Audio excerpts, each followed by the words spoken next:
Hi, aren't you the guy that doesn't speak English? Hello, though. How are you?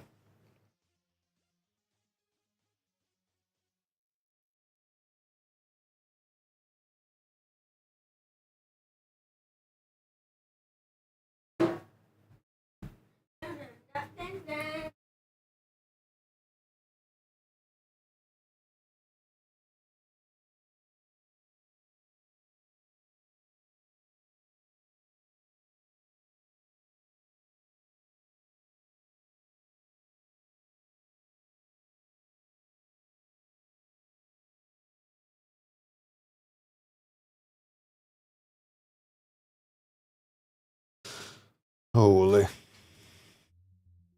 What do I do?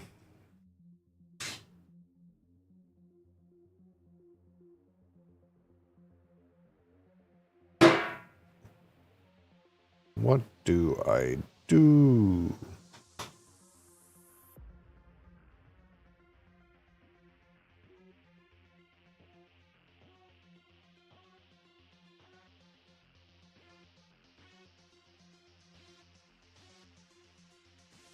Do I do?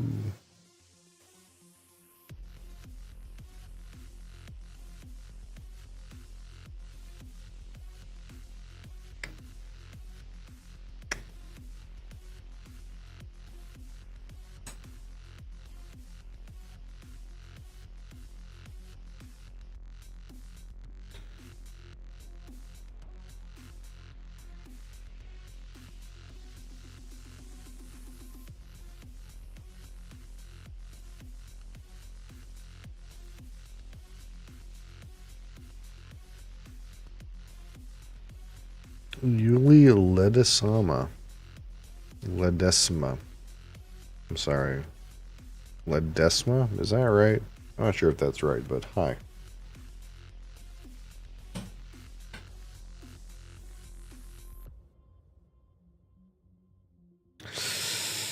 Hmm. No, you.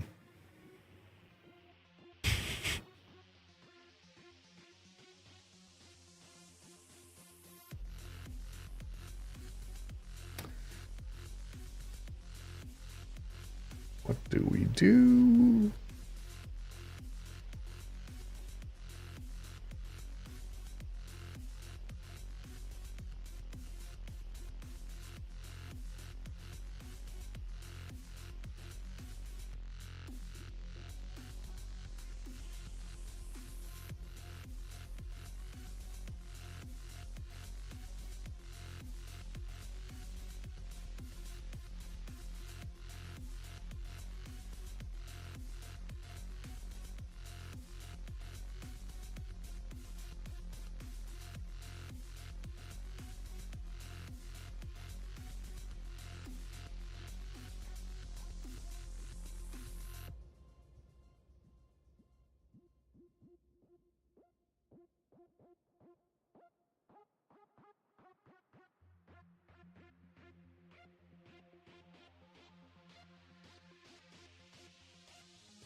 I.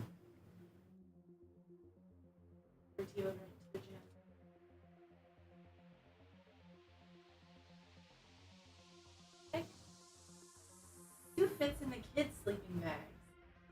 I saved my pride instead of money and got an adult one. The good news, it fits up to like 6'4" or something.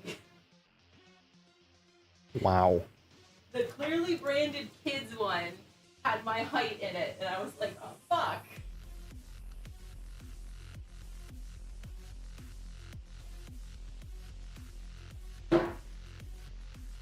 Very rude. Rude, is it? Very rude. Wow.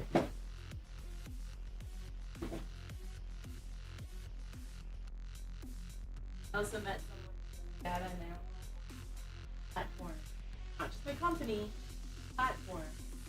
Then he started talking about things specific to our platform, so he knew what he was talking about. And I wanted to be like, you should see the fucking mess behind the scenes, but I'm professional.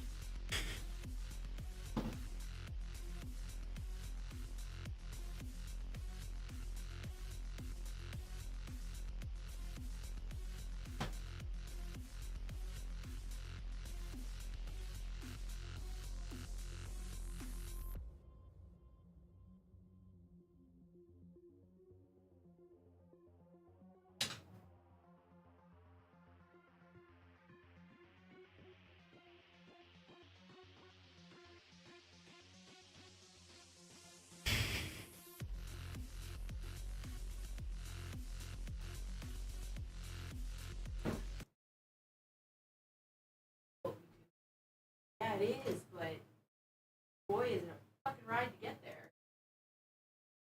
Data analysis for your platform. I don't understand exactly. So he worked hired from the Department of Education. Okay. So he did a bunch of data analysis to determine whether our platform, what we do, like I don't want to do too much. Right. What we do is something that the Department of Education could utilize. Oh, I see. And he also gave us some recommendations on how to do things in reports. And the recommendations that he gave us do that. So we must have taken them because he said it was 6 years ago. Data analysis for your platform. That's not kind of how you would say that, I don't think. Well, I mean, He analyzed your platform on behalf of the Department of Yeah. Education. That's not the same thing. Reason that all of the kindergartners use the assessment, the other part, but he felt that the Anglophone district here should definitely use us on like district wide. I was like, as far as I know.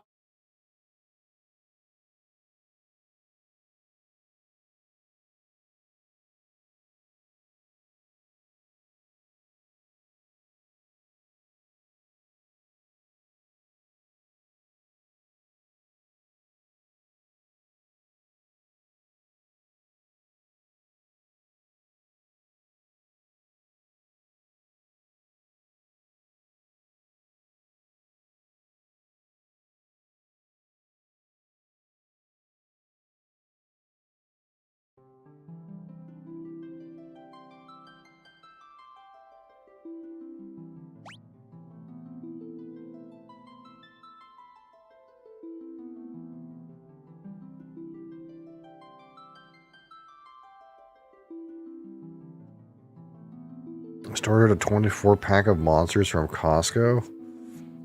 I don't know how much those cost here.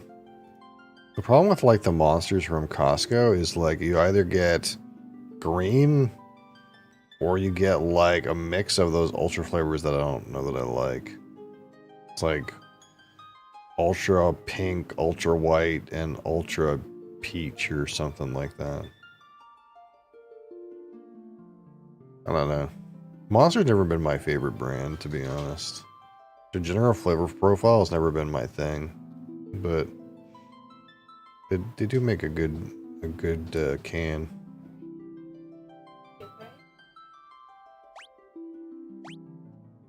Like I think of the like brands that I've rated, Monster tends to rate pretty highly, but they're not my preference, you know. For some reason, I've always been a Red Bull person.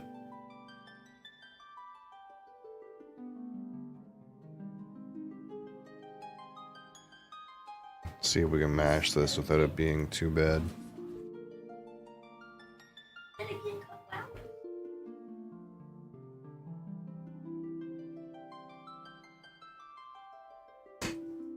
That's not too bad. Actually, that one's really good. The Aussie lemonade. That one is really good. Whatever it's called. I don't know if I already rated that one or not. Oh, here it is. Yeah, this one. The Aussie lemonade punch. This one actually is really good. This is one of the few I would actually like buy without any reason. I would just buy it because it tastes good. It used to be I don't know if you remember the old energy drink that they don't make anymore called Amp. I don't think they don't make the Amp anymore. I don't know if you remember Amp. Did you miss a good one? No. I didn't even do one this morning. I lied to.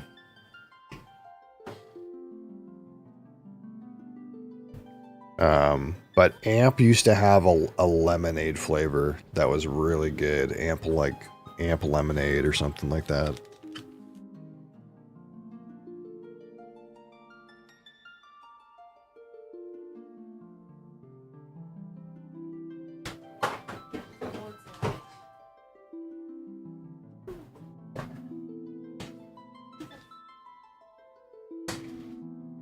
Needs to be super cold to drink? Maybe. I don't know. I guess I've never tried it warm. Amp and NOS? Yeah, NOS still exists. I still have a... I did a NOS review, and I have a NOS Zero Sugar down there. But yeah, Amp is... Who made that? Was that a Coke product? That's a victim of the... Wait, it's still here. No, wait, just kidding. This is some kind of AI power company called Amp. Amp energy drink.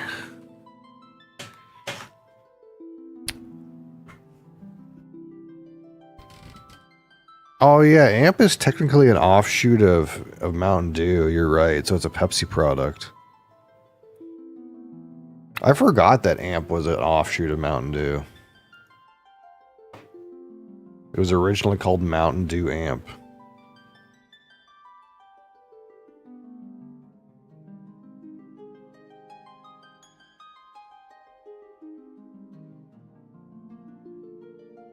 What happened to it?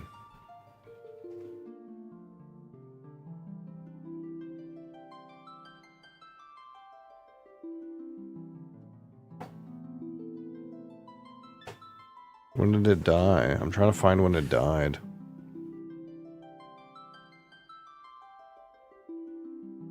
In 2009, Amp was the #4 energy drink brand in the United States in retail sales. What happened? Now it doesn't exist.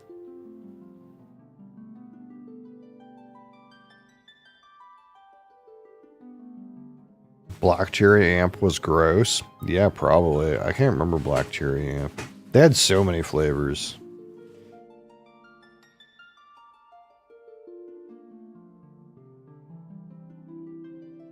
Let's see, this says they had original sugar-free Overdrive, which was cherry. Orange Elevate, which was mixed berry. Traction, which is grape. Green tea. Lightning, which is lemonade. Sugar-free lightning, and watermelon. Yes, you must mean the Overdrive one. Yeah, the Amp Lightning, that one was so good. But I'm like a sucker for like lemonade soda. I don't know what it is, but I like lemonade soda just generally. Like, I don't know if you've ever had these like San Pellegrino Limonata things. They're like super duper intense lemon, like real lemon juice, like super sour, super intense flavor, but it's like a soda. I love those things. But I think most people would find it like way too like harsh to drink. Like they're not that popular. But I kind of like that lemonade soda thing.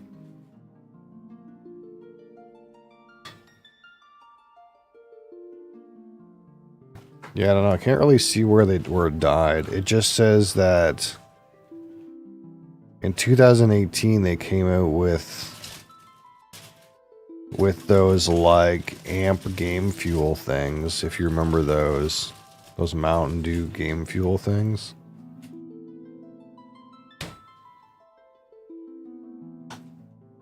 Oh wait, no, this is not what I was thinking of. Wait, they never had these in Canada.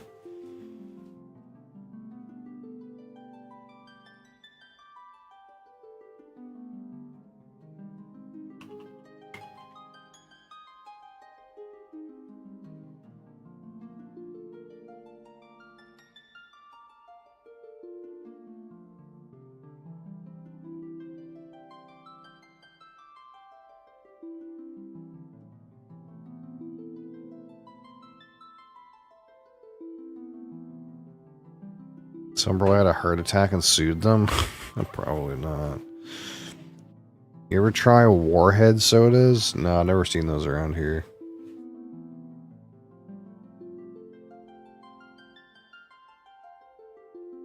I don't understand.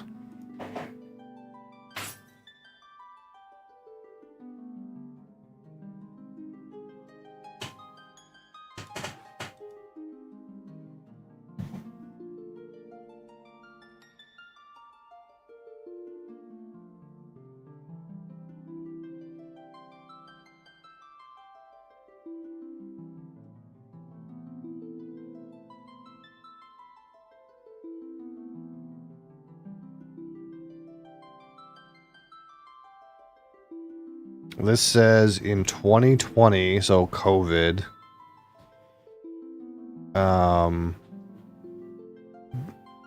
they still made it, but it was highly regional, so they only certain markets had it. And then it was discontinued in January 2024, so it's been discontinued for about a year.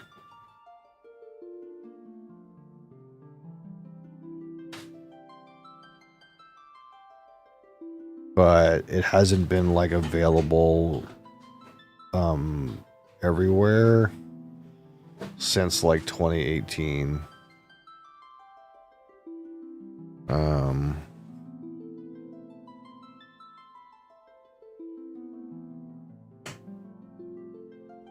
It says currently regular amp is still produced but is highly regional.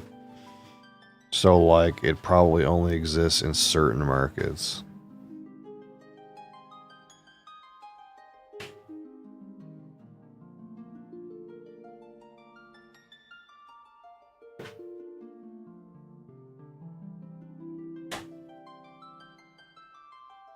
And I think they only have the green one.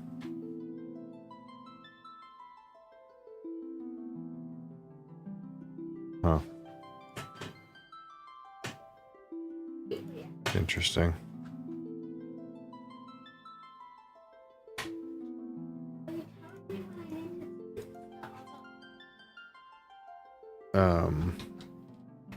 To grab some from my buddy's corner store and ship them to you. There's actually some like weirdly enough, what I found is there's some online vendors that kind of deal in like rare exclusive beverages that you can get weird stuff from. It's actually there's actually a bunch of them.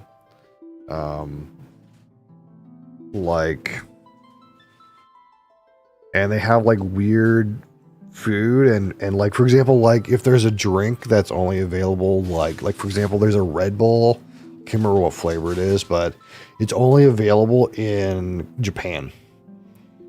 But they have some that they'll ship you. Like they have some like kind of thing. They like have export only products and stuff like that. But I don't know how to get them, but so I haven't got to the point where I've ordered from any of these like specialty shops yet, but like last time I looked, you could get all kinds of like really weird. They had like stuff that was like regular too, but I guess I assume that like maybe stuff that's regular for me is not like regular for some people in the country. But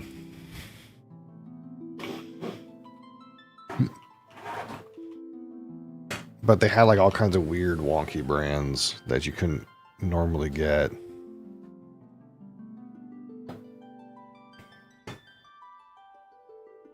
This is the one that I seen before. This one, exotic drinks, but it's from this like extreme snacks website, which is like just strange snacks. You know what I mean? Where like it's all export stuff.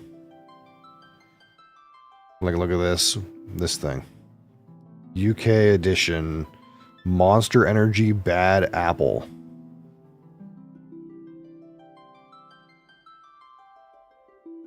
So this is probably like the only way I could ever get one of these. But like this is not even, you know, a bad price, right? For something weird like that.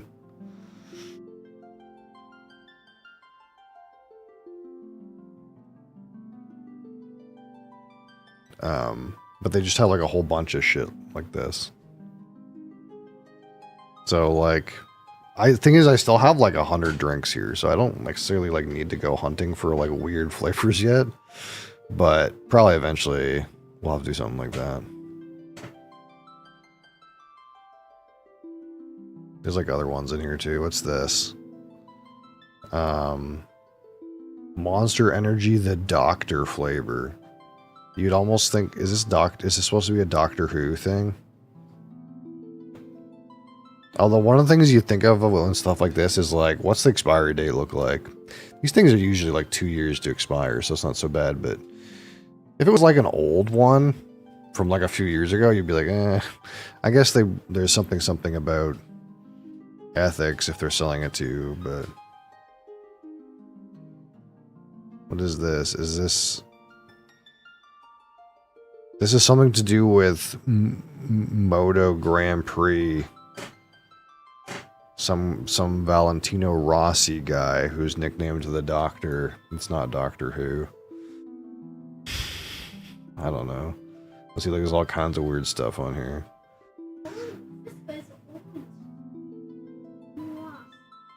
So you would just like go in the drink section, and I don't do Prime, so none of these are useful to me, but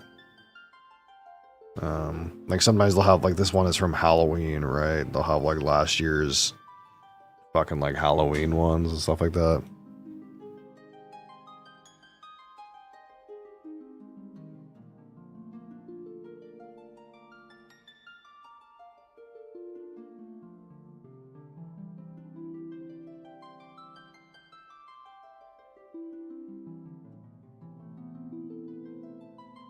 Yeah, there's all kinds of stuff in here.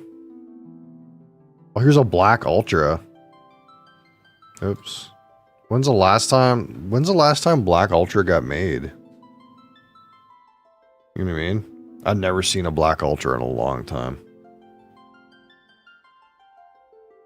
$10 for a Black Ultra. It used to be 15. Wow.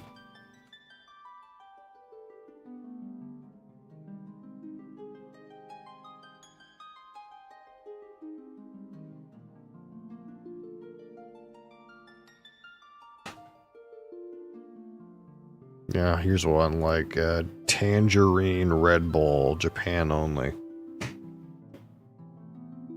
But you're like, it's like, again, it's that question. It's like, well, it's a winter edition for what, last year? It's probably still good, right? Do I have to worry about the expiry date? Yeah. Surely they wouldn't ship you an expired can, right?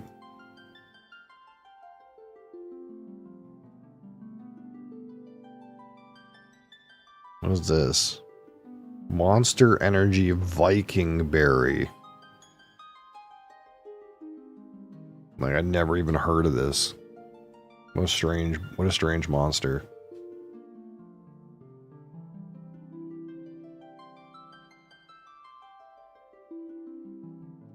But we're getting into like the weirdo flavors.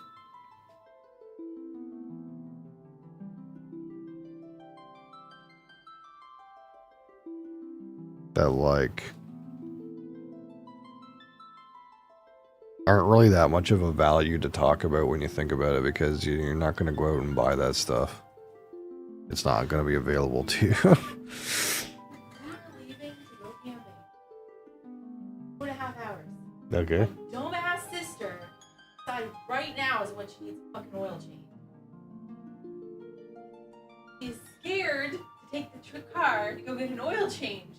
So I have to go drive her car so that she can get her oil changed, because she's going to one of those fucking places where you like sit in the car and they do the change. So she wants me to drive the car because she's scared to do it. No, you can stay here because Sarah is just fucking weird. What is happening?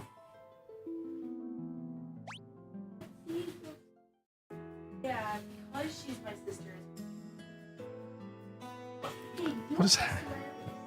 What is happening? I'm gonna go with her. Come back, I'm gonna shower. And I'll tell you to get ready. No rush, there'll be lots of time. Why am I so poor?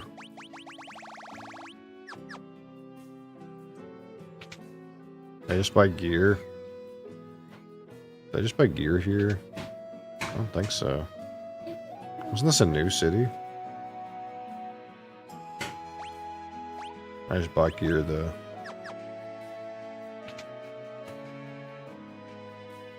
What happened? We delivered Sid here and then nothing, right?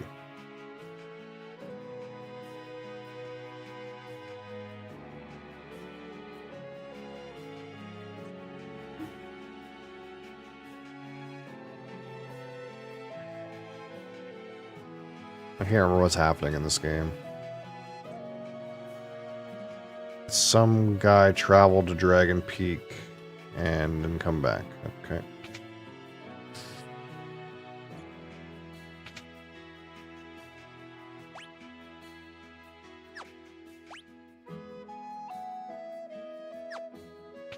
Taking too long in between sessions. Traveler wandered into town but didn't stick around. Not sure where he was headed. Dragon Peak, apparently. If you use the mini spell, you can turn a gnome into a gnome-sized version of yourself. I sold my last one to a young man named Dish. Who came up with this guy's fucking name, Dish? This douche. Yeah, alright, his name is Douche now.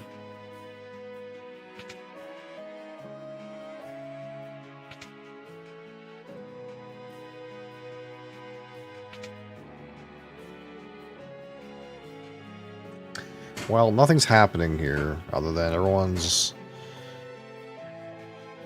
never been myself, but there's a gnome village in the forest down south. Oh, so I probably have to mini myself to go to the gnome village. Not long ago, a traveling mage hid some medicinal herbs in town. As for the where and wherefores, who knows? Oh, fuck you, fucker.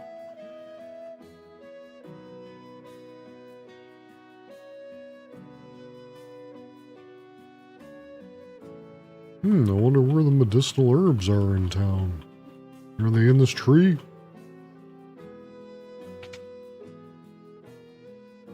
Who's in here? Oh, here's Sid.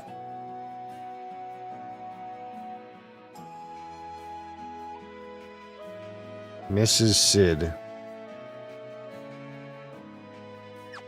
I need an elixir for Mrs. Sid. Or can I just feed her a potion?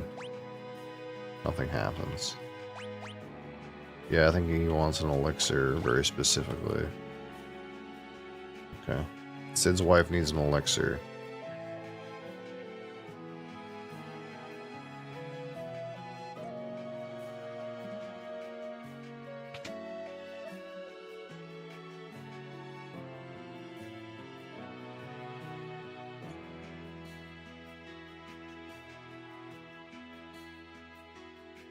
Someone hid some medicinal herbs in town. I wonder where they are.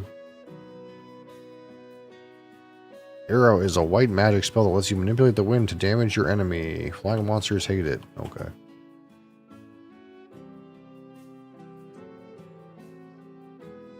I'm just spamming enter all over the place to try to find what is probably a potion.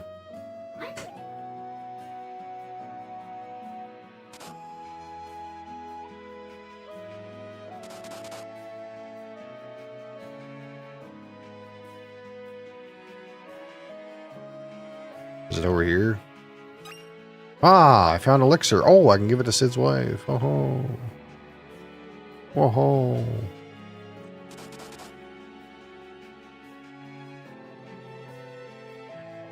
Why hey.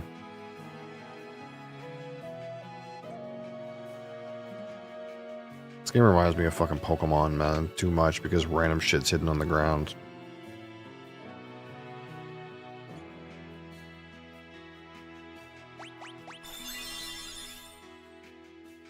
Ah, heavens above, I'm cured. Thank you. Oh, thank you. I should have saved that for myself, Granny. You went out of your way to help me and help my husband and me. I can't thank you enough. Looks like I owe you one again. Does that mean I owe you two? I know. Give this candle behind me a jiggle. It'll open the way to the hangar where I used to park the old airship. Help yourself to anything you find down there. Okay. Any good loot in here, Sid? Or is it junk? Some old fucking wrenches and shit. Holy! An iron arrow, a gold needle, a phoenix down, blind, a great bow, a gnomish bread, a potion, some more gnomish bread. Sid's a gnome. Displays a detailed map. Sid's a fucking gnome in this game. It is what it is.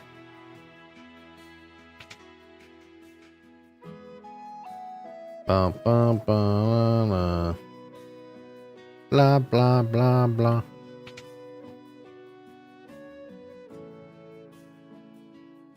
What can I do for you?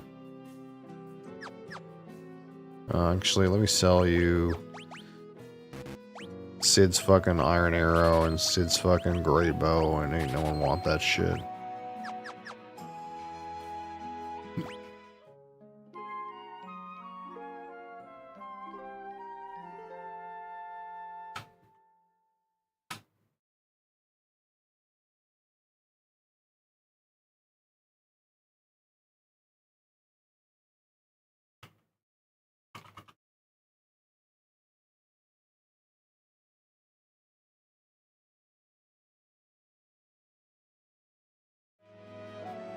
All right.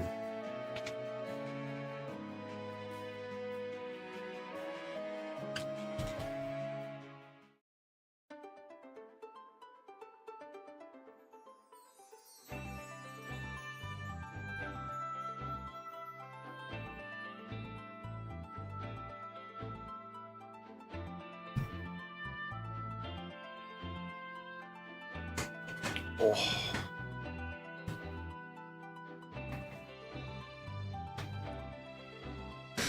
So, Sid said someone went south. There's a boat down here. He went south and...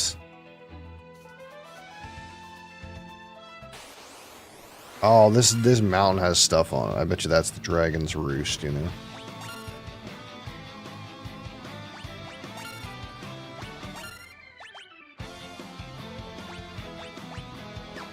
Blizzard!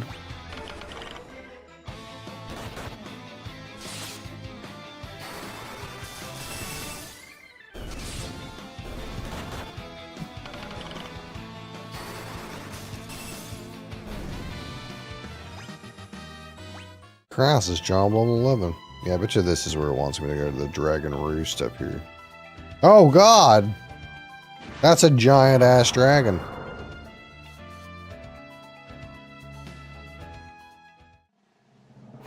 Dragon's Peak. YOLO. Time to go fight Blue Eyes White Dragon. Helldiver.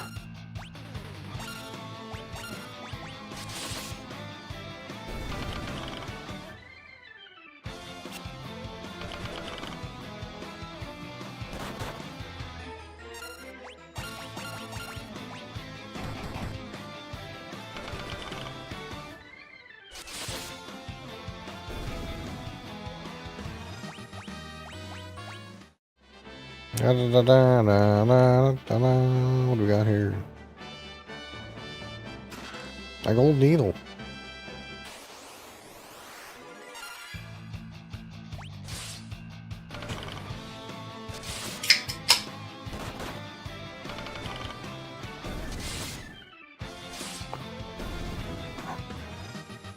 Nice. Level up.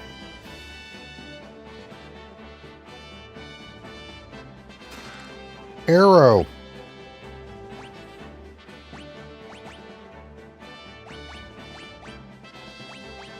You have learned arrow chocolate, Crassus.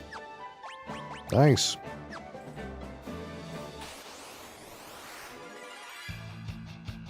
Backwards attack.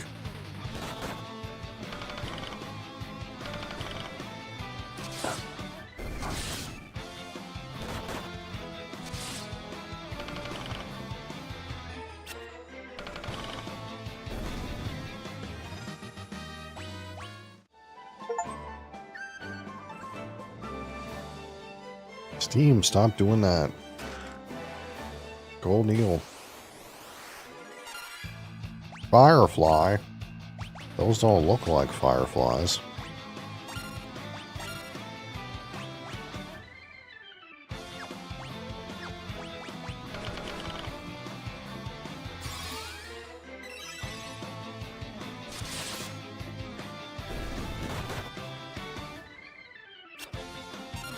Come on, Moikis. Missing.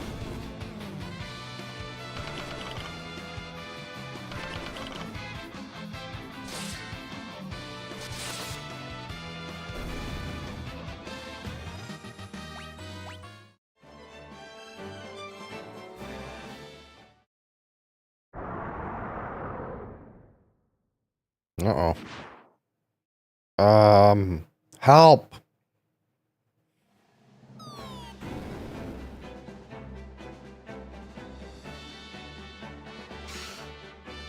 Grok. Grok. What's that? Russell. Douche. Whoa, how the heck did you guys get up here?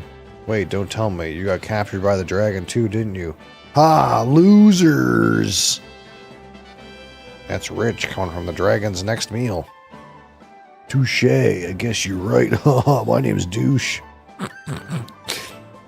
I'm Bee's Knees 12. Gotta be up front with you all. I've got amnesia. Can't remember a thing except my own name. I know I came up here for a reason. I just don't remember what it is. Uh-oh, the dragon's back. Hide.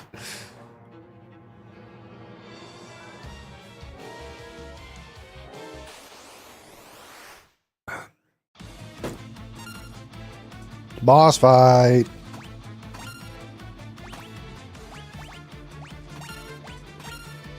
Bahamut.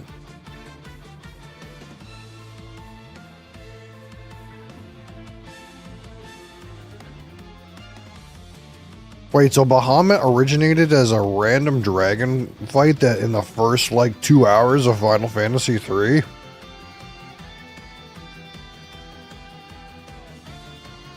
Okay. There he is! Bahamut!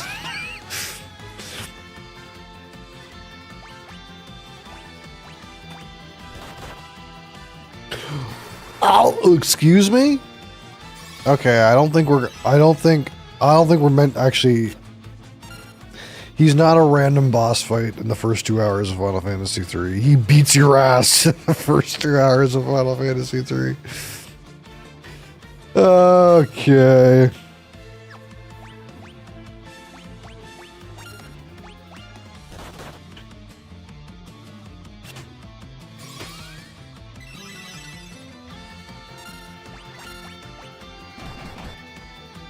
He fucking brutally murders you.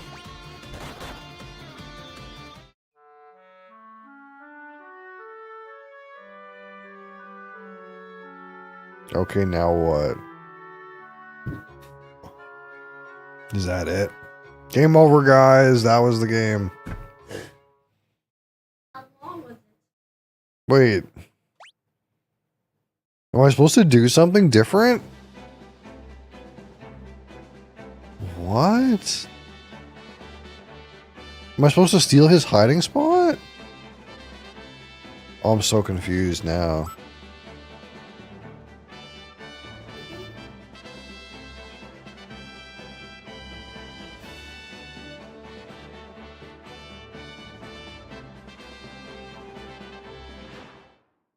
Am I supposed to hide in his hiding spot? What am I supposed to do? I can't control my character. What are you supposed to do?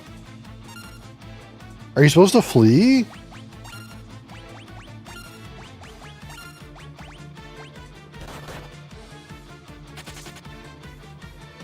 Okay. Oh yeah, just a fucking bird's nest. You're right. It's just Bahamut's nest.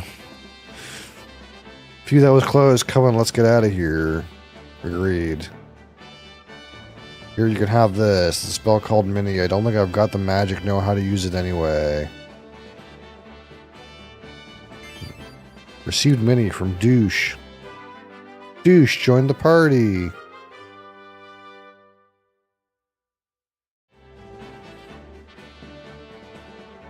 Let's get going.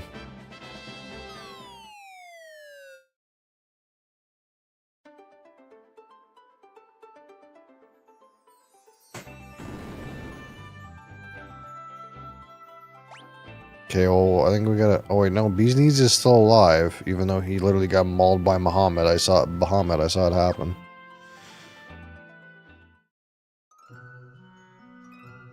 Healing Cops. I'm a gnome from the Tozes Forest in the south, here to draw water from this magic wellspring. You're welcome to pay us a visit, but you need to cast Mini on yourself first. You can't top big folks smashing the place up. Okay.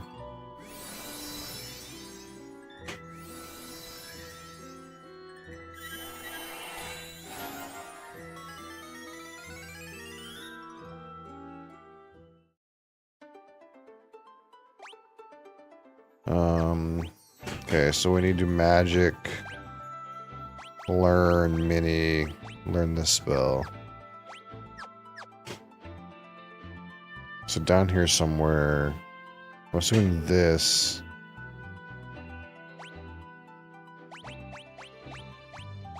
Use Mini. Oh, I only could cast it twice. Is that good enough? Oh shit. Well, this is kind of weird. This is not what I intended to happen. I thought that other ring was the thing I needed to go to. Fuck me.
Gnome from Tozes Forest to the south.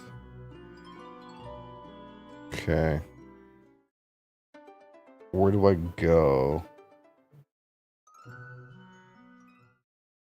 Does everyone in my party need to be Mini? That would make some amount of sense.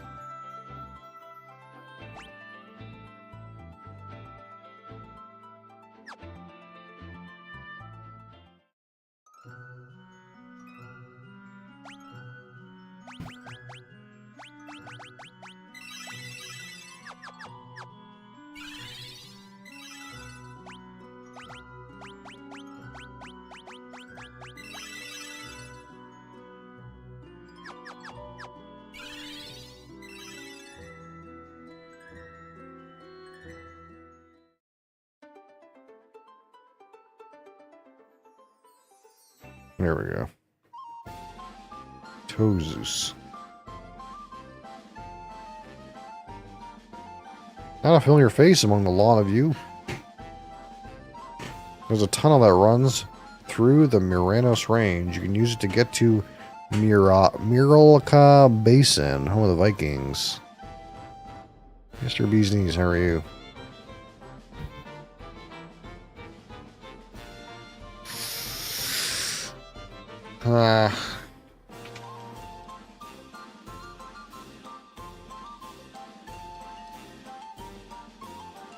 I need an antidote. I don't have one of those.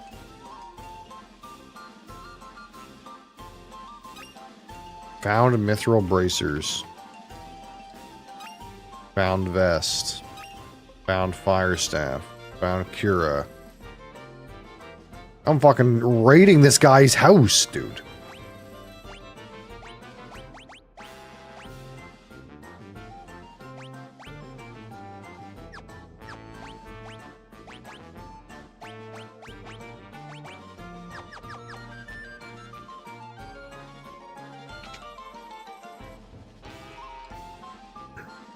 Hi, Redika. You're gonna have to take these mandatory courses for work? Oh, that sounds like a fucking fun.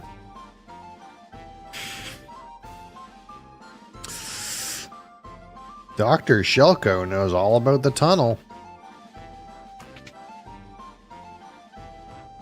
Can I raid your stuff too? One bite of gnomish bread and the whole world will be spread out below you, man. Far out.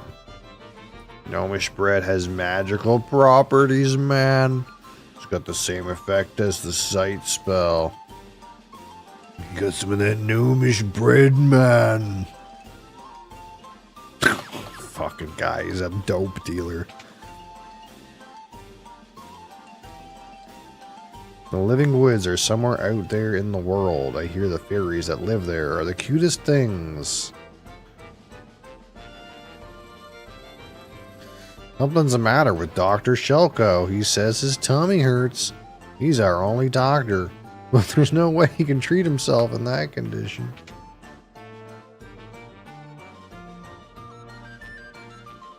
Ooh, thunder.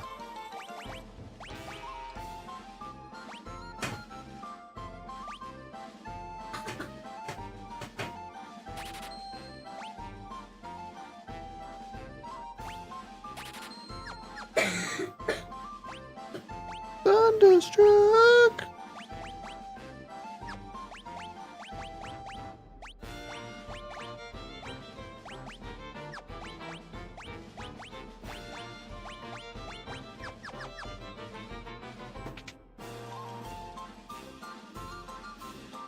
We're all gnomes here. Can't find a friendlier bunch. Move.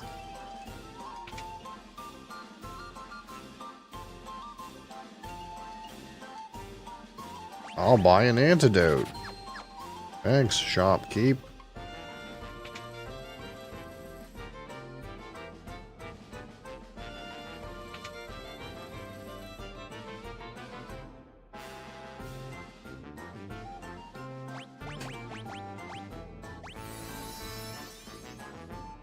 That hit the spot. Something I ate really didn't agree with me. You saved my life. In return, I'll tell you about a shortcut to Miralka Basin. Just take the stairs over here. They lead straight to the secret tunnel. Learn Shelko's shortcut.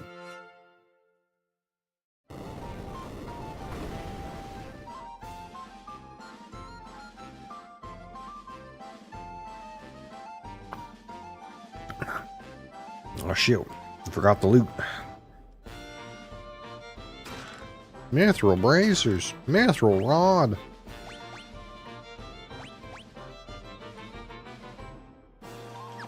I think I have all that stuff already. I just bought it. Okay, I want to go now.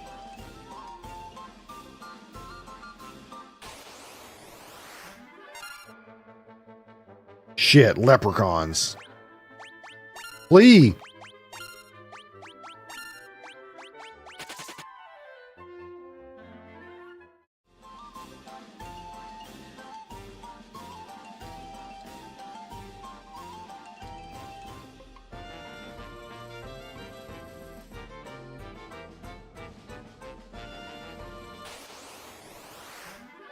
Shit, more leprechauns. Flee!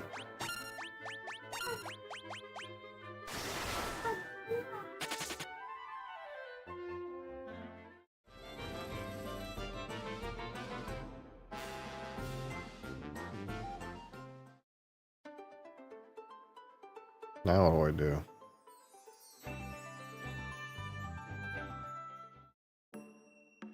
Like, I need to, like, get this fucking mini off of me. My characters can't do shit.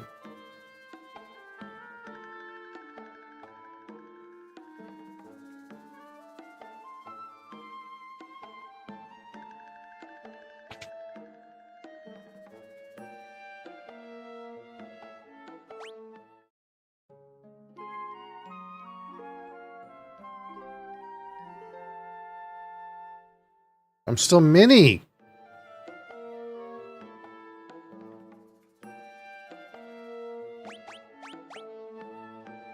I gotta cast it again to unshrink? Oh, okay. I didn't realize that was a thing you could do.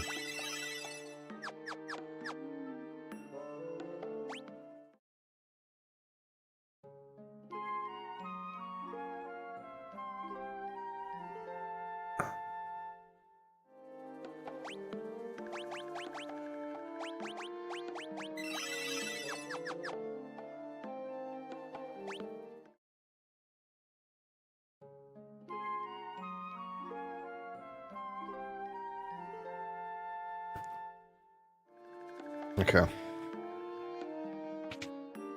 Now what?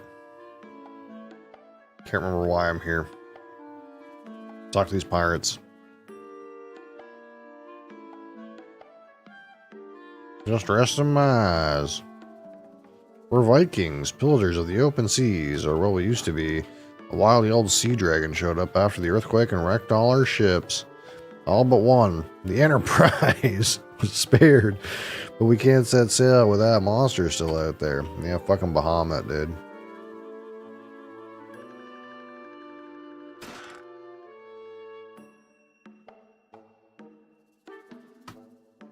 The grog is the only thing holding me together if I can get a Viking unless he's sailing the ocean waves. Oh, what about that? That building on the cape is Nepto Temple. Pops ought to know more about it. Ask him. The boss ain't got a clue how to handle the sea dragon. How a Viking supposed to fight a monster like that? Where the fuck is Thor? You know? I've tried everything, but I just can't win against that sea dragon. If you get rid of that monster, I'll give you anything. I'd even give you the Enterprise. We got a deal? I wouldn't get on a boat right now if I were you. Everyone who sails along the coast gets attacked by the sea dragon. It must be the legendary Nepto Dragon from the temple. There's no other explanation. Looking for the boss? That's him over there. He's become a total layabout. Like how the fucking captain just has random chicks in his room. I ain't boarding the Enterprise, even if it's seaworthy. That sea dragon will come after us.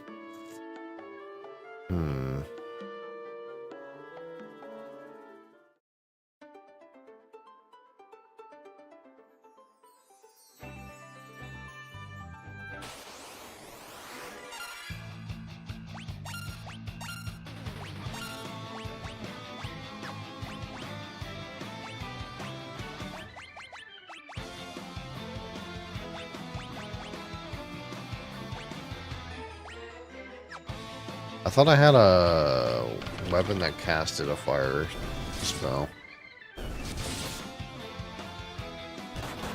Do I have to have them equipped in this version of the game?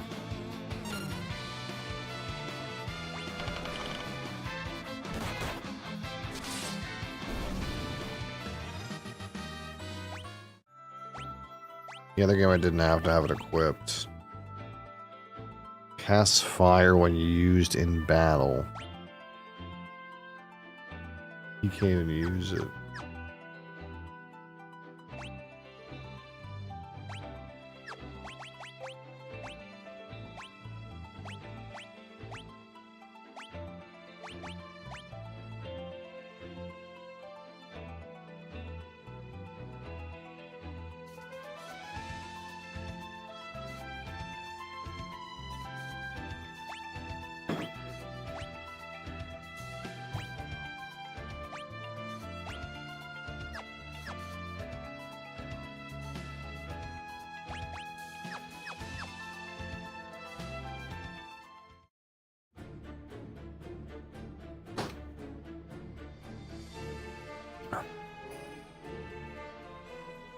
The statue of the Nepto dragon. One of its eyes is missing.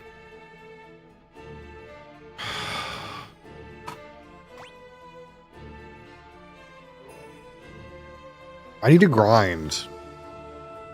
Or something.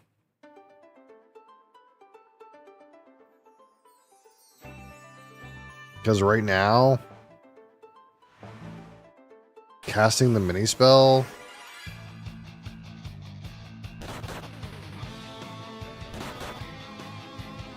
I only cast on 2 party members.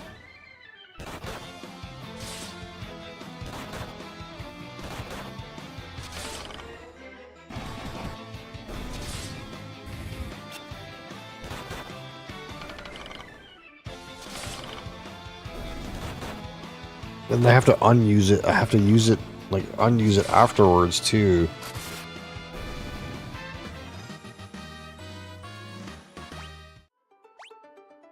Like, I need Crassus to get 2 level 2 MP level ups. I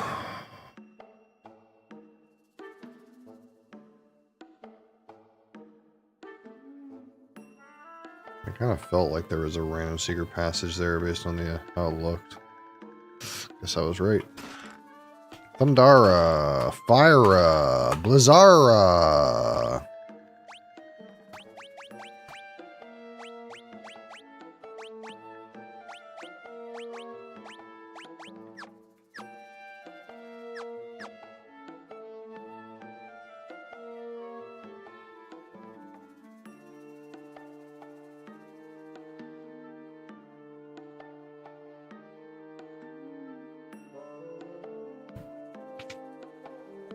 I guess I should have stayed mini.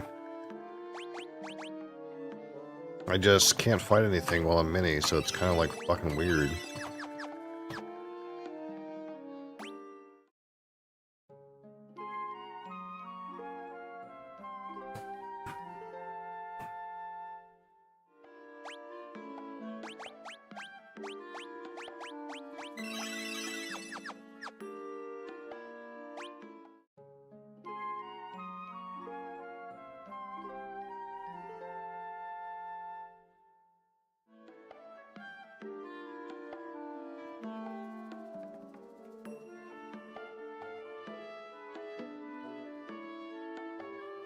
Yuck.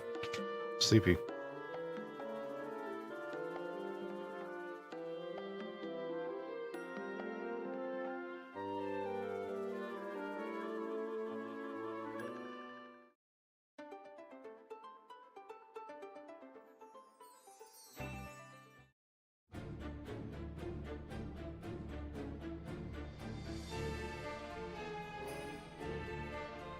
Let's go. The party enters through the dragon's eye socket.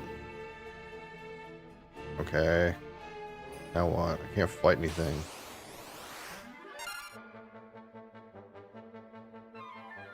Were rat.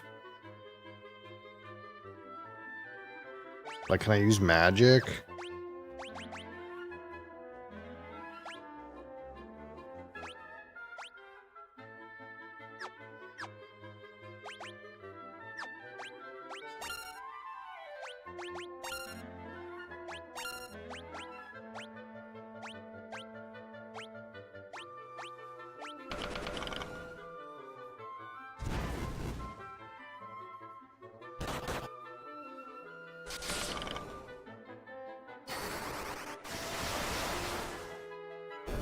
I guess so.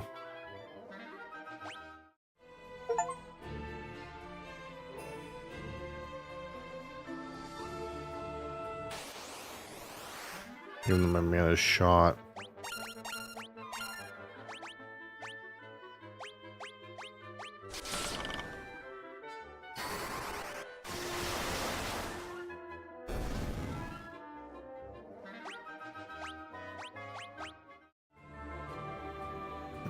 I guess you're supposed to do this whole thing mini. Serpent sword.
Oh, my spellcaster's dead.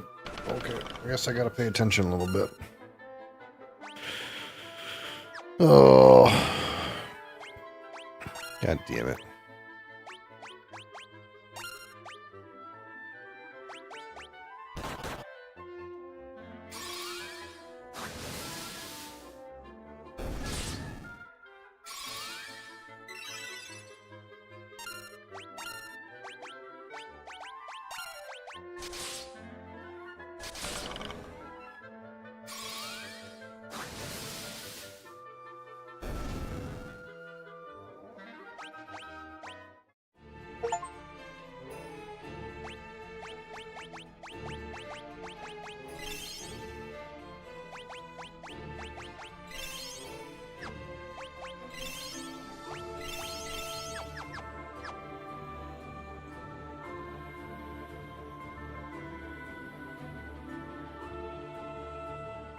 A giant rat. No, no gem for you. I'll nibble anyone who tries to take it. Squeak. Oh no. Do I even have any mana left?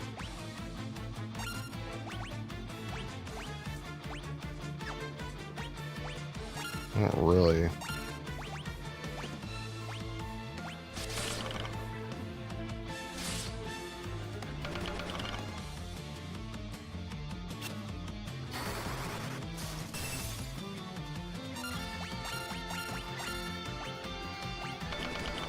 Oops, I meant to...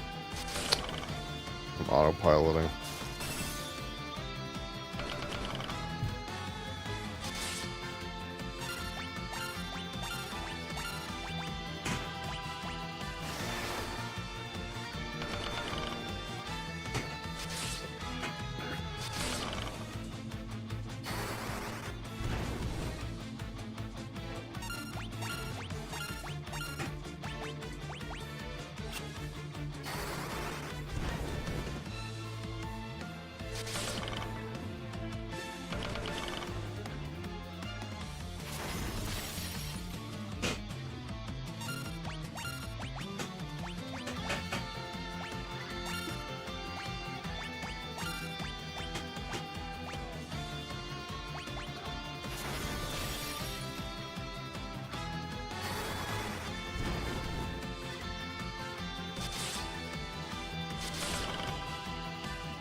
Oh my fuck.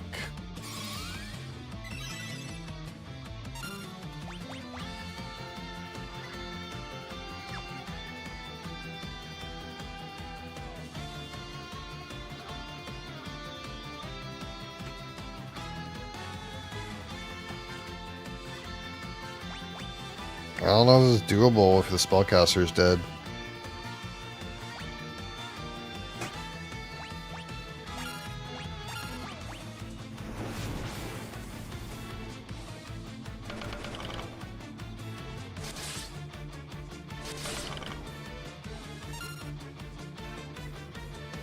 I might have to reload save.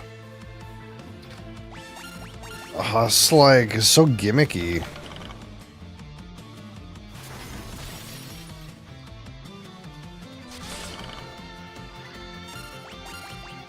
Maybe just kill my party. I'm okay with it.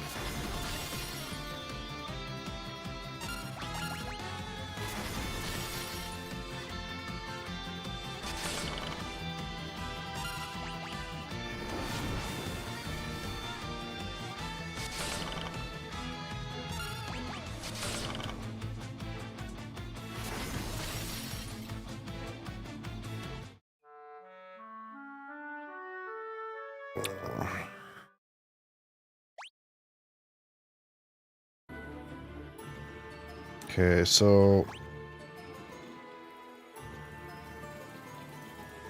the rats have to leave your house. You got a rat in your house. Well, go deal with it. What are you doing here?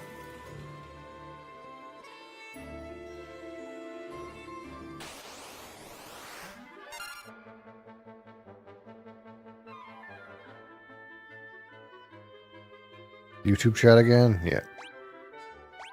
See, I just want to flee. I just want to flee these encounters because the only way I can win the encounter is if I use mana. And if I use mana, then I'm fucked when it comes to the boss.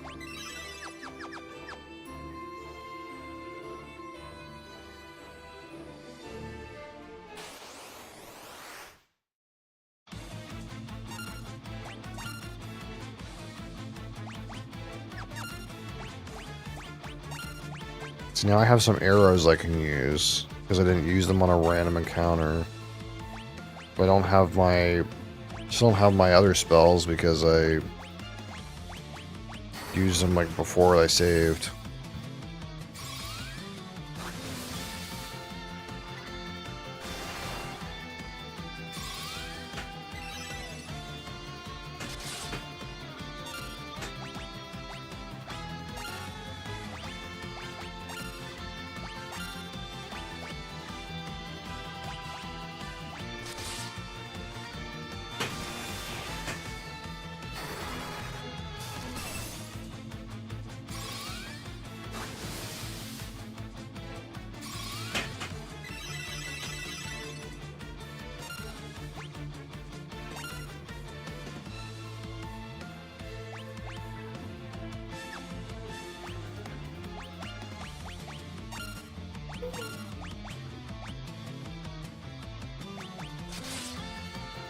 So all I can do is just sit here and cast Blizzard on him and hope he dies eventually.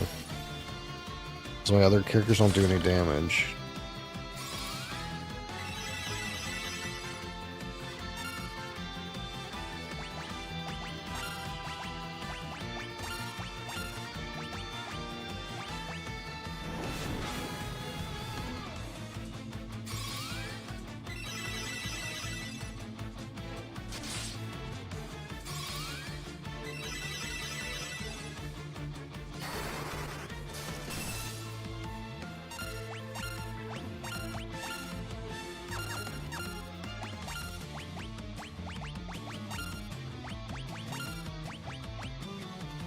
I didn't... That's not what I meant to do.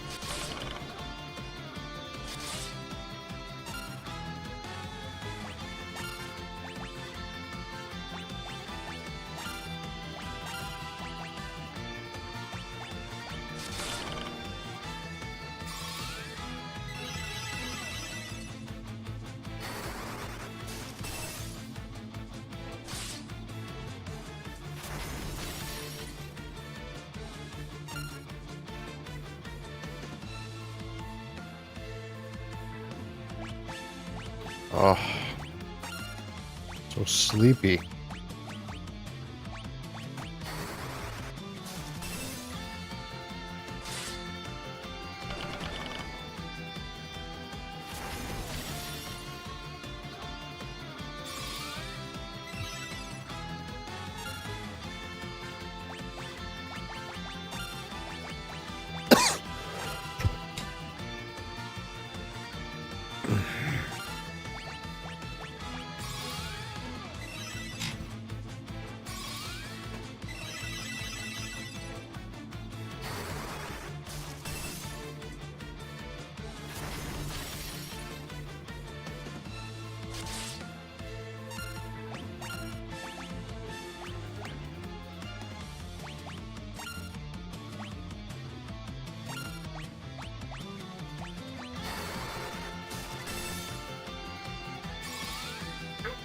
I guess the alternative would be to unmini yourself before the boss, but your guy would have to have so much mana, because I think you probably need to re-mini yourself afterwards.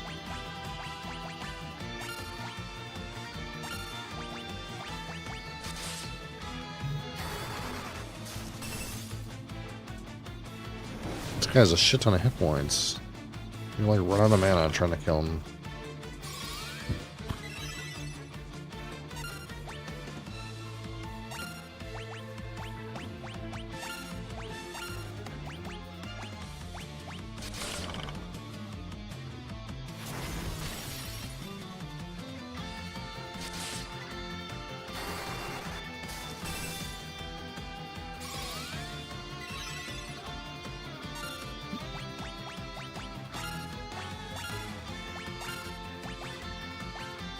Yeah, I only got 2 more damage spells left. Like, this thing has to have at least, like, 1500 health. Holy fuck.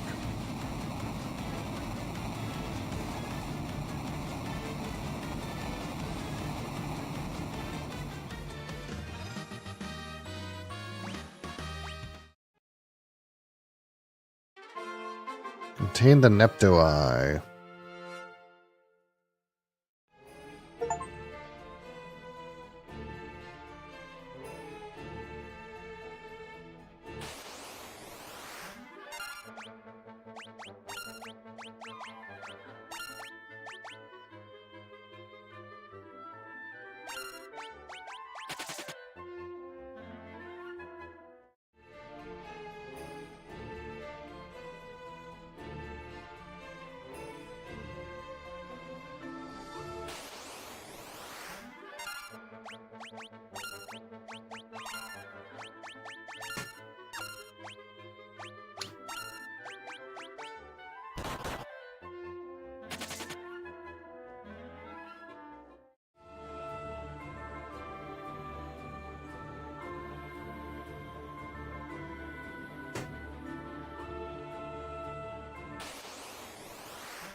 Preemptive flee.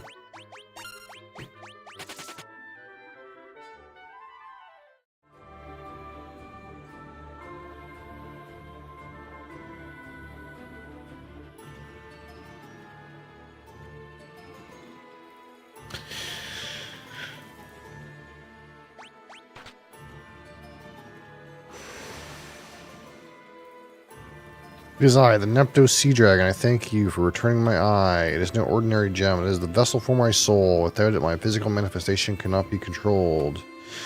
By way of thanks, I bequeath to you the Fang of Water. Use its power to destroy those obstacles that may block your path. Okay. Water has lost that which shimmered within. That which caused the great earthquake also trapped the light of the elements deep within the earth. I beseech you, please, restore our light. The Nepto Dragon resumed its slumber. Okay. Can I unminify now?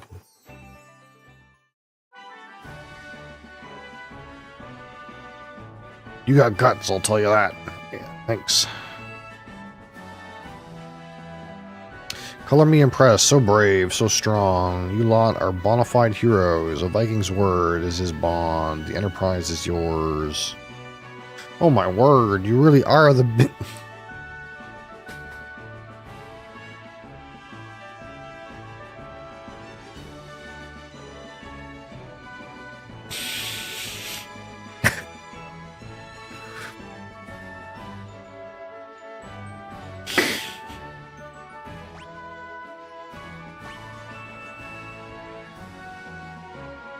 You really are the bee's knees.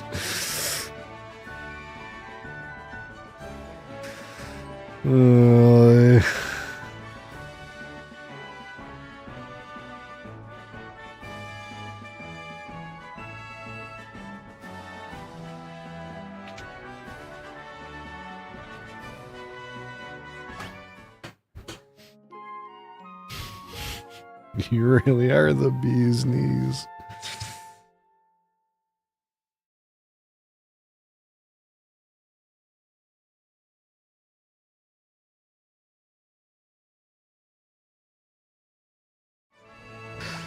Holy fuck. That was ridiculous.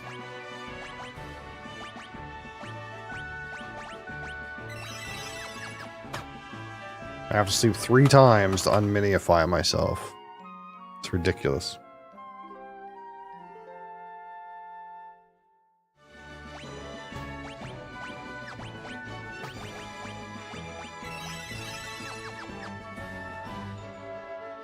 Huh?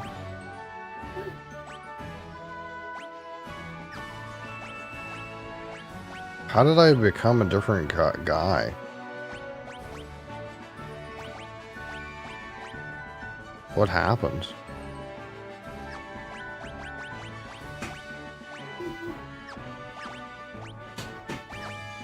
Well, how did I do that? Now I'm a black mage.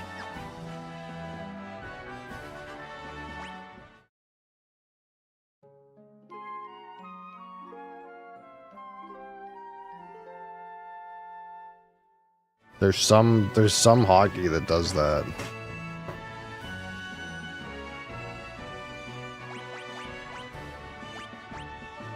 That I hit by accident.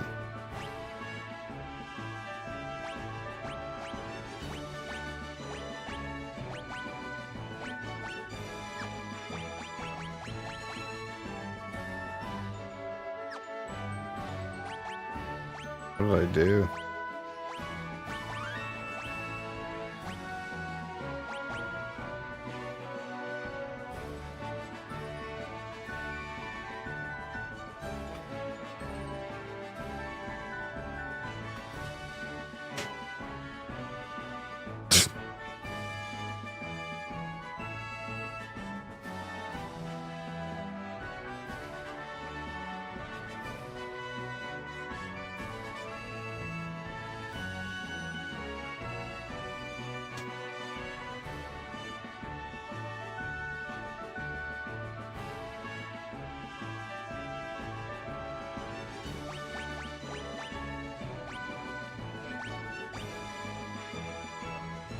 How did I do that?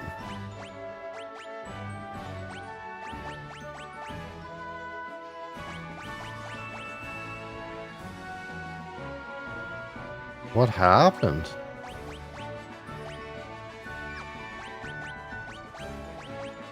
I'm so confused how I managed to do that.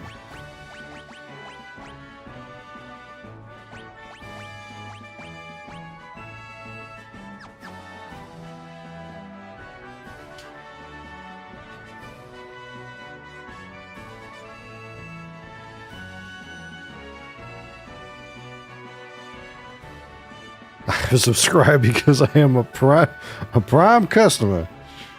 Oh yes. Thank you for being a prime customer. I really appreciate it.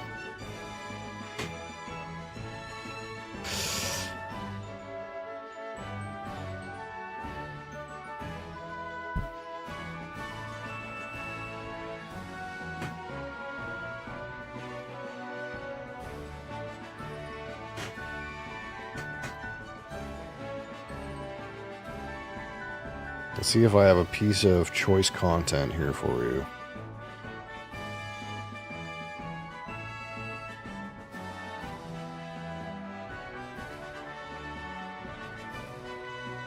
Here we go. Here's relevant content to your interests. I will play the Monkey Man. Get in there, Monkey Man. He's in. Okay, that was my turn. That concludes the prime content.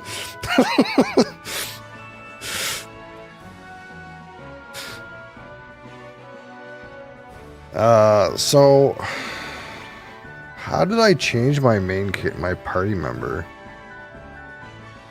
2 or 3? Was it that? Oh, that is how you do it. Look at that.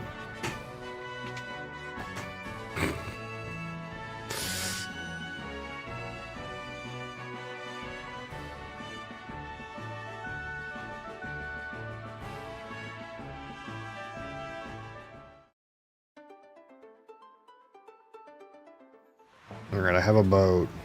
Now what? What was I supposed to do now? I never really got told what I was supposed to do after this. I still got this douchebag guy, like, following me around.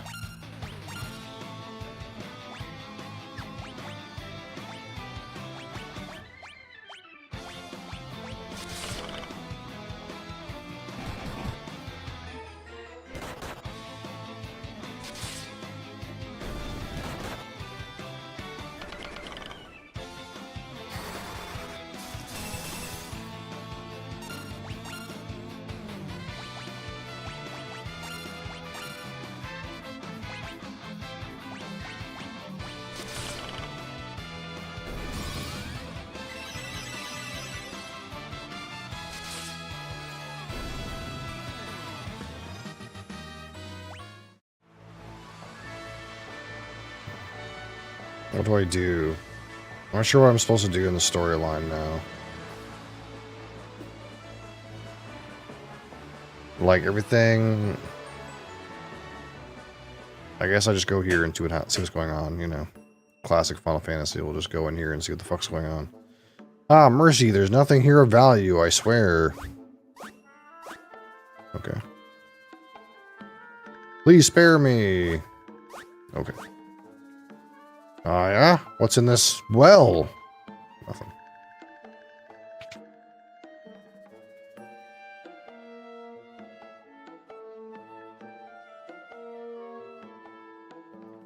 Little boy, I see your fireplace. Please spare the child. Oh, you're not with the soldiers. My apologies. I assume those brutes were back to finish what they started. They took my husband captive and headed west into the desert. They bore the crest of King Argus. I pray that my husband is unharmed. Please let him still be alive. Okay.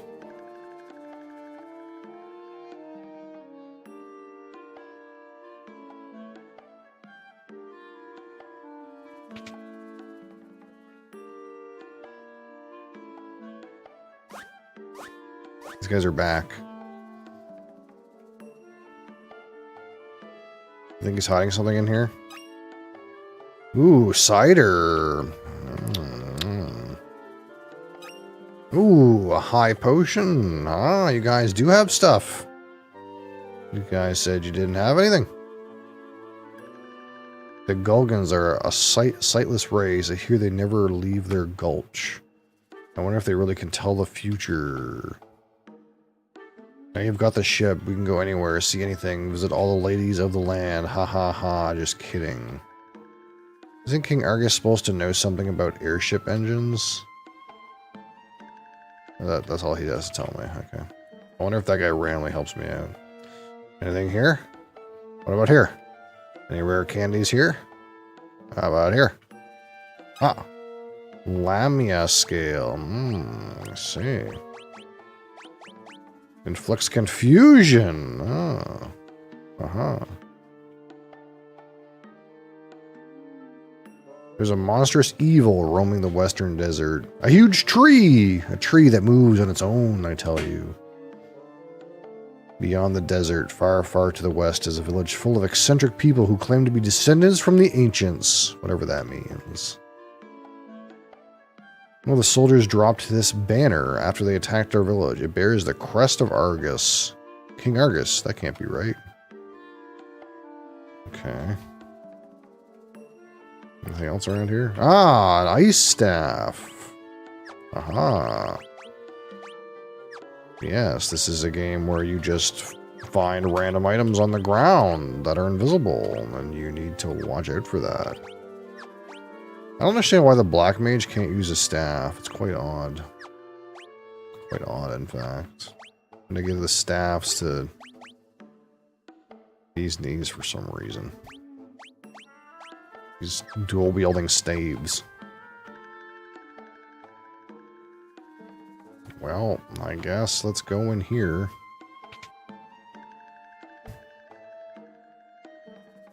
The mayor of Tokul lives here. If you want to know about our plight, you should ask him. I'm the mayor of this town. We've been beset by soldiers coming from the western desert since the quake. They seized our food supplies and captured our able-bodied citizens. The town is on its knees. Its bee's knees. There's nothing we can do to stop them. What's in this? Aha! You've hidden things in the fireplace, old man.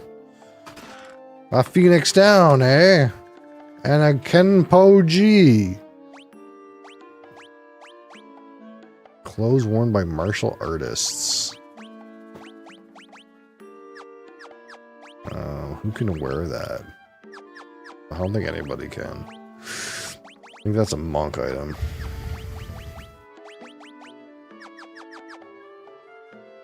Aha! I found a Sansetsukon in your pot. Whatever that is. Some fucking nunchucks. Yeah, they are. This is fucking monk items.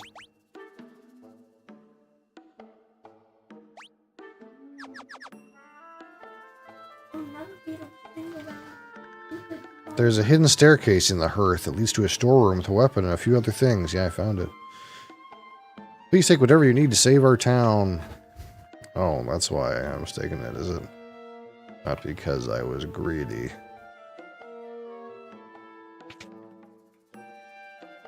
Alright, let's get the heck out of here, douche. Gotta check every well.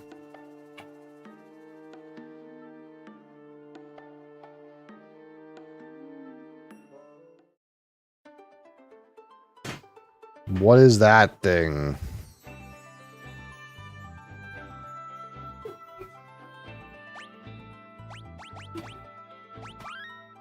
Is that a spaghetti monster?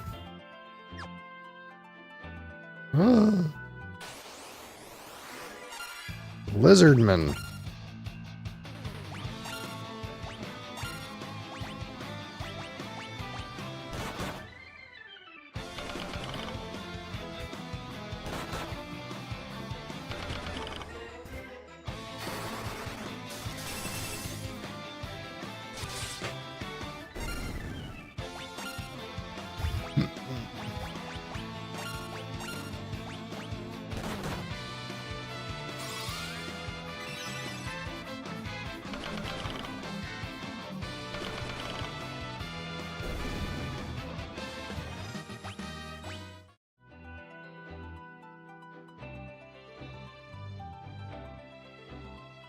I don't know what's going on with that thing. Knocker. Yeah, they're knockers, alright.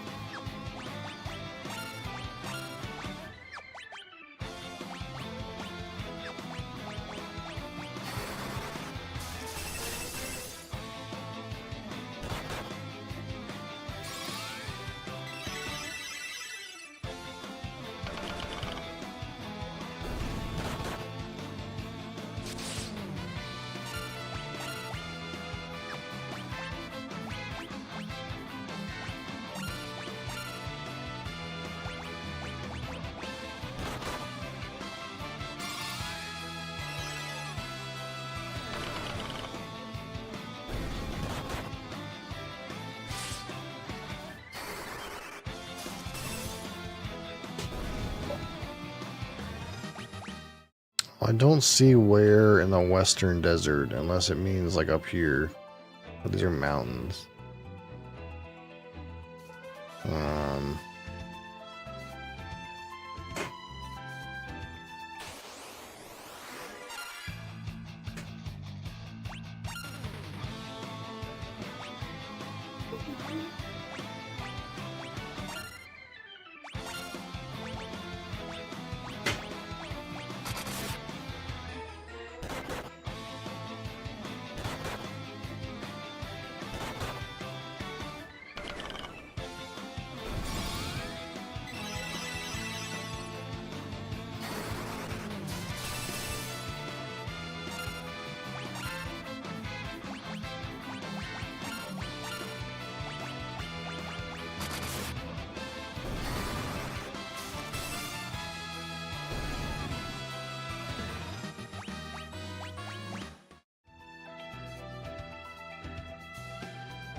Do I go up?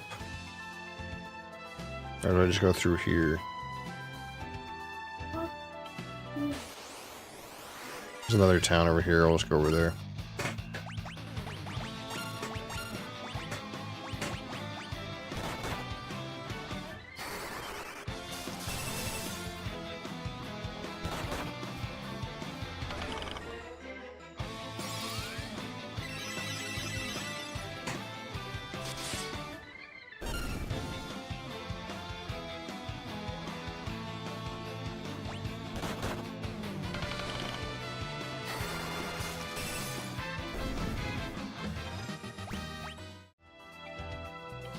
Looks like there's a mini spot there too. Village of the Ancients. We are descendants of the ancients, creators of civilization. As you know it, we live in harmony with nature as our creed. Okay. Got any rare candies around here? Move out of my way. I dare you to circle the whole continent on a chocobo. I'll give you a prize if you do. A prize?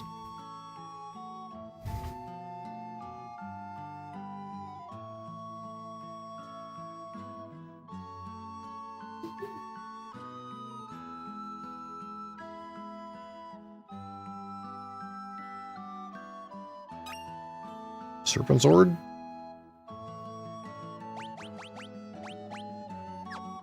Why can you not use a serpent sword?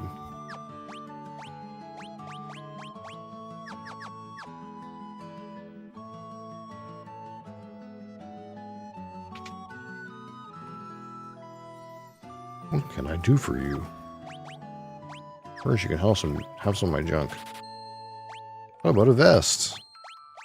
What about mithril bracers? What about a mithril knife? What about a mithril rod? You can have an extra serpent sword. And a Kempoji, and a Sunset Sukon. And frankly, probably this.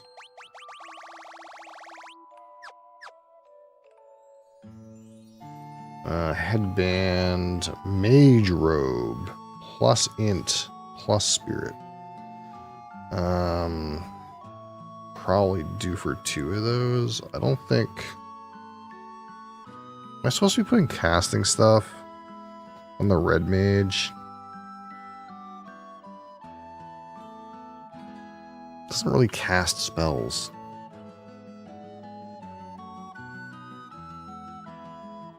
He's kind of like casts buffs.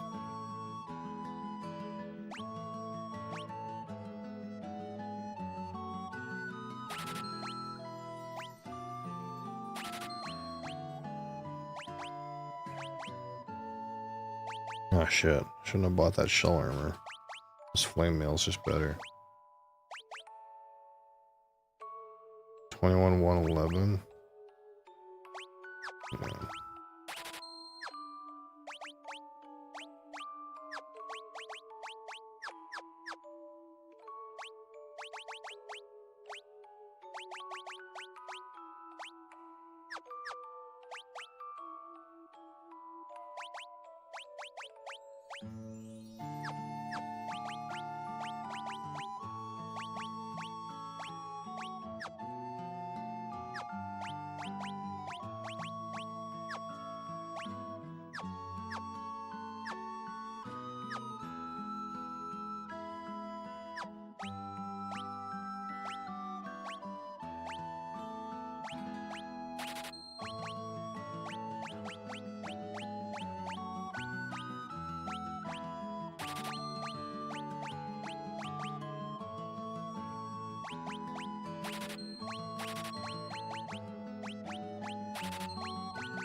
Alright.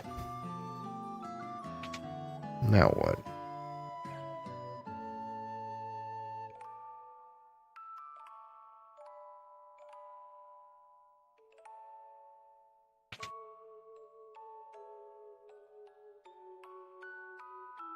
Sight, Kira, teleport, blind.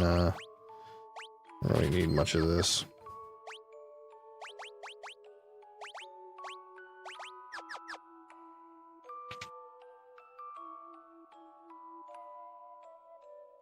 Hold on, let me go to the weapon shop.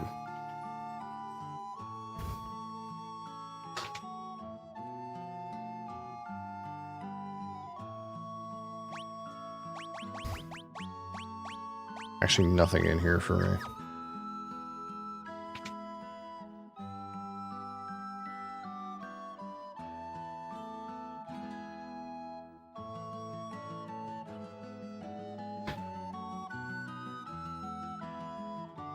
Chocobo's nest and a forest due east of here. Have you been by any chance? Light and dark are living forces. When the time is right, they choose 4 young heroes unto whom they bequeath their powers. The warriors of dark were 4 such people chosen to save the world from the wrath of light. But the balance has shifted once more. It is up to you to restore the light. Do not abuse this awesome power. We have but one rule: surrender to the greater will of the world. One cannot rely on modern machinery.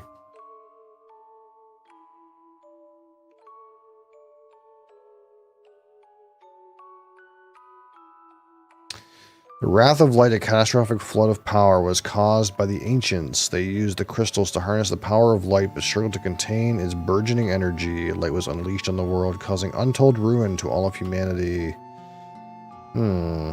This is sounding familiar.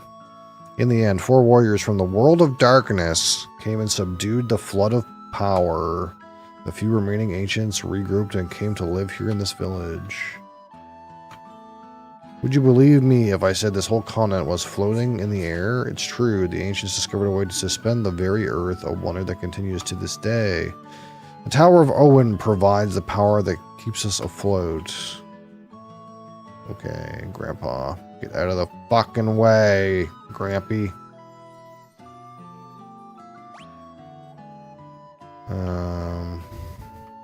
Interesting.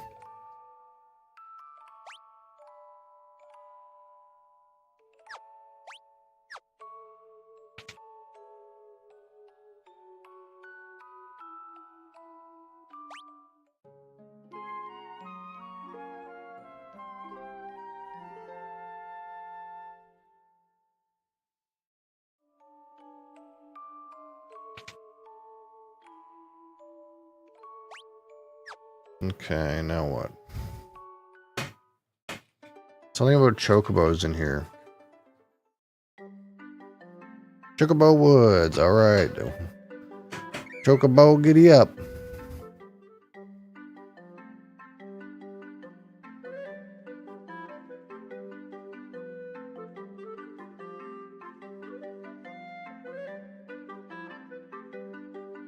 That child said he would give me a gift if I circumnavigated the whole world with a chocobo. Let's go.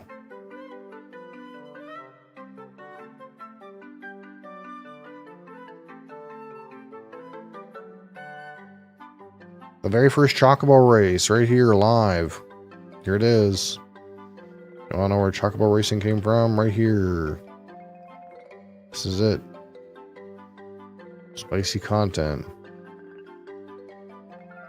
So this whole outer ring of the map is actually barren nonsense. That's made for you to race your chocobo around in. Weird.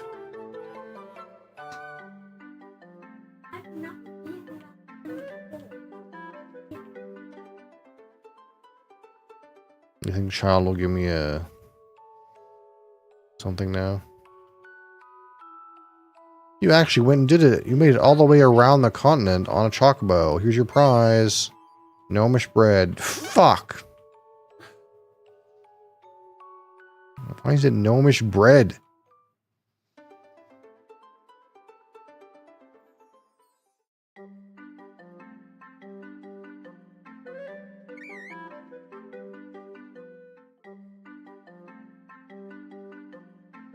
Okay. Now what?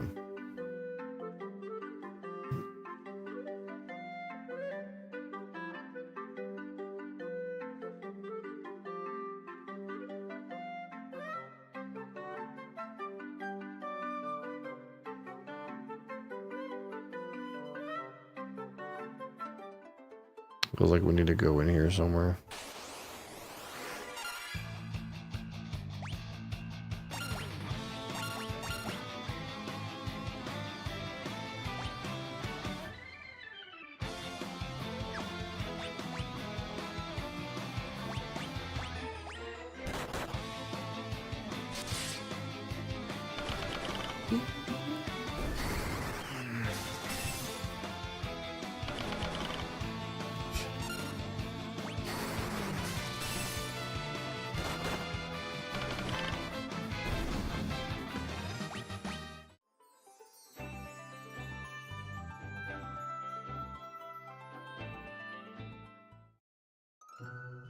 Living woods. The elder tree of these woods was cursed and carved into the shape of a monstrous castle. Now it wanders the desert aimlessly. You must help. The mage who changed the elder tree into a wandering creature can change his weakness. One who can see through his deception may be able to defeat him. These woods are alive. We are the fairies who inhabit these woods. I hear the cries of the woods. They weep for the elder tree that has made these woods its home for 10,000 years. The great tree was cursed by a despicable mage and left the woods behind. Hein, the royal advisor of Castle Argus, is the one who cursed the elder tree to wander the land. Without the elder tree, these woods will soon perish. Our home, our friends, the trees will wither away. Have you heard of Hein? Because he still uses the barrier shift spell to change his weakness. Okay. Thanks for the random hints, I suppose.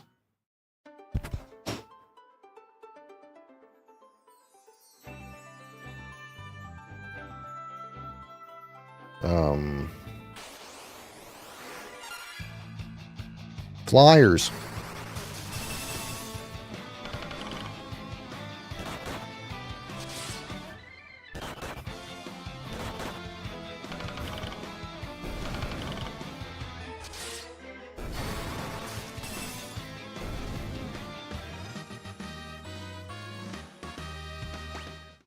Sleepy time.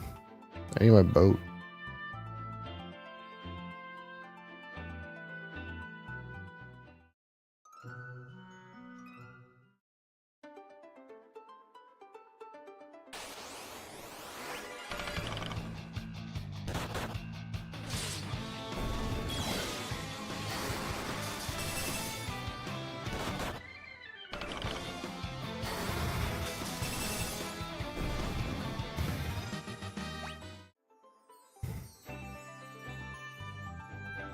Holy.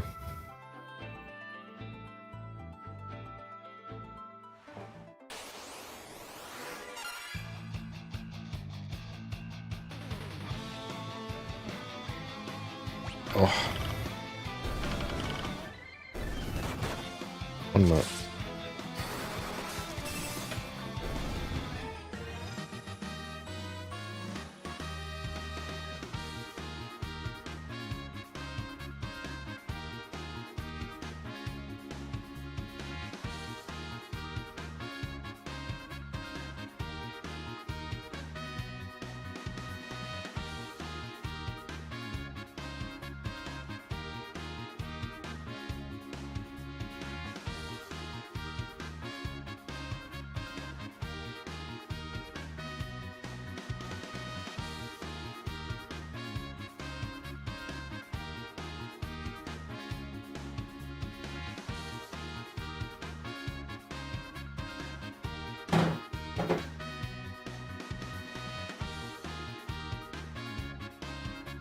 I'm gonna blast into one of these Red Bulls because I'm fucking dying. Fucking schlep, dude. Holy. Okay, here's my boat. Let's go up here.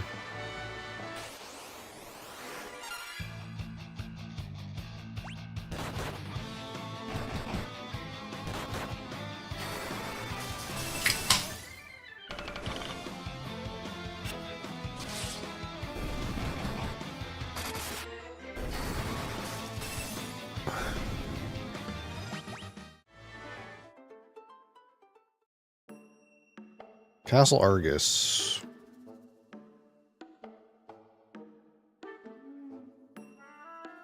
Who knows why I got this random douche guy following me around. Is this place empty? What's going on?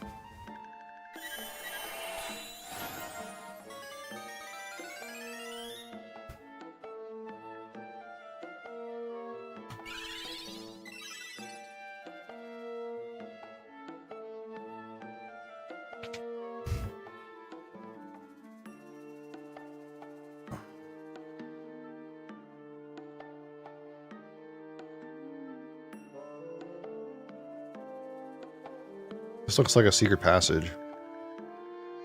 Ha ha ha, fucking is. Antarctic wind, bomb fragment.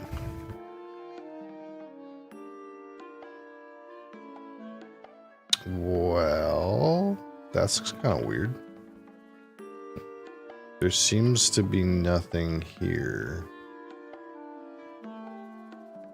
Seems is the word.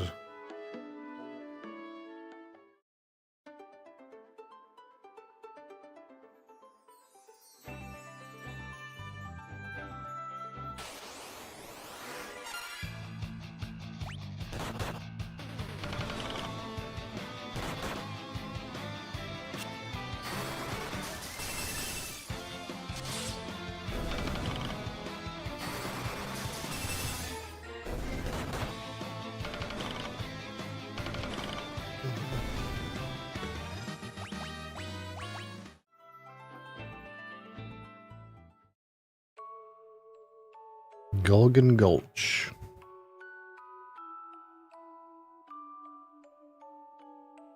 This is a Gulgan Gulch. You should know that we Gulgans are born sightless.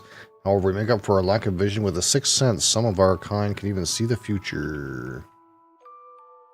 We serve the wind crystal, source of light, and whose power has been bestowed upon you. Henceforth, you must go to the crystals of fire, water, and earth. They will grant you greater powers than you already possess. Yeah, I kind of figured that. The great earthquake was only the beginning. The tremors tore the land asunder. The crystal sources of the world's power fall into the depths as monsters emerged from the chasms now scouring the earth. Yet that was nothing compared to the catastrophe to come. I see a future of both light and darkness, but this is by no means set in stone. Came true. The living woods, the sentient forest calls to you. I see a future bubble. Yeah. Isn't King Argus supposed to know something about... no, that's the wrong person. Yeah. We say sequester away in this gulch for those who know the future should not dare to influence fate. When crimson flames threaten the tower's destruction, he who alters fate's course will awaken to his destiny. I sense the fire crystal's power is centered on the island of the dwarfs. The earth's power is sealed away. What's down here?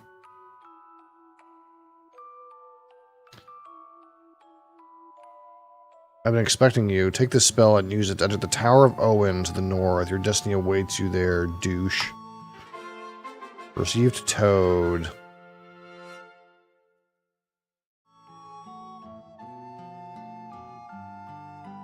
Something's timing. I gotta go to the Tower of Owen. If that guy's right about me, my destiny is waiting for me there.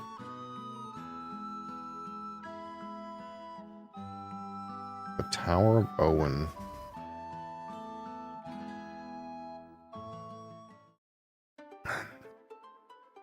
Where is this Tower of Owen? What is this? Oh, more chocobos.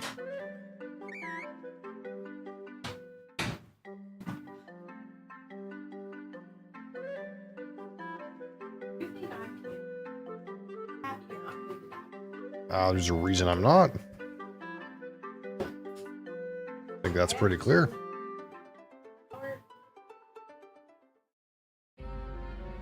Tower of Owen.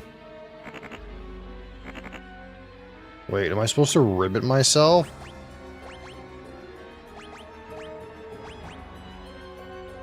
Oh no.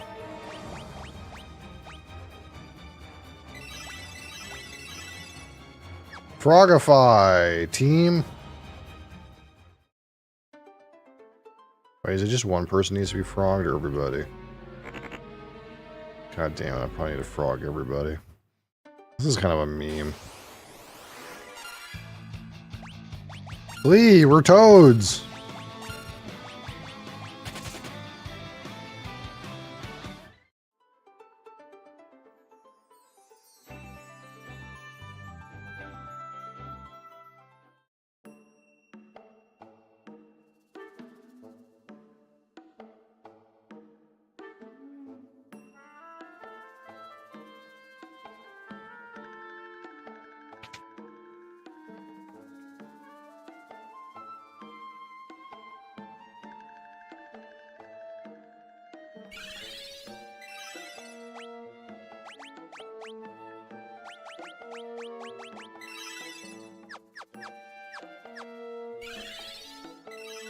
Now we're all frogmen.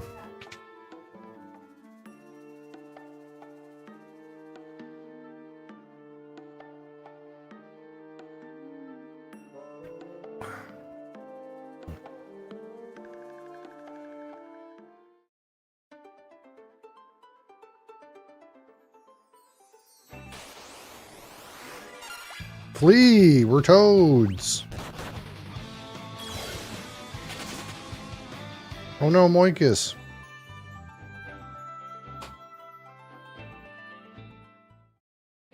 Okay, now what? Okay, these guys just still say ribbit ribbit to me. Far Darig. Oh no.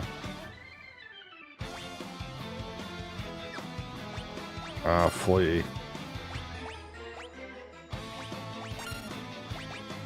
We can't cast any magic. We gotta flee.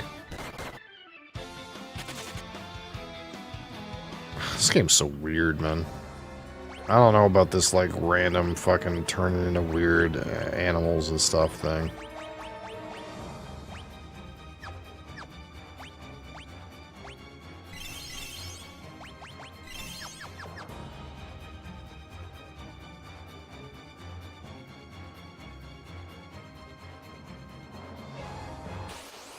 What was I supposed to do?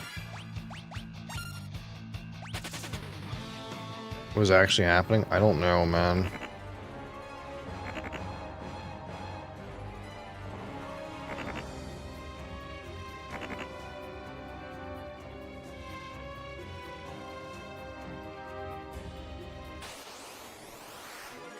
This game's kind of odd.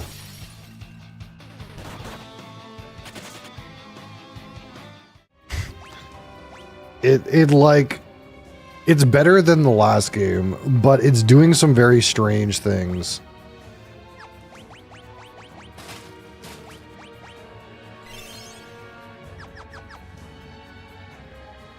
Alright, we're frogs now. Let's get going. Like, you have to be frogs to interact with stuff.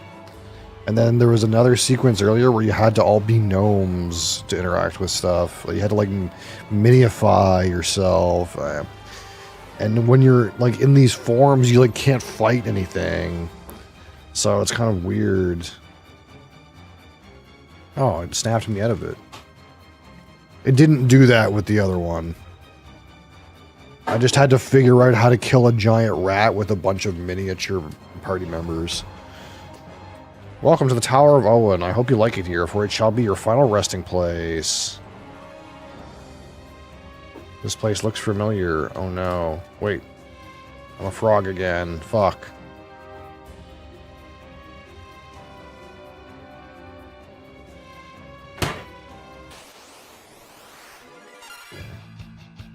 Flee! Run! Run, you and this guy's just dead. Like, what was I supposed to do? I can't do anything about that.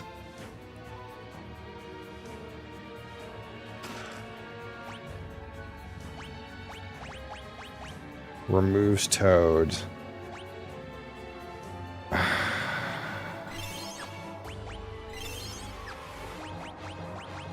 Okay, who's the most useful party member? Crassus can't kill anything. And Moikus can't heal anybody. I guess it's Bee's Knees. He can do both.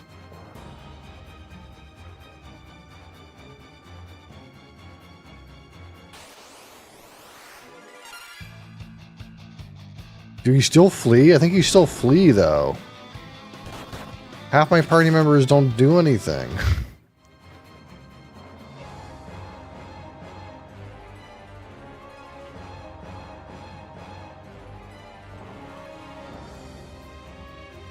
Hee hee hee. Wait, I remember. I'm an ancient. Douche, stop being weird, man. Do you think I can kill these? Let's just go, man. Let's just go.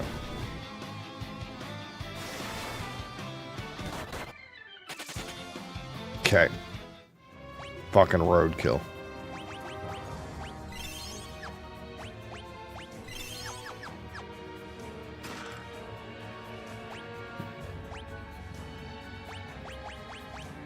A slender sword with a piercing tip.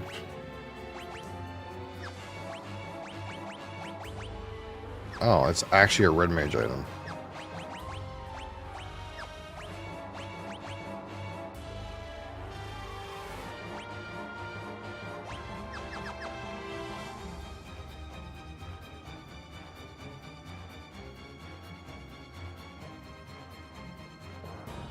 Your soul shall wander these sodden halls forever.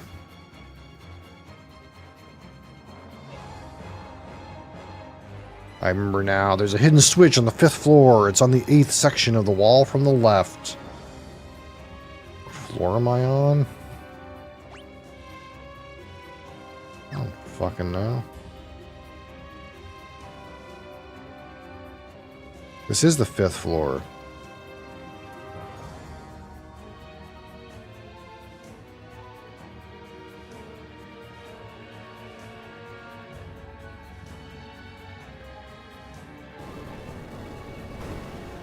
Aha!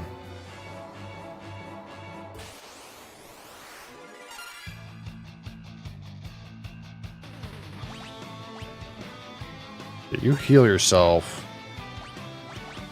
Everyone else can fucking flee. Okay.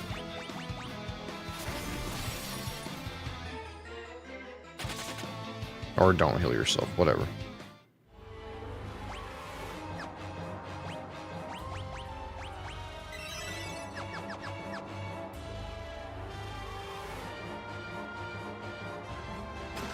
Aha! We can recover another. I mean, this is a little bit clever. The farther you get up here, the more you get to, like, recover your party members. I guess that's mildly interesting.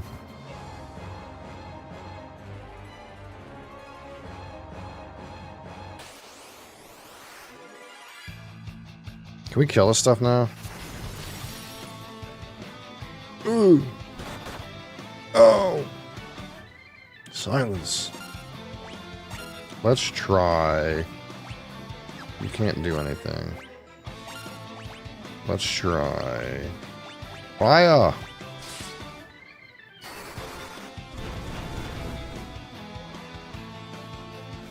That didn't kill them.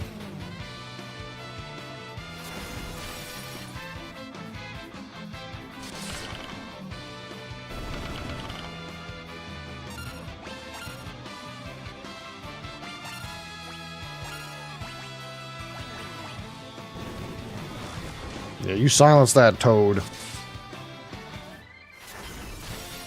It's not talking for sure.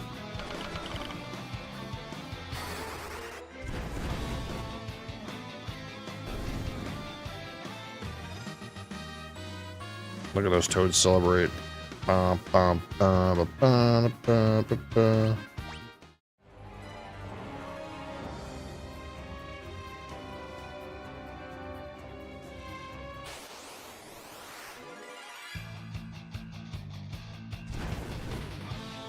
No, not Moikus. What did he do?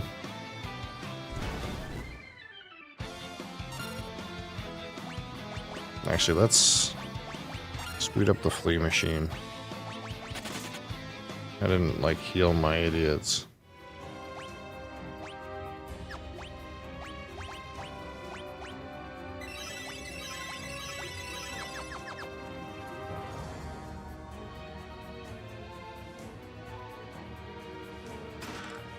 Echo herbs. Bomb fragment. Remove silence. Deals fire damage. Wonder if the frogs can throw items.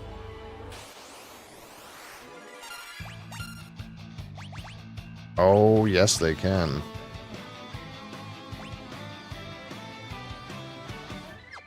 Wait, and they can use, like, fire staff and stuff?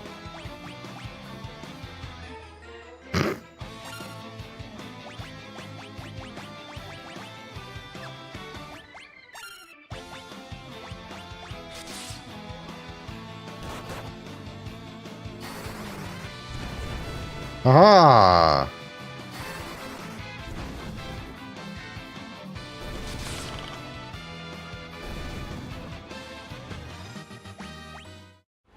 We can play the game a little bit now. I don't want to use too much gas because I get the feeling there's going to be a boss at the top of this tower.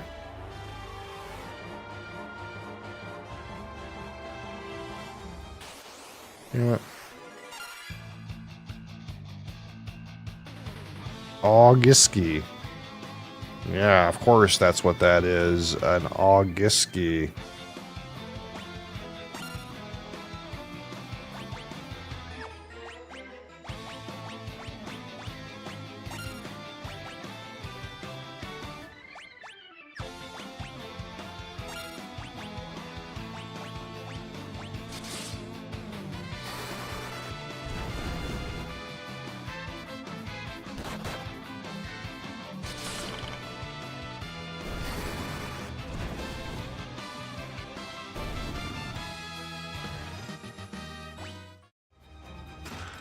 Echo herbs again. Any more Maiden's Kiss game.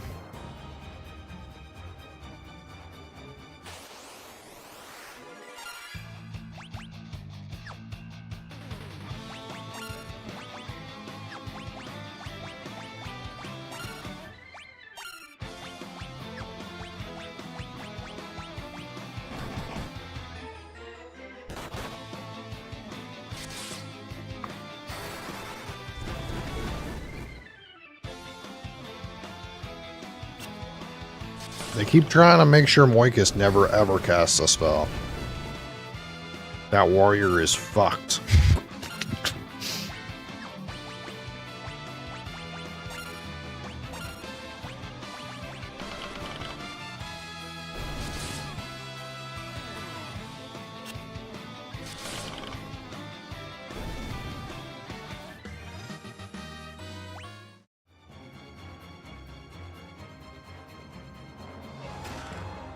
Salaman sword.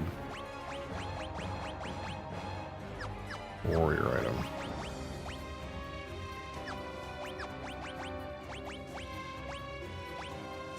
Ooh. Big bog. Hey Sal, welcome back. How's it going? Flame mail. I think I already have that. Yeah. Can you wear it? No, I think that's a warrior item again.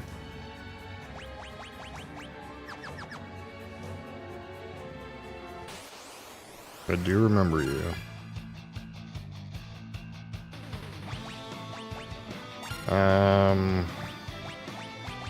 Yeah, we'll just keep having Crassus cast fire spells as a toad. And, yep.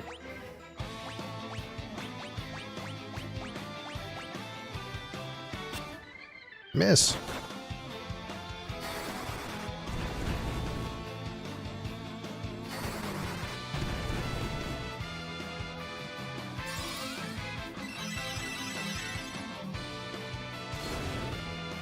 Ooh, it's a fire sword. That's kind of cool. I kind of should keep curing.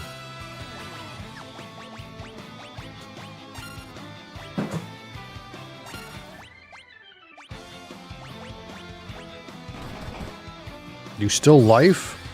Yeah, I recommend still lifing. My personal opinion, but Sometimes controversial.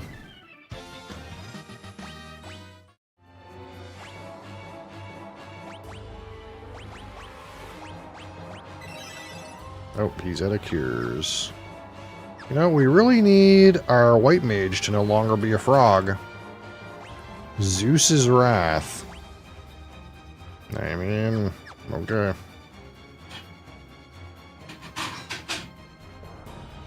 Oh!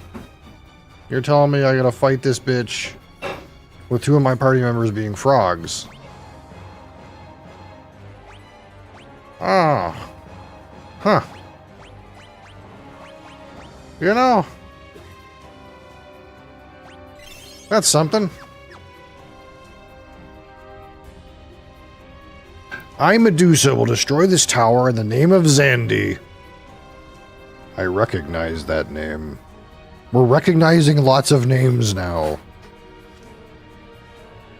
The continent will plummet from its place in the skies. You'll not interfere. Now die. That is something. Okay, so... Wait, can you... Oh, I'm an idiot. Just kidding, I'm an idiot. Holy fuck, I'm dumb.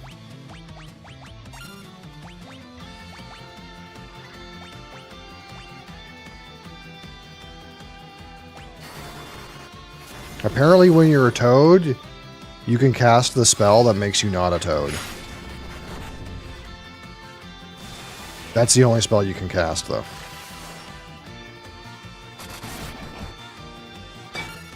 That wasn't obvious. So let's get you in here. Well, in the meantime, why don't you throw a bomb at the Medusa? Yeah, why don't you do that?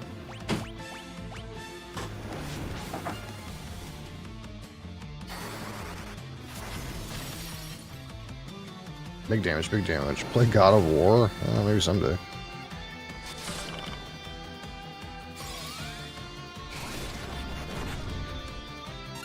Well, I wish I knew that earlier. Right, you don't have any cures left, so I'm all gonna be on fucking Crassus, keep the party alive. As it always seems to be. Thunder!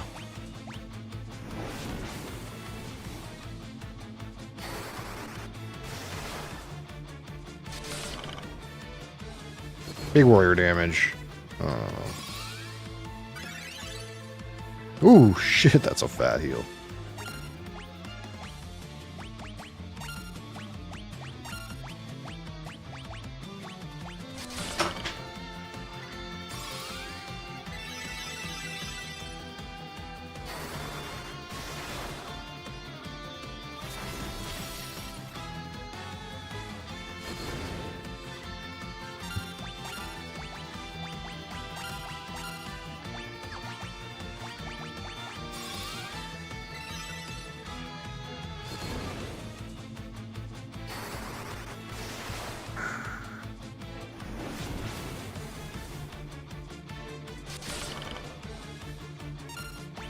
Big damage, big damage.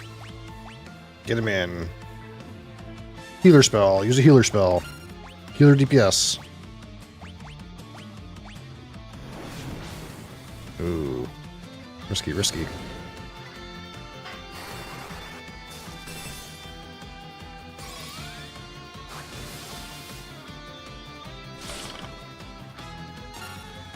Wow, bee's knees. What the fuck was that? 23 damage? Brother.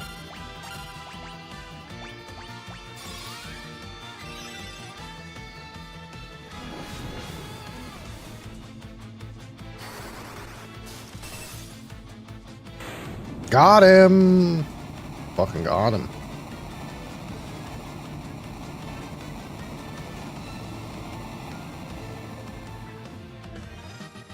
Bum, bum, bum, bum, bum. Full party level up.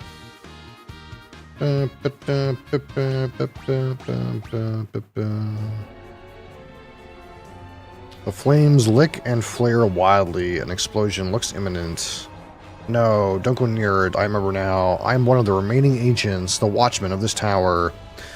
I was only supposed to awaken if something happens to the tower, but I was asleep for so long. My memories were scrambled. When I woke up, I forgot my purpose. This doesn't look good.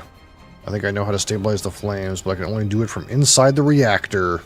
I have no choice. This tower is the only thing keeping the continent afloat. If it blows, we'll fall right out of the sky. This is farewell. Thanks for all the fish. Stop, you'll die! This is my destiny. Don't worry. Once I repair the furnace, that whirlpool should stop as well. Then you can search for the Dwarfen Island. That's when you'll find the fire crystal. Once I'm in, I'll warp you all outside. It's been a blast, literally. Now then, here I go. Yeet! Douche! Oh no. Poor douche. It was his destiny, though.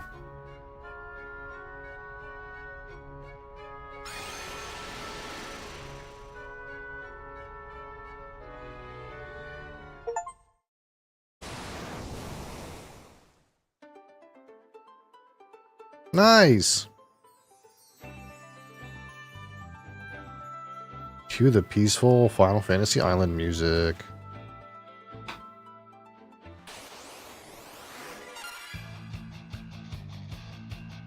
What the fuck are those?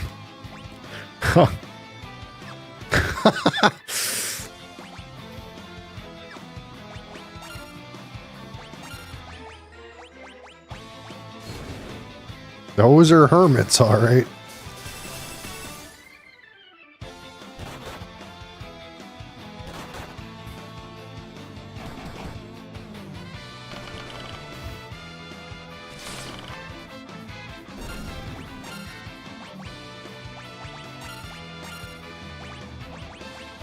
I need to go into the castle and heal.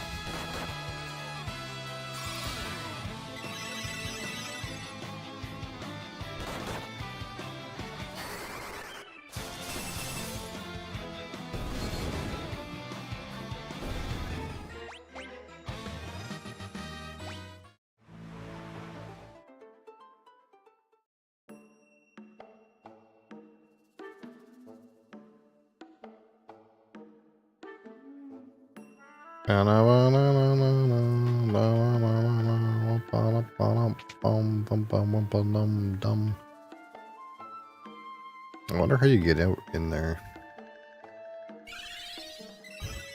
There's be a fucking hidden wall here somewhere. Get in that spot over there.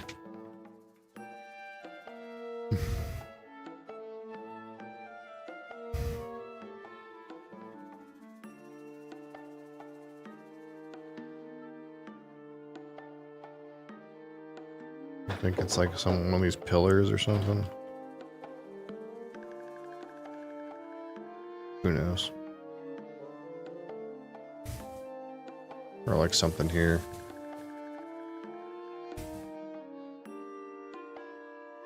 There's clearly a way to go up from one of these rooms.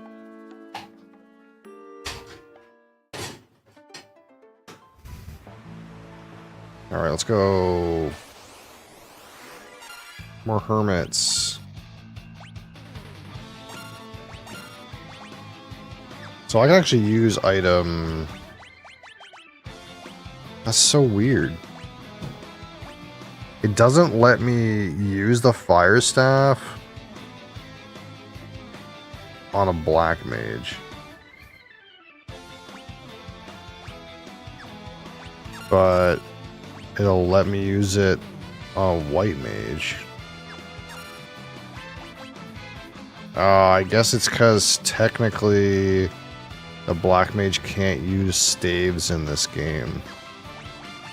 For some reason.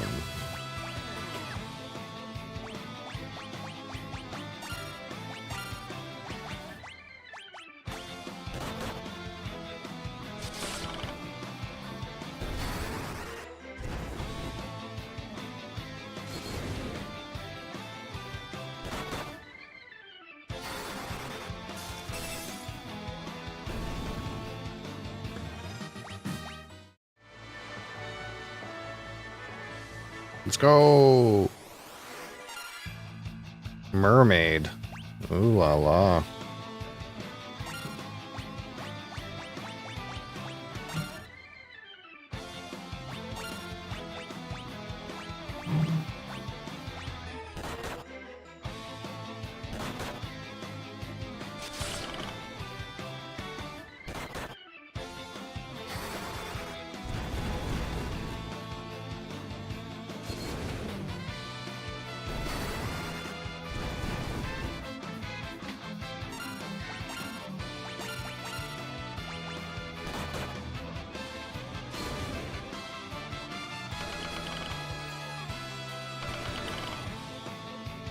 I figured that thing would have been low enough that some staff slaps would have just killed it.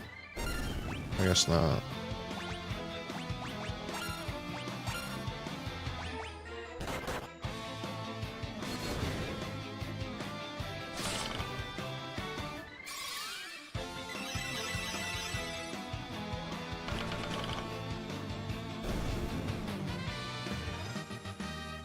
Bum, bum, bum, bum.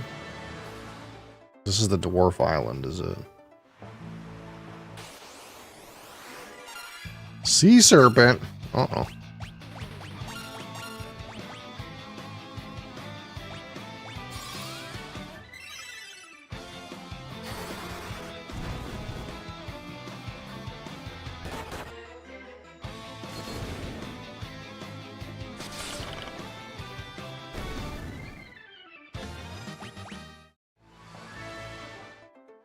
What's here? Chocobo? Who knows why there's chocobos here? Molten Cave B1. A wall of fire is obstructing the path. Okay.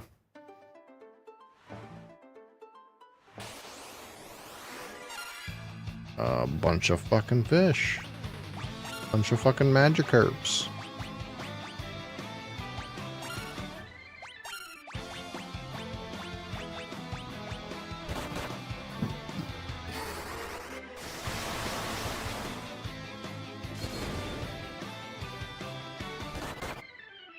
Ow.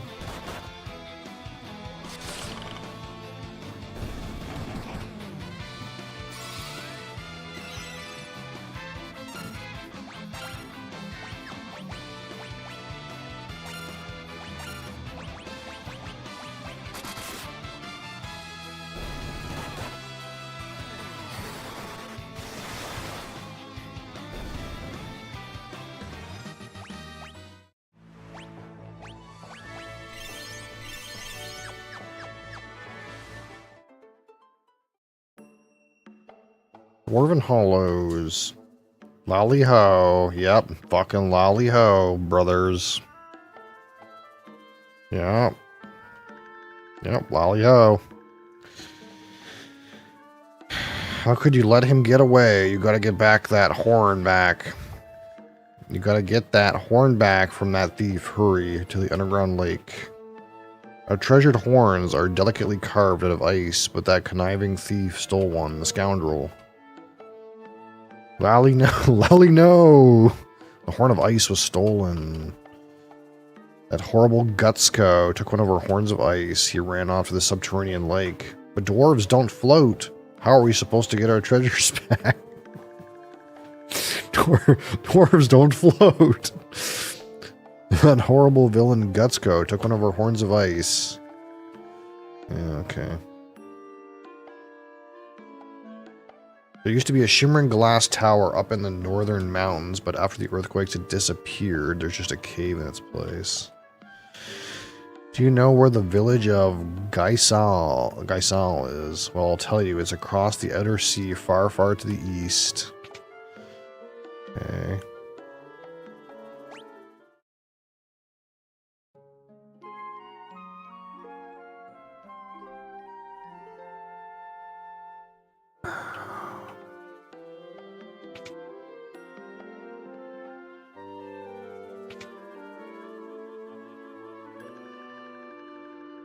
What, get in?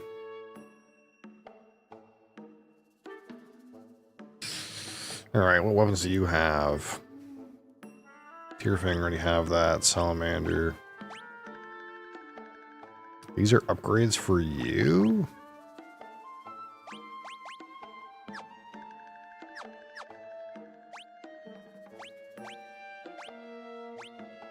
Really? Over Mithril Rod?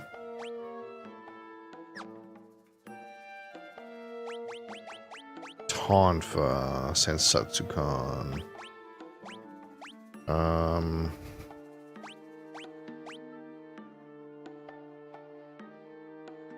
you tell me if I buy one of these? It's an upgrade. I'd rather just wait and for the red mage to stop using one. Wait, why do you have... Wait, what's happening? Why do you have no items equipped? What the fuck happened? We're all here. Why did you become naked? Yeah, you don't have anything for me.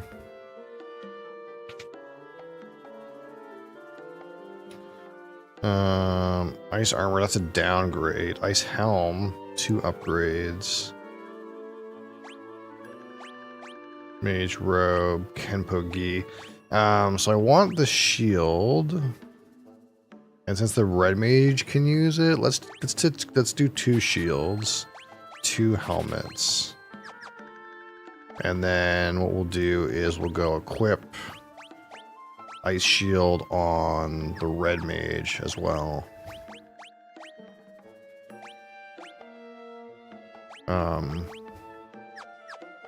And then we can give the other staff to Crassus. And then let's sell our excess here. 2 mithril rods, mithril shields.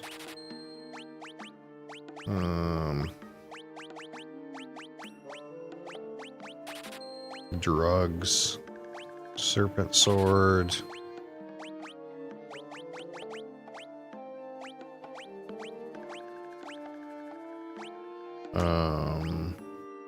Alright, yeah, equip the helmets too.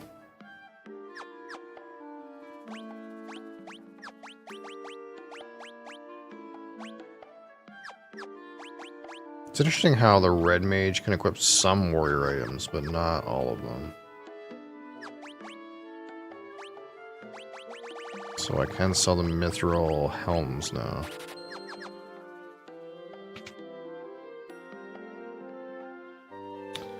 Alright, so I want to go click on this horn and see if anything happens. Oh. Invisible barrier, okay. Let's go down here. Dwarven Hollow's Treasury.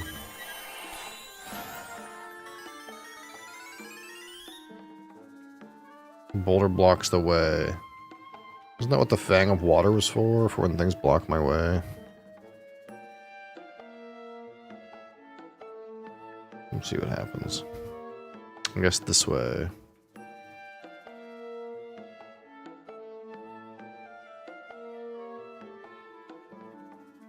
So we dive under? And how exactly are we supposed to do that? Maybe we have to become frogs first. Yeah, maybe we have to become frogs first. Who would have thought?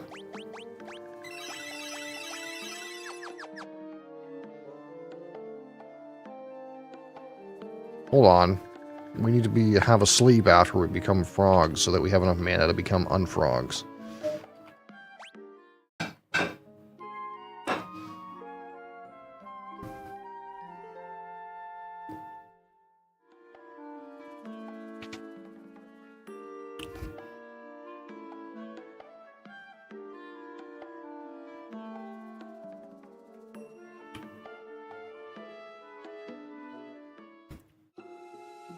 So training like B1.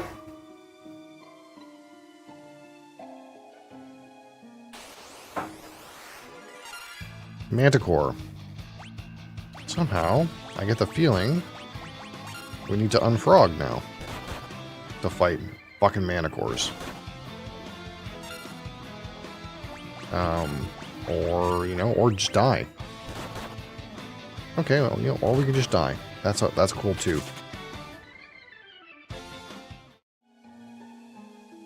I'll be right back.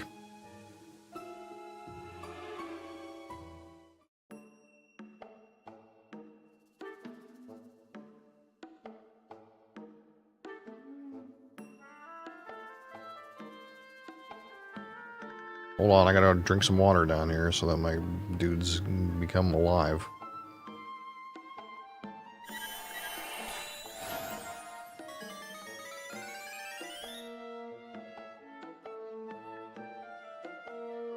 The res system in this version of the game is really strange.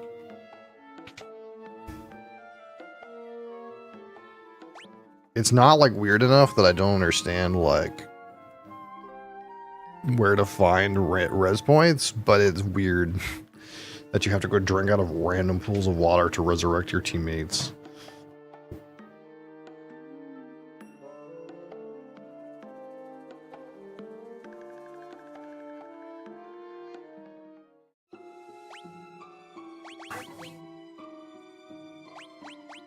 When is this supposed to happen?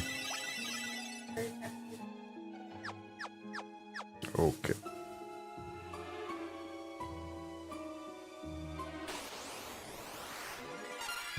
Bomb. I wonder if these are like the other bombs where they never ever do anything. Their only ability is to self-destruct and it always misses. No, I mean they're hitting and doing damage. So I guess there's that.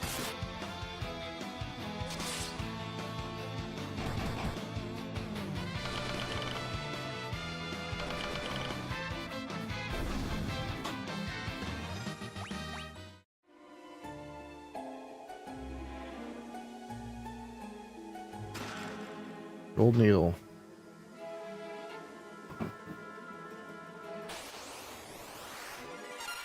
Manticore.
I feel like I'm a little behind on XP, but it's hard to know. Maybe the game intends you to be at this point.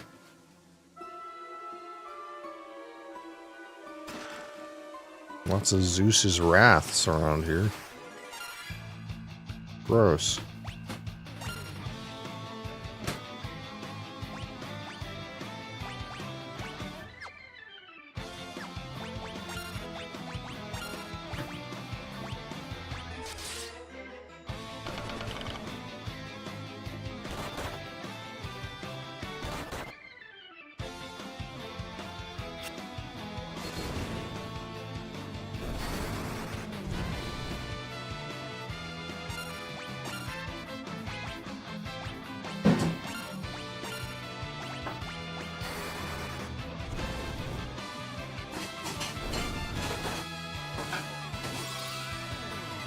Ooh, he turned to stone.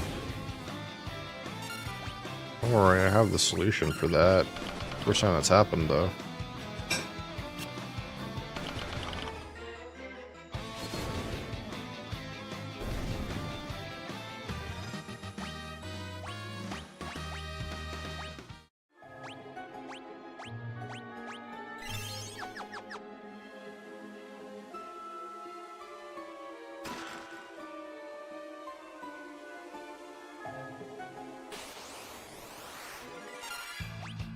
Ba-bomb.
It doesn't take very many fights to level up. That's why I feel like I'm under-leveled.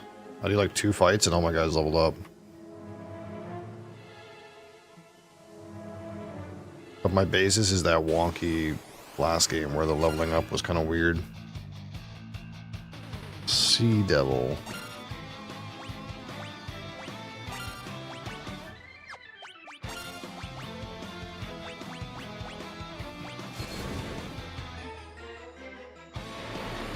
Bad breath. Ooh, toaded him. That's annoying. I don't have a way to untoad him.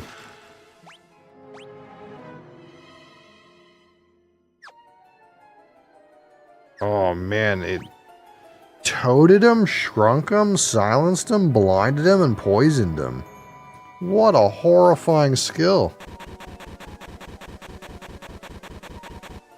The fuck? What am I supposed to do with that?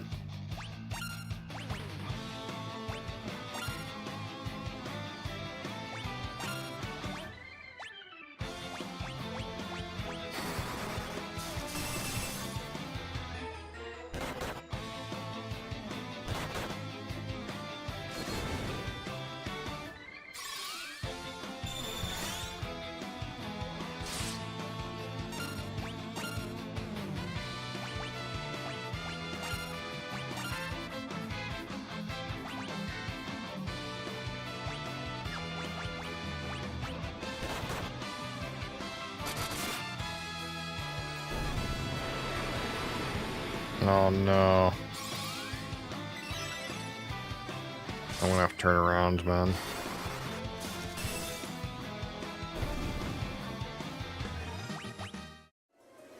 I don't have a way to untoad these characters.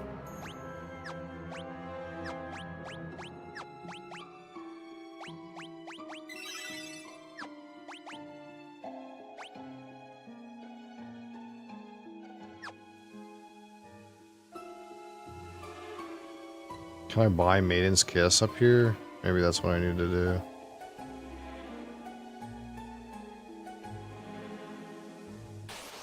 Because I can't cast the untoading spell. Because I have to use it to, like, untoad to play the game.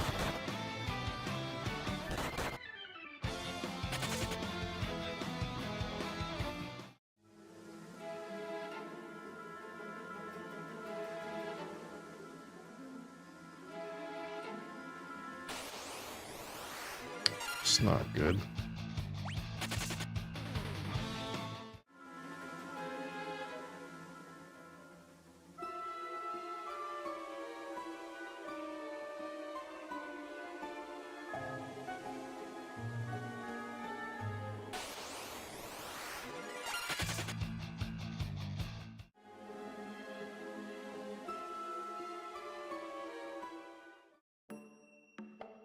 Well, I guess we're just leveling up, you know? Getting some extra XP.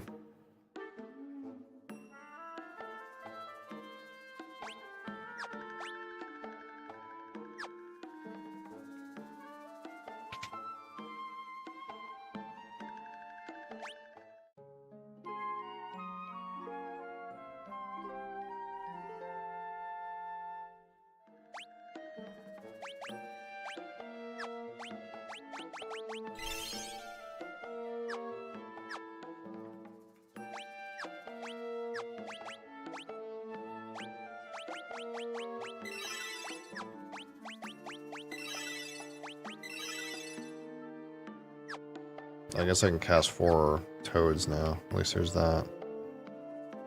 But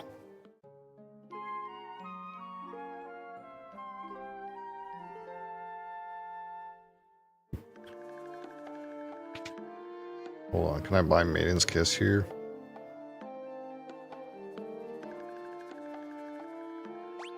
Yeah. I can also get mallets. Okay, so I need 2 Phoenix Downs. Give me 5 mallets and 5 Maiden's Kiss. Surely that's more than enough.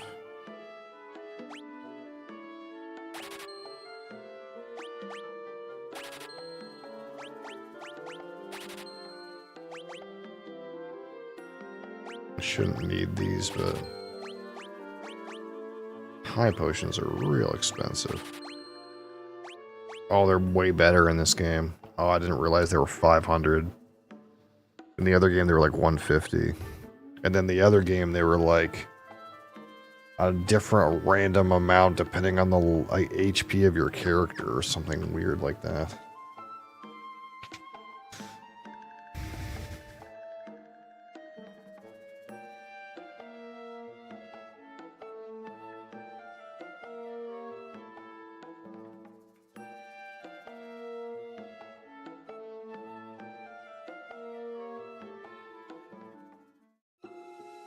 All right.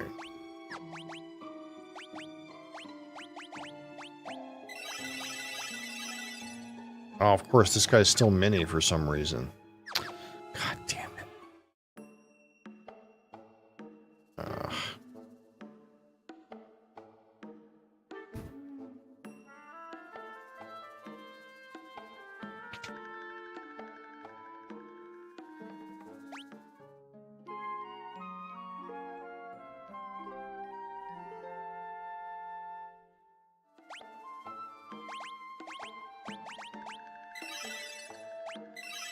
Oops.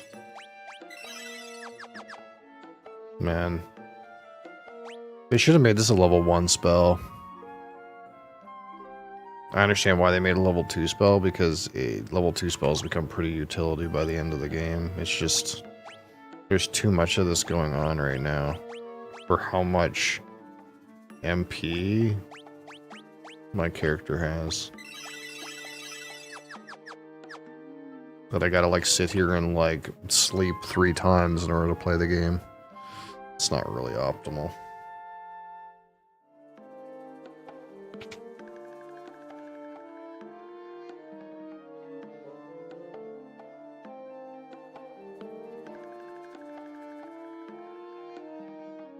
There's cool things going on, but there's some weird things going on too that could be a little better, you know?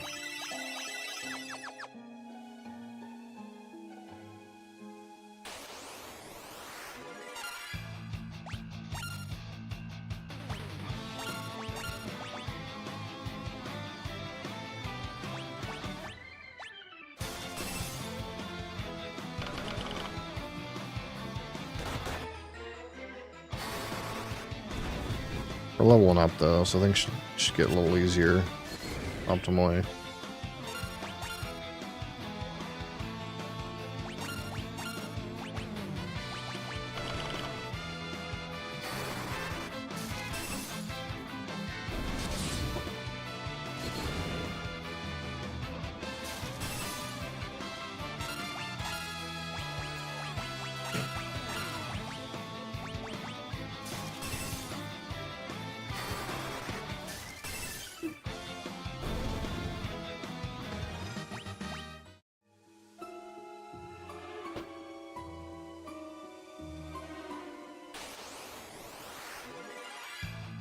Ba-ba-ba-bomb. Back attack. Ow.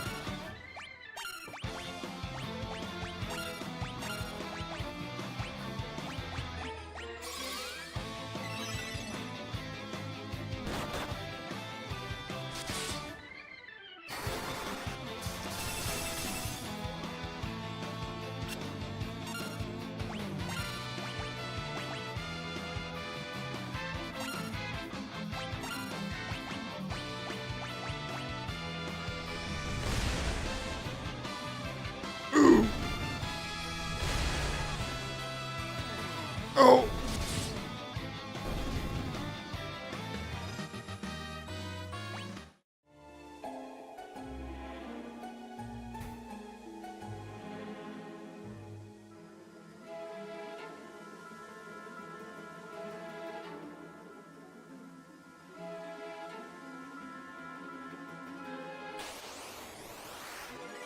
Oh, Lord.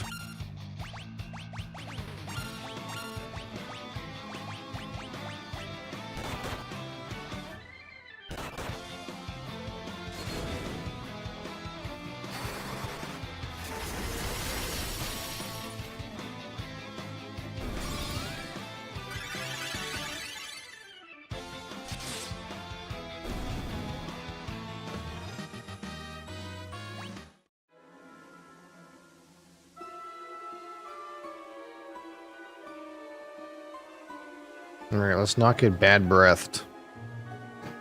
That shit was nasty.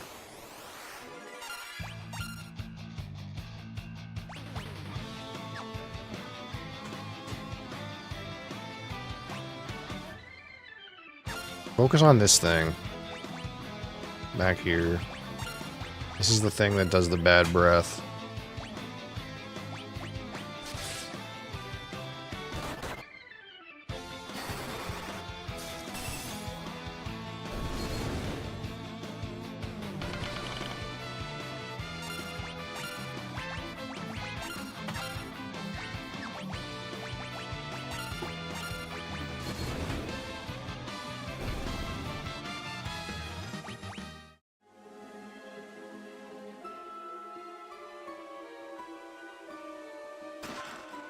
Uh-oh. That's a spooky looking guy.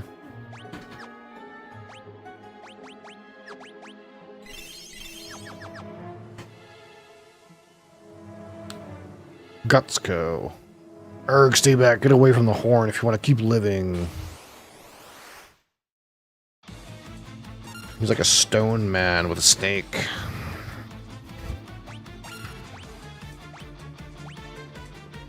Let's just preemptively do this.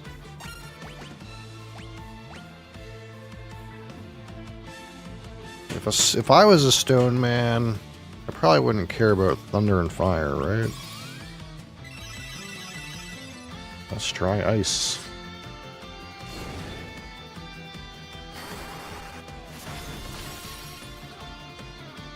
Reasonable, reasonable.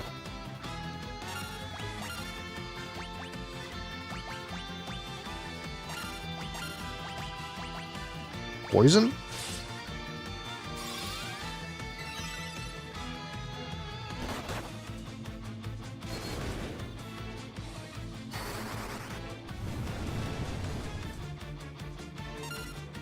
Reasonable.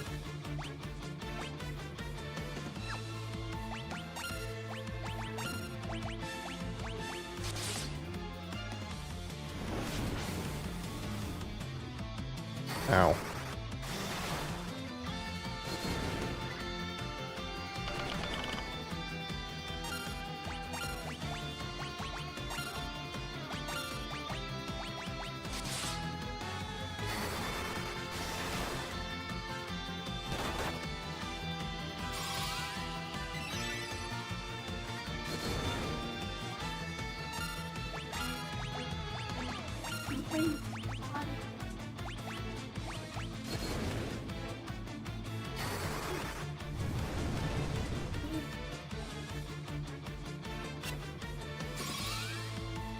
He's not really doing anything very interesting.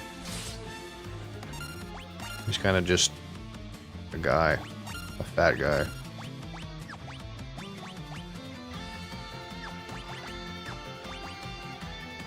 I guess I'm out of good spells. He kind of just slaps for a good amount every once in a while.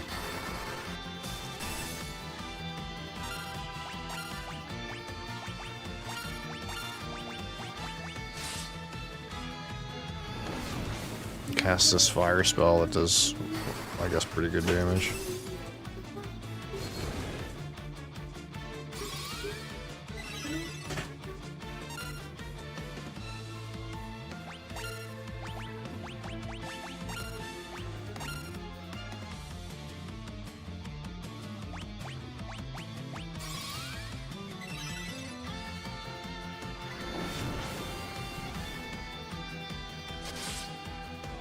Man, Gant takes like half damage because he has flame mail on. Yeah, I mean, he just kind of has got a lot of hit points.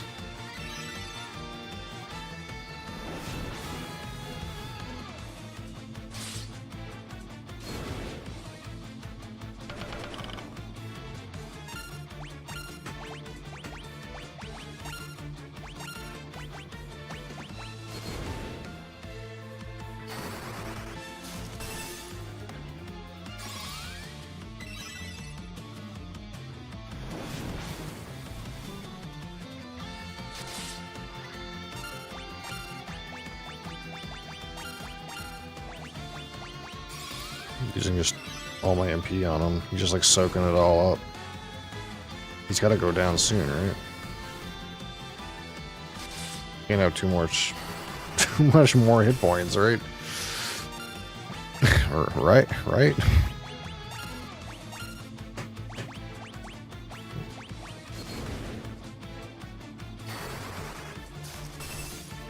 You're just a giant damage sponge, man.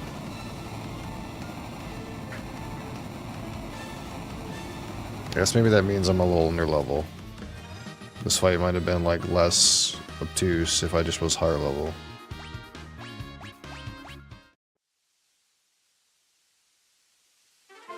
Obtained Horn of Ice. Who knows why he took it? I'm kind of more interested in why the fuck he took it.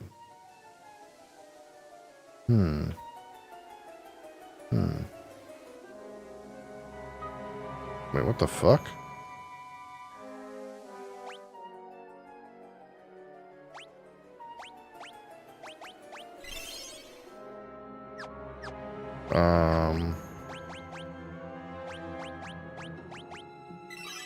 What's happening? Why am I being followed by this flat thing? That says, Something weird's going on.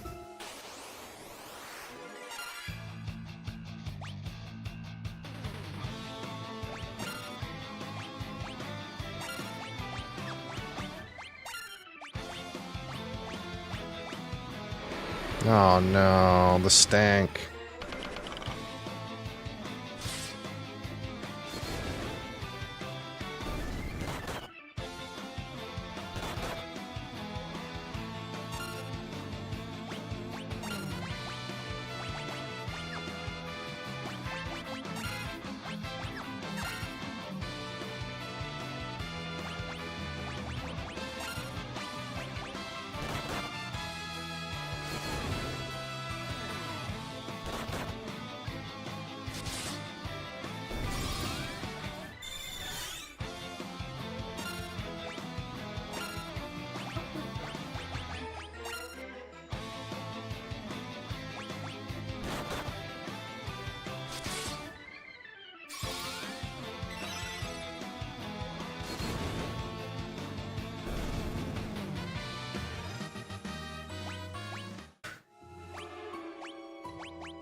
Okay, so Maiden's Kiss, Mallet,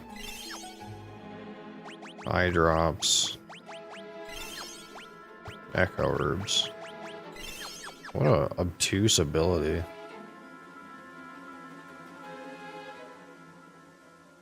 Who knows what this thing following me around is? It feels like it's a bug, but I think it's quite intentional.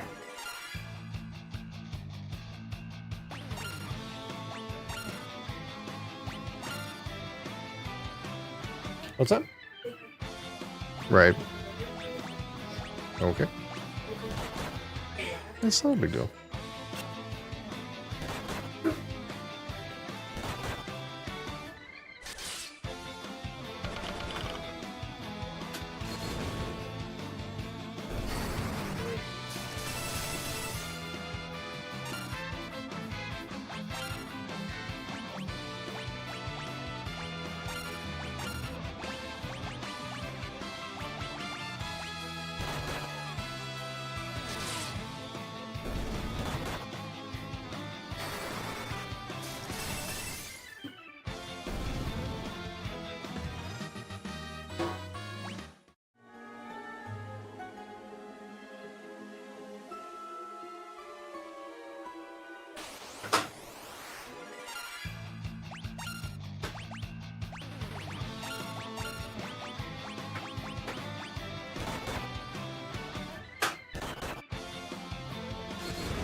Whoop.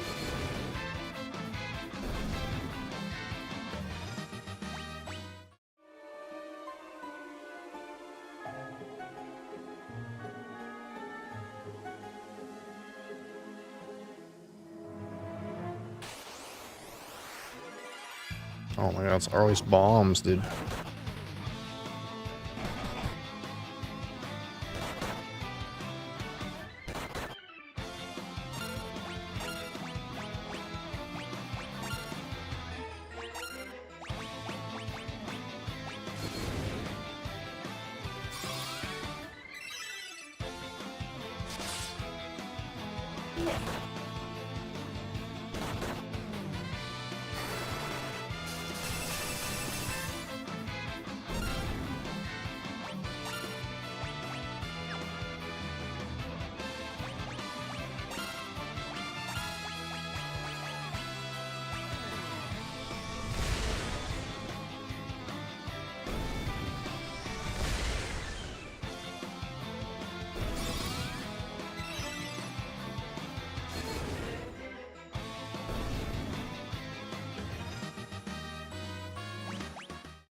Bomb arm?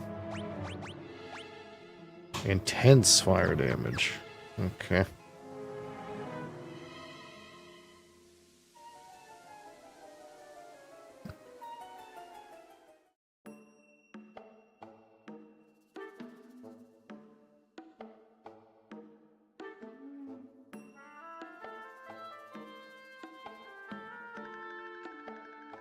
It's our horn. You're the best. Now put it where it belongs. Uh-oh. Is this, like, thing gonna go in here and do something nasty?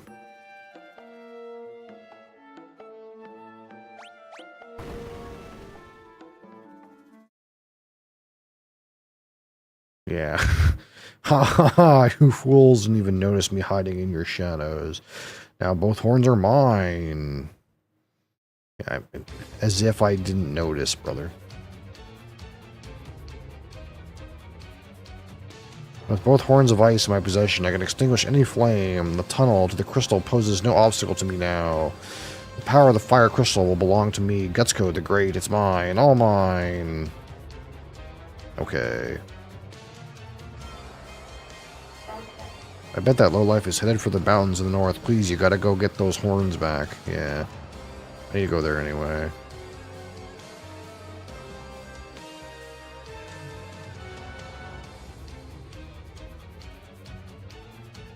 These guys are just saying, oh no. Oh no, oh no. Oh god. Let's have a sleep in a time like this.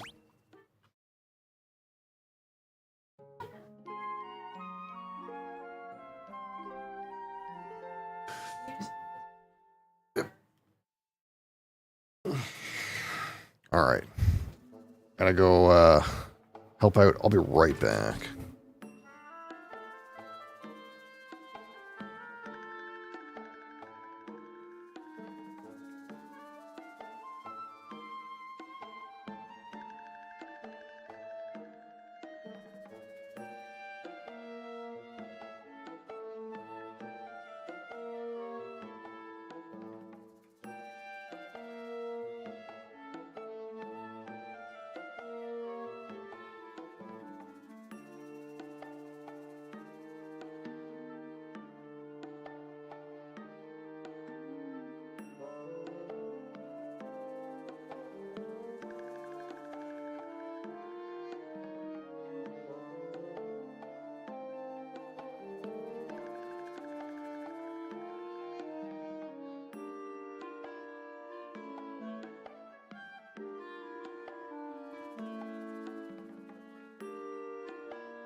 Okay, hi. Sorry about that. We're back.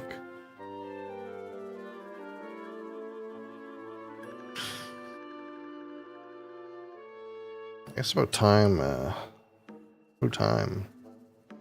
It's about time, you know. But we'll give this a minute longer.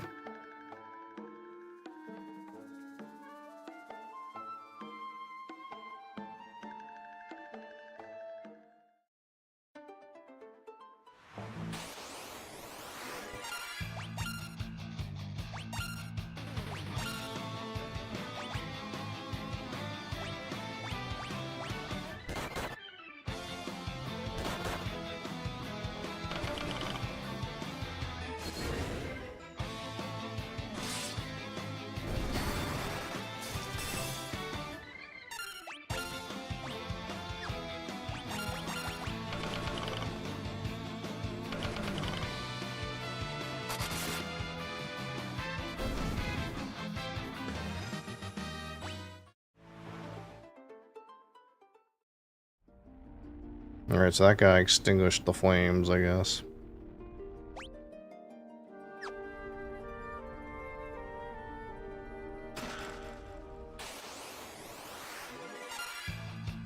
Crocoda. That's something.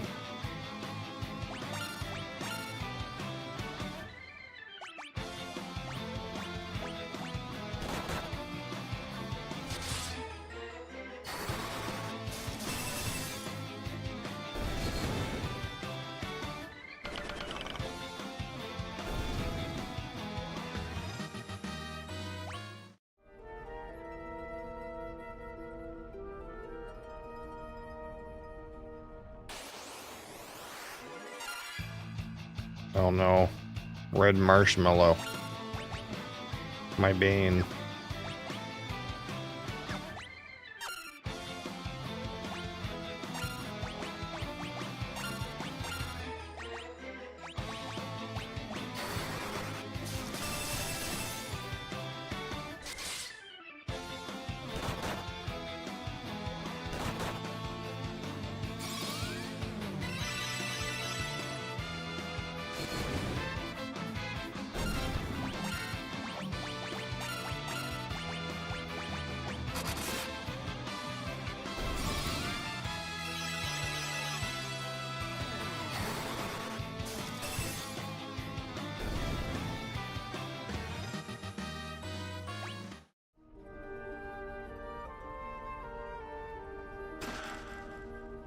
Mosley. What are you doing here?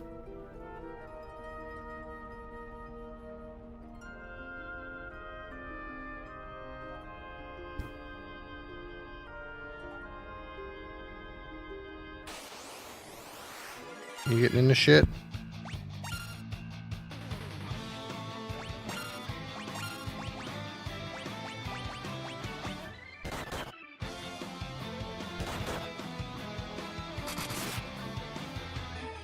Brother, I need keyboard. That's the only thing I need.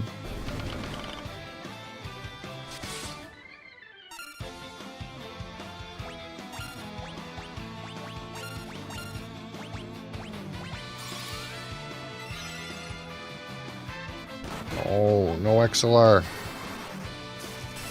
No keyboard. No. Hey, hey, stop.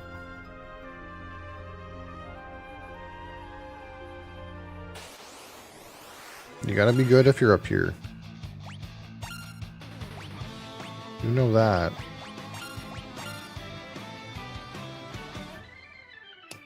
You're such a goober, Mosley.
Freezing blade.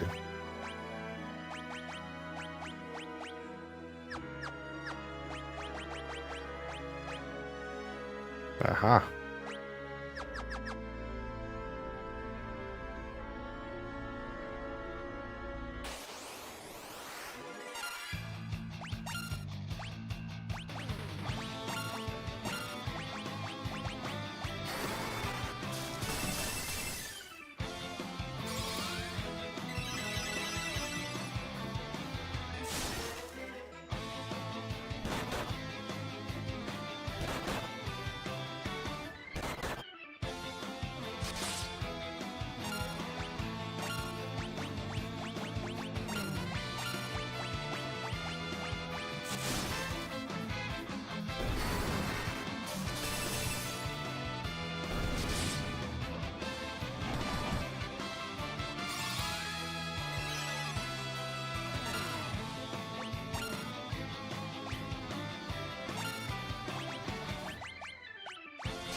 High potion. The heck is that?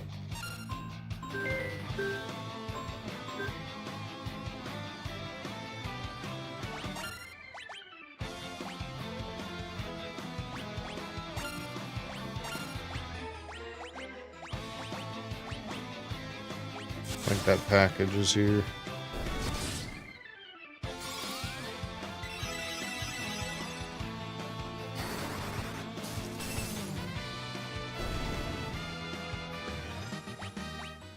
I'd have to AFK again for package. Sad.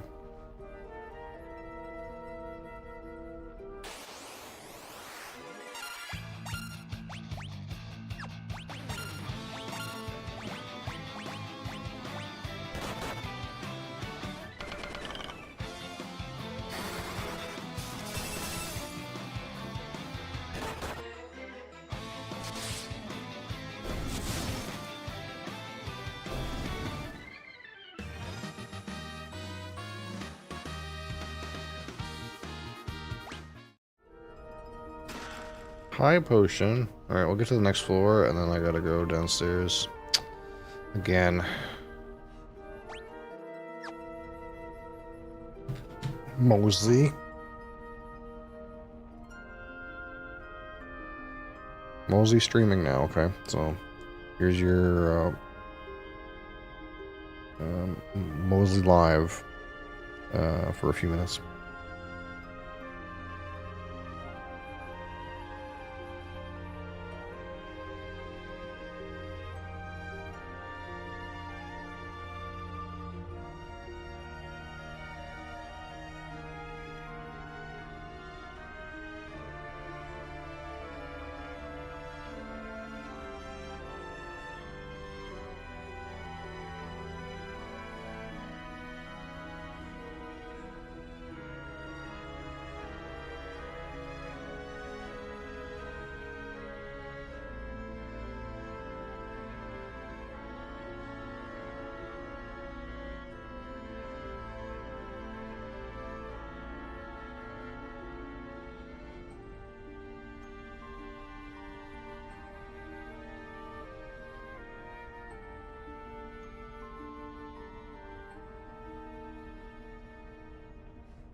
Oh, was Lee? You left. You weren't supposed to leave.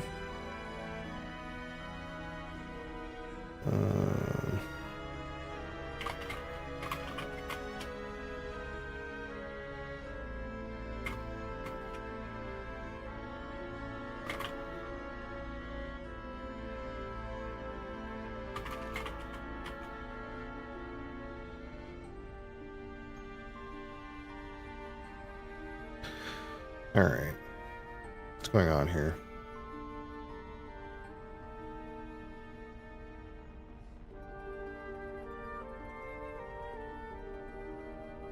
I guess it's whiskey time. I don't know how much longer this cave is.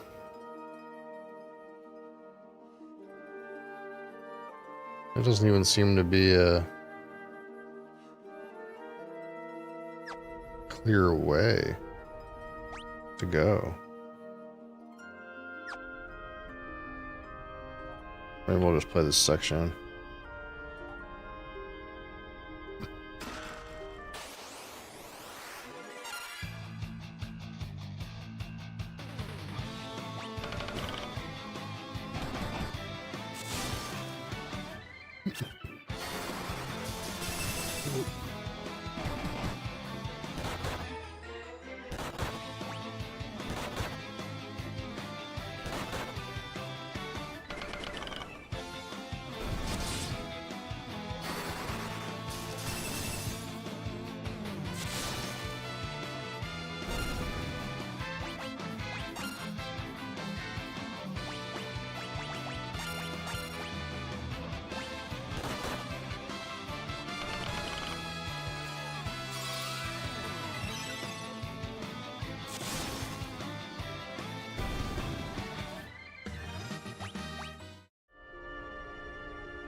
Ah, yes, the rock is the key.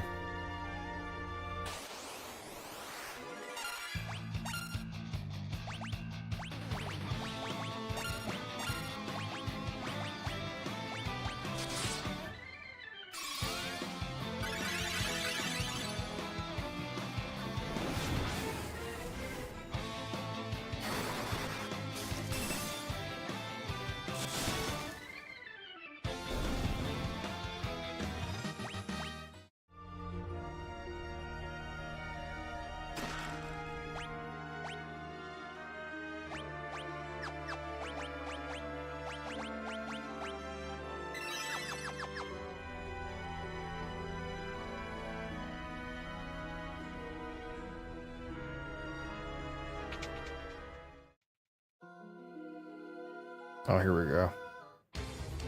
Alright, one boss fight, and then we'll do some whiskey. Oh, with the power of the fire crystal coursing through me, I'm unstoppable. Thing is, I can't tap into the true power of these flames so long as you goody-goodies stand in my way. Nothing personal, but this is where you meet your maker. Okay. That's a salamander.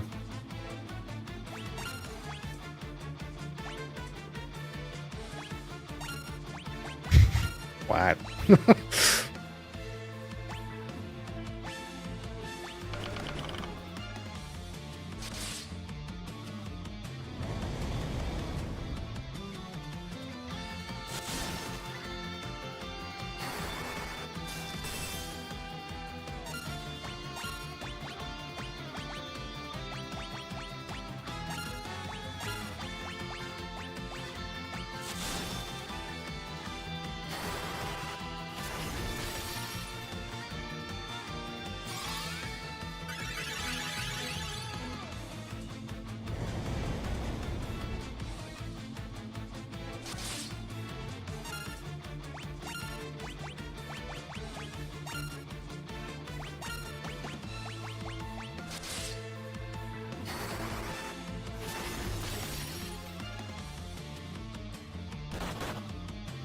Ooh, that was close.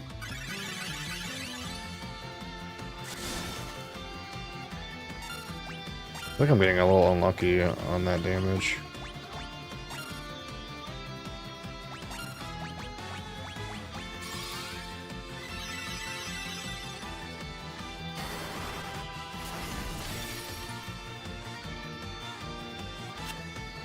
Miss.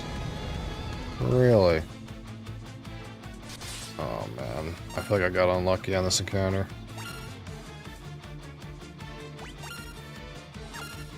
I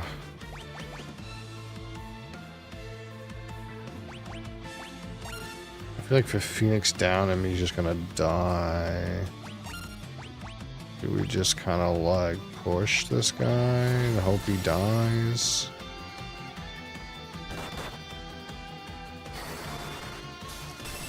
He didn't do his fire AoE.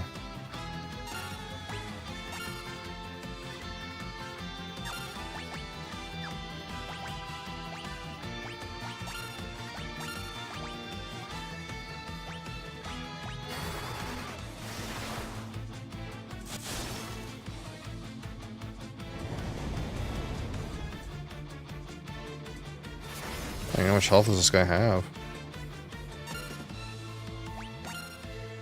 We'll have to have another go at him.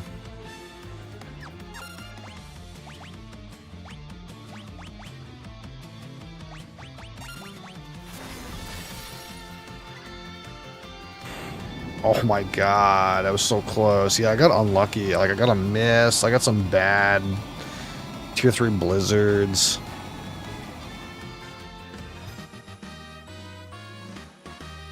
I lost a shit ton of experience on 2 characters. What a mess.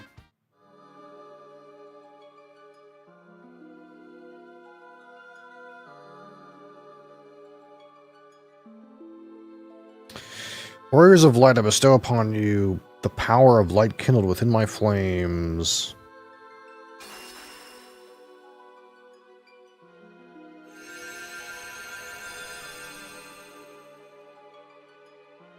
Received a new title from the Fire Crystal. Ranger, Knight, Thief, and Scholar jobs now available. Switch jobs at this point?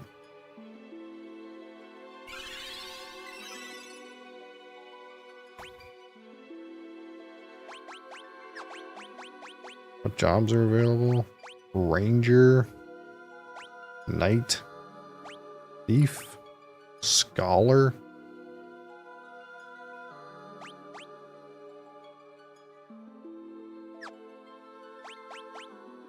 I feel like I'm kind of good, you know. Why would I go from a level 33 warrior to like a level 1 knight? What's the upside? And what's the scholar do that a white mage can't do?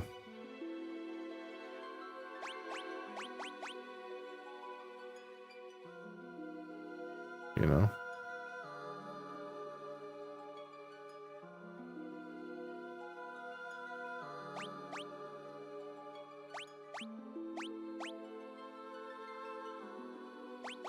It's kind of cool, but at the same time, I don't get it.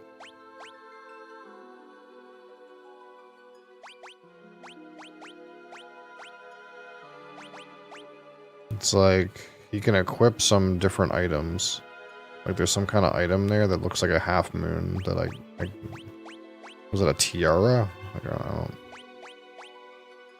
And this guy can equip a book, which these other classes can't equip, I suppose. That's clearly the bow character. But I don't see why I wouldn't just keep things out how they are, you know?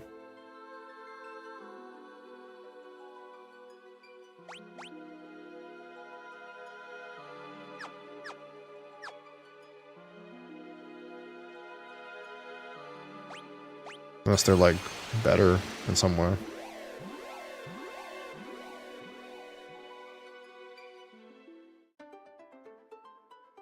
Alright.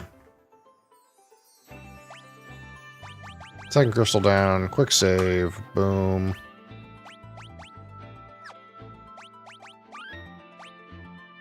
Four hours on this mess.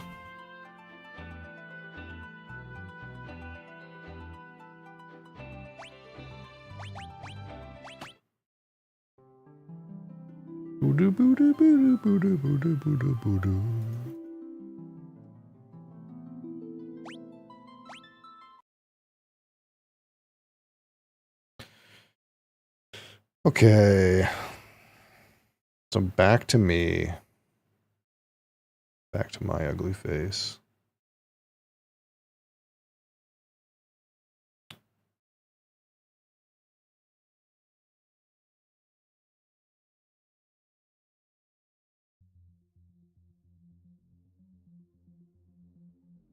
Let's spin some wheel, talk about some whiskey. Cruise into the weekend.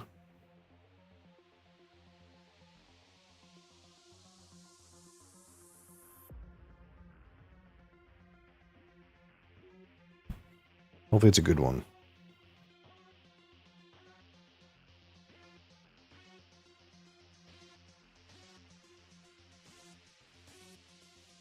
Nope. Nope.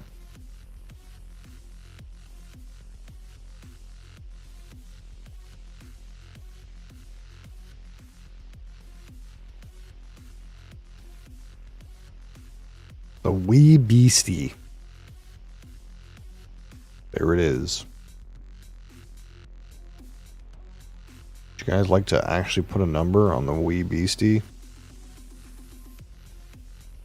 Well, if you didn't, too bad. It's now the time.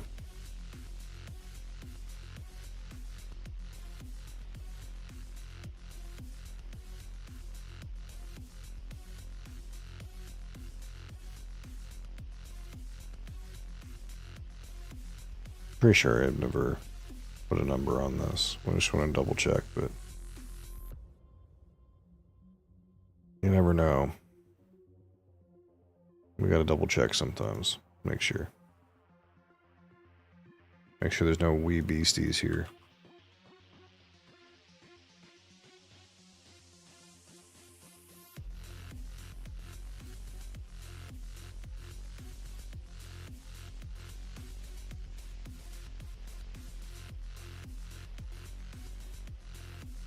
Nope.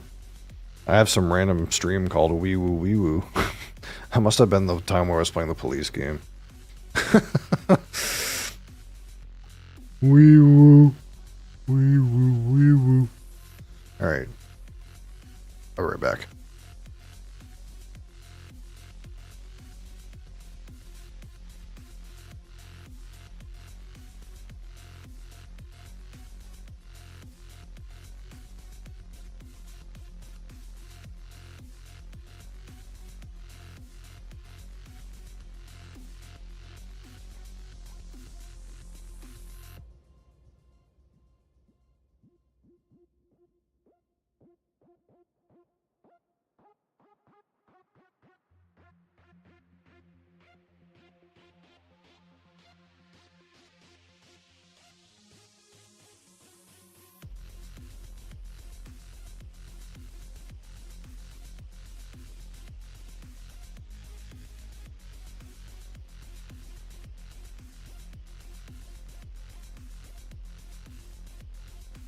Change the category, that would be a smart thing to do.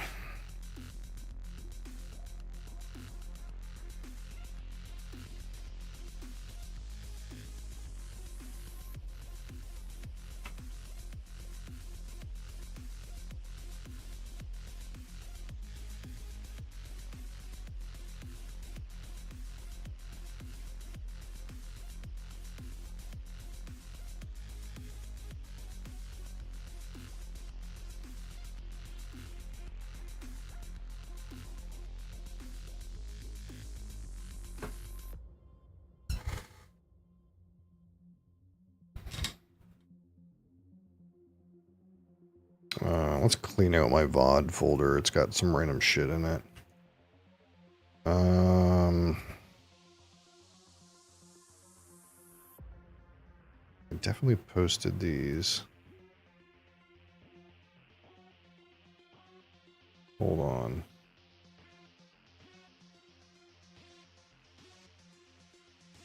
Did I post this one? I did. That's posted. That's posted. That's posted. I'm not posting that. That's posted. That's posted. Delete.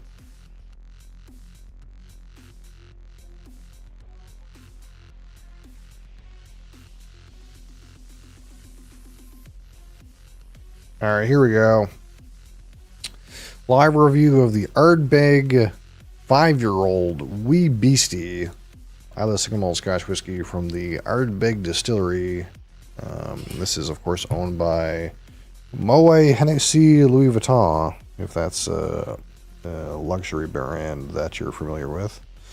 It is 47.4% alcohol, 94.8 proof. It is non-chill filtered and of natural color. And it spent 5 years in a mix of ex-bourbon barrels and ex-sherry Oloroso sherry butts. And of course, this is the young and brash 5-year-old release from Ardbeg. And of course, we will rate this out of 100. 25 for aroma, 25 for palate, 25 for finish, 10 for texture, and 15 for my personal subjective experience. Boom.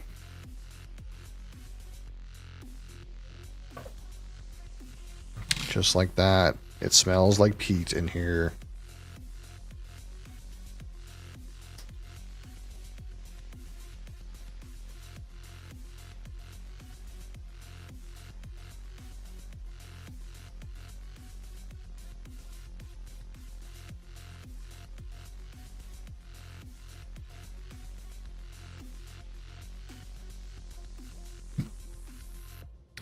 So here we are. Again, this is natural color mix of ex-bourbon and ex-sherry. But again, 5 years old. So it's a youngin'. It's a young one.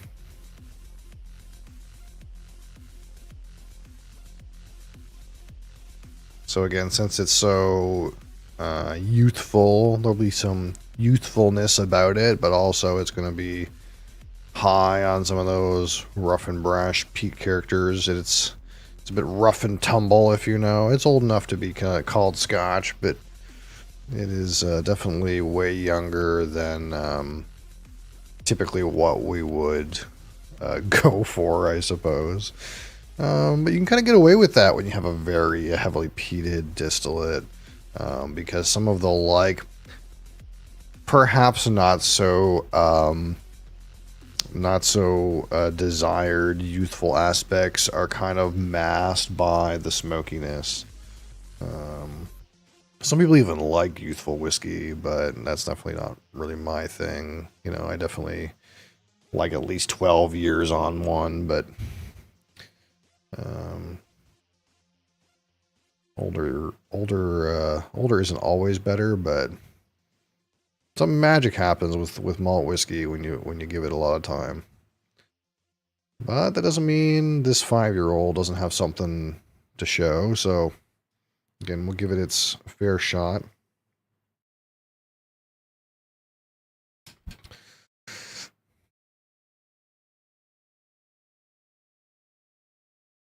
Right up front, again, smoky, earthy. That slightly green, slightly vegetal Ardbeg characters there. Slight, like mint, if you will.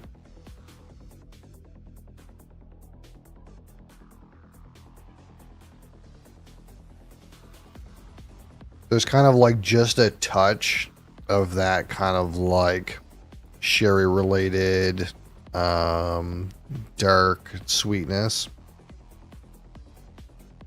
Like just a touch of that kind of like dried fruit, dark toffee thing.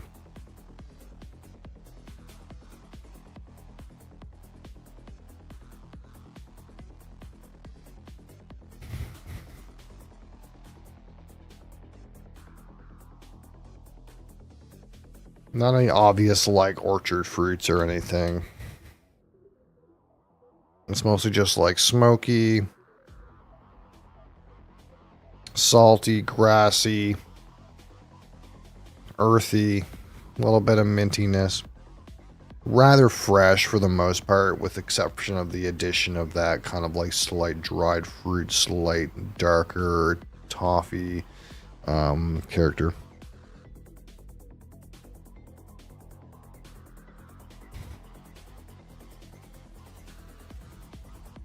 So pretty good overall. Like that's a reasonable, for, you know, something of this age, pretty reasonable set of notes. Again, it's mostly distillate related. That sherry butt kind of just has a little bit of something to say.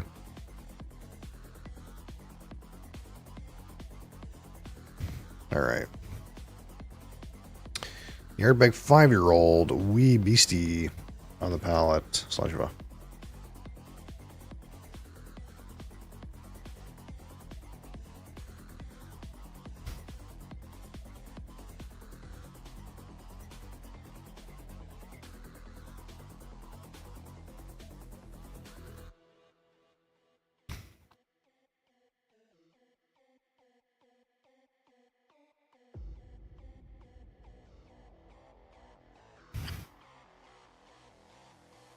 Mostly smoke on the palate. Smoky. You get a little bit of that green freshness.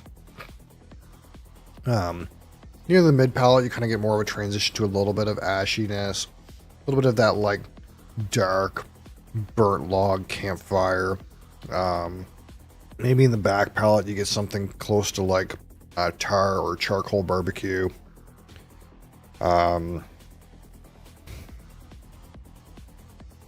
And on the finish again, maybe just a touch of spice, but again, mostly those smoky notes. Again, a little bit of earthiness, tarriness, slight ashiness. Again, some more of that like dark charcoal barbecue. Like I think for some reason this today is hitting a lot like charcoal barbecue for some reason for me. Like if you were burning charcoal briquettes on a barbecue, I'm kind of getting that like kind of flavor. Not necessarily like the protein. That might come in a minute, but the way that the smoke is hitting me is kind of like burning charcoal barbecue rather than like a campfire, if that makes any sense. Like we're lacking some of the like burning wood, hickory kind of like flavor. It kind of feels more like charcoal barbecue.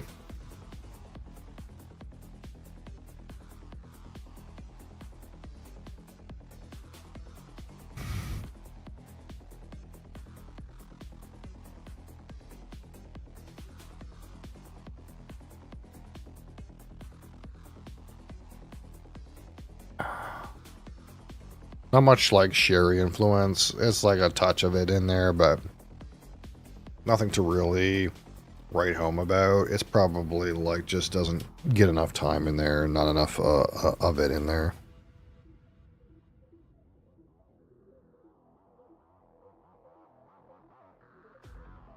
There's some amount of like almost a pininess to this. There comes some of that protein. There's something in here that's reminding me of like a pine, like not fresh pine needles. It's like not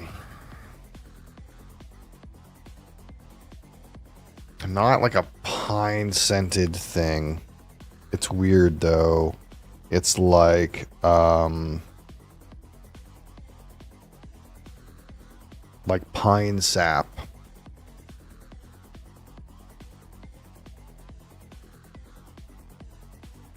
Pine sap or like pine resin or something like that. Some kind of thing like that.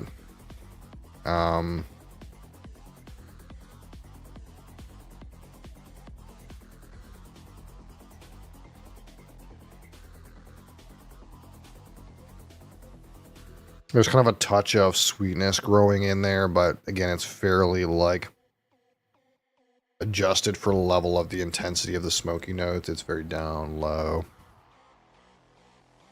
Of course, as we acclimate to the aromas, we might kind of like on berry things, but it's pretty reasonable. You know, for a 5-year-old whiskey, for you know, a fairly reasonable price tag bag, you know, it doesn't hold punch. And it has like its own complexities about it. Even though they're not maybe as sophisticated as the 10 or whatever else.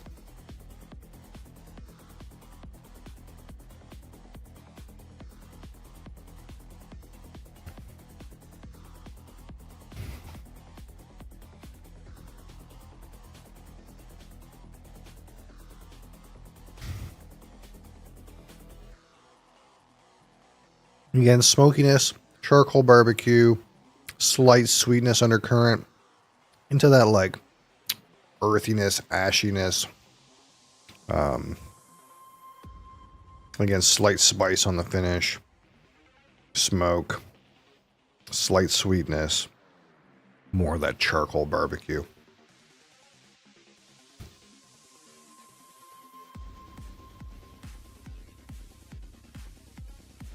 Like, there's just like a faint amount of grilled meat on this for me. Like, the protein's kind of like getting in there, but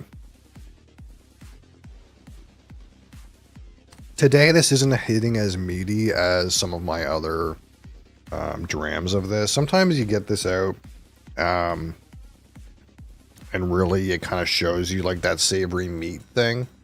But I'm not quite getting it today. Also, I'm feeling fairly like muted on the sherry right now. A little bit of like barnyard hay here.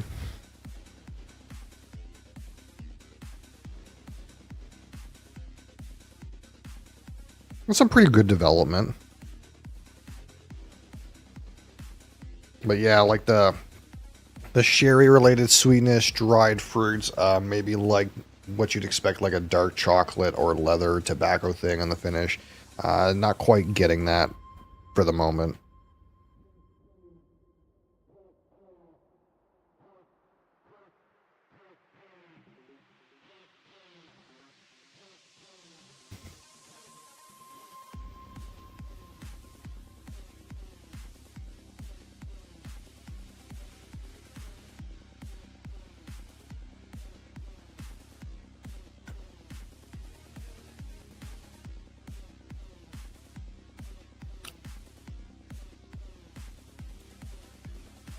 Yeah, it's all like tarry, slightly spicy, slight sweetness, charcoal barbecue. It doesn't quite hit that like tobacco level. It doesn't quite hit that like dark chocolate. It's also not quite presenting the protein very well. There's like a touch of it in there, but not too much. Okay, so let's start putting some numbers out there. Again, this is a rough brash, smoky 5, kind of like what we expect.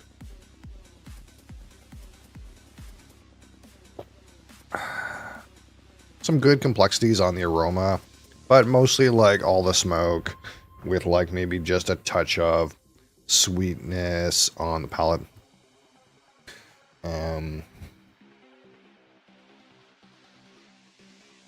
I kind of like that random kind of like pine sap resin thing I got for like a minute.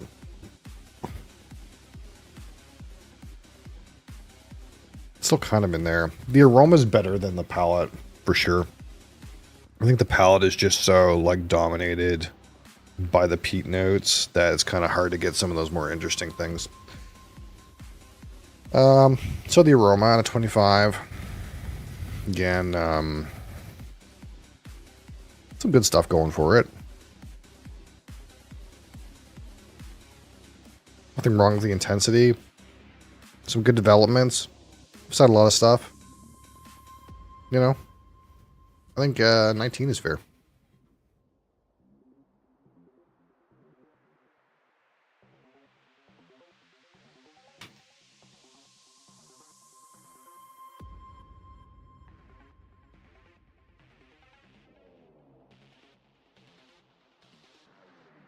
Is that same fruit fly from yesterday?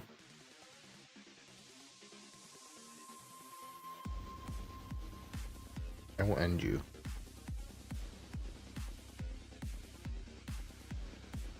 Got him. Alright, so the palette at 25.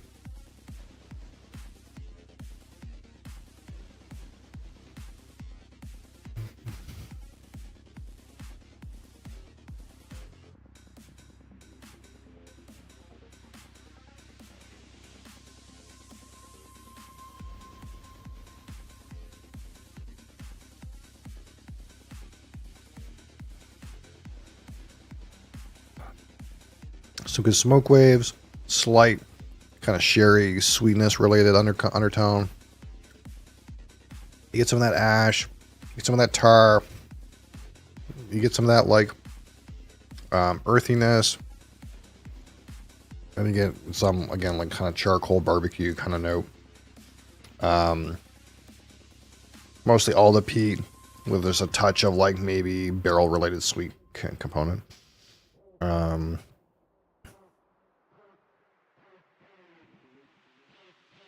17's okay.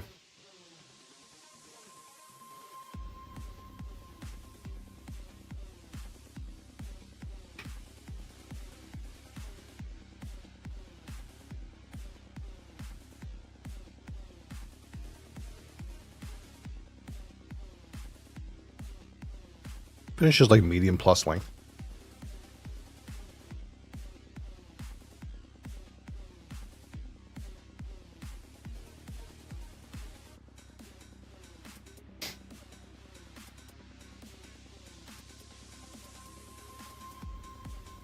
All right, so let's touch on the finish here.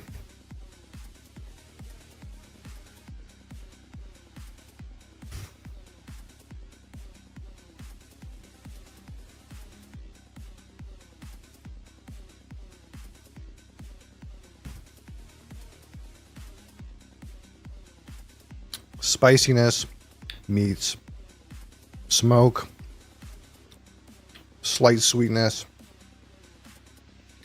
charcoal campfire, charcoal barbecue, I mean, slight hint of that protein.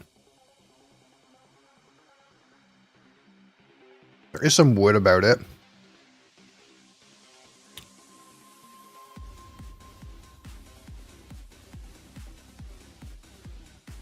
Um,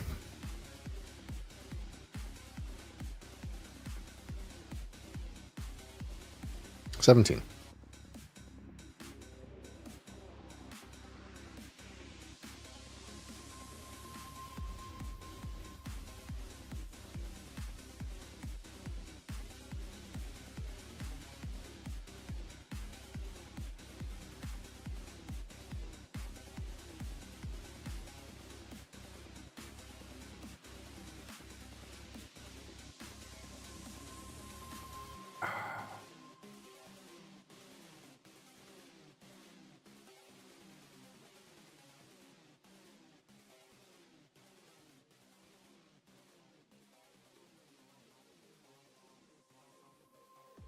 So let's talk about the texture.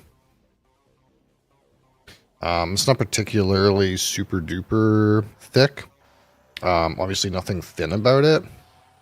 I'm kind of trying to assess the like oiliness and mouthfeel here, kind of in one go. It's probably like a 6. Nothing is like standing out to me, but it's also not poor.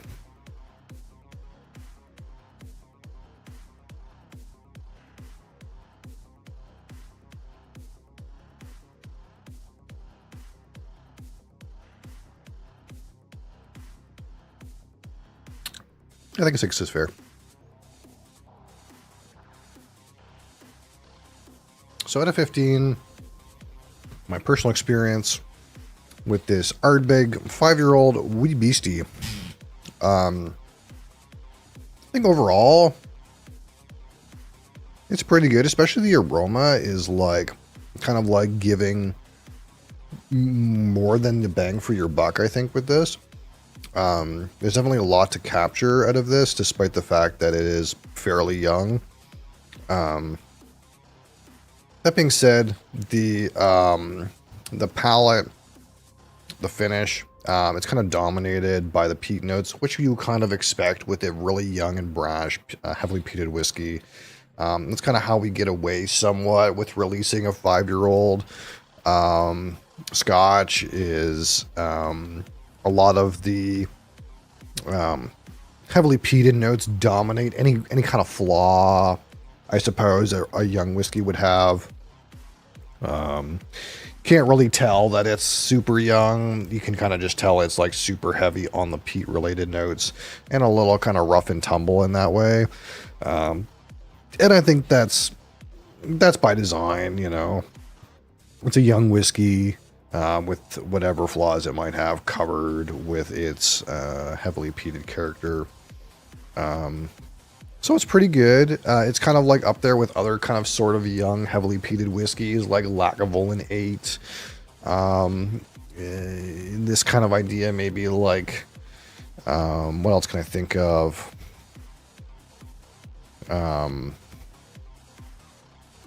Maybe some like Kilholmans and this sort of thing, I suppose. It's just like the strong peat elements, kind of like really take you for a ride, but it doesn't, you know, produce as much complexity as you might like, as a result of maybe perhaps of its, you know, youthfulness, or just the fact that the peat notes are so strong it kind of like overrides what other things might have happened. But there's also less complexity that can be like absorbed by the whiskey from the barrel, for example, if it's not too old. So like that, pretty good, pretty tasty, but it's not like, I think, running away with it against any other kind of Ardbeg product. I think probably if you could get a 10 or even like Anoa or anything like else from the Ardbeg range, you'd probably be more satisfied. But I think this is also a cheaper offering, unless you're just trying to look for a smoky one and that's all you want. You want the punch of the smoke. Then I guess this has its place there. So like that, it's got some qualities, but it's not a super standout whiskey in any way for me personally. I think 6 out of 15 is a fair experience. It's good, but like, for example, I wouldn't like buy this bottle again unless I was just looking for like a smoky Ardbeg to drink that I didn't want to think too much about. I think that's kind of like where this kind of falls. It's economical, peaty Ardbeg, if that's what you're looking for, without too much thought behind it. So if we total this up, 6 and 6 and 17. This is still, you know, some great numbers for a whiskey, though. This is still 65. That goes to show you what the bottom Ardbeg can do, I suppose. We call this great. Barely, but we call this a great whiskey. It is barely a great whiskey. But it's Ardbeg. What can you expect from Ardbeg? Ardbeg is one of those distilleries where it's hard for them to produce a bad product. In some ways, it's hard for them to produce a phenomenal product as well. But it feels like anything that they make is at least a certain amount of good. But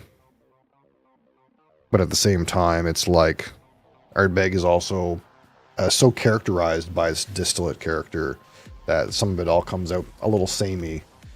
So in that way, it's kind of hard to find something absolutely phenomenal because it's all going to be heavily peated whiskey in the same profile to a certain extent, right? But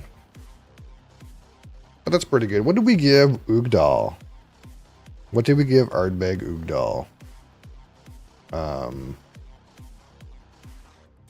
Because we rated that one. We gave Ardbeg Ugdal a 78. So this is a fair step down from the Ugdal, and that's I think that's a correct assessment. This is around the same score that we gave Writer's Tears Double Oak. It's around the same score that we gave Litjig 10, Talisker 10, Lefroy Quarter, Lagavulin 8. Like, it's all, these are all within like 5 or 6 points of this. So this is in good company with those bottles, I suppose. And even maybe outperforms its itself to be in such company, perhaps. But not bad. Not bad at all. You might consider that, like, for example, Ardbeg 10 would be around that number, but maybe Ardbeg 10 is a little bit of a step above those kinds of whiskeys. At least for me. All my subjective opinion, I suppose. Alright. Ardbeg 5-year-old wee beastie. Boom. That one's in the books, ladies and gentlemen.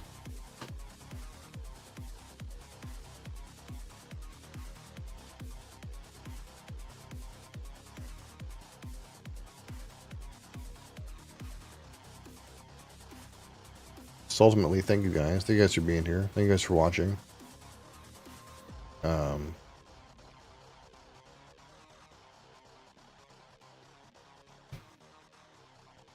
Another day of Final Fantasy 3 on the table. It's vastly superior game to Final Fantasy 2. Not a bad start with that game. Enjoying that one, more similar to 1. And this weekend, tomorrow, we're going to try to do some more board games again. I'd like to release some perhaps more slightly curated YouTube content this weekend. We're doing bottle shopping this weekend, so there will be a subscriber only inside scoop YouTube video for you subscribers posted in Discord. So if you guys enjoyed the last one, there will be a similar one posted today. We'll pick up our Chivas Regal 15-year-old and we'll find some other cool things to pick up to support our Thursday stuff. I do have a tournament for live PAX Premier scheduled for noon tomorrow. I don't know if we'll get one table. We'll see what happens. One other guy signed up. I figure maybe if I set like a Board Game Arena tournament for every Saturday at noon, maybe we'll get like a set of people who want to play PAX Premier live every Saturday at noon. Because the past couple Saturdays, I like just played Dune and hoped I got a game for PAX Premier, and I got a couple. I played some live games of PAX Premier, and I love PAX Premier. How many games of PAX Premier have I played now? Uh-oh, a game of PAX Premier has ended. I don't know what happened there. Usually that means somebody won and I didn't expect it. Yeah, that's what happened. Unlucky. I played 8 games of PAX Premier on the platform now. I'm enjoying that game for sure. I'm surprised that it's online. But I like to do a little bit of like learn to play kind of thing. I like to play some more Agricola. I like to play some more of these kind of like classics. Some more like Puerto Rico. And maybe like provide more like a live commentary kind of thing to YouTube about it. Because I feel like that's maybe a whole, because like a lot of times when you play board games, it's like 4 people at a table and you can't like think about your thought process out loud because there's 3 other people listening to you, right? So maybe we can provide some of that and see how that goes. Of course, I'm enjoying Dune. Dune's been a great time, so we'll keep playing that. What else is going on this weekend? Not a super whole lot. Alts. I guess. So thank you guys for being here. I appreciate you.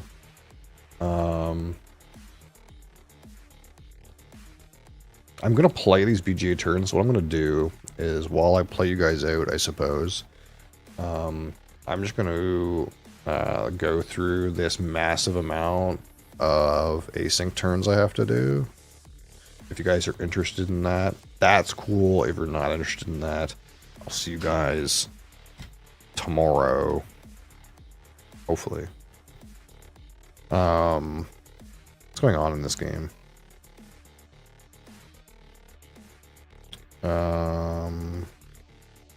This is the Habitat one. This is the one where a guy's been... Okay, yeah, this is why I don't remember what's going on. This guy's at -4 days thinking time. This explains a lot. Can't remember what's happening in this game because I haven't touched it for 5 days because this guy is AFK. I might as well just... Sometimes when you get games like this, it feels like you should just kick the guy and get a new game. Because it's like near the start of the game, and the guy hadn't played for 5 days, and he's from Hong Kong. So, maybe it's like not even worth it.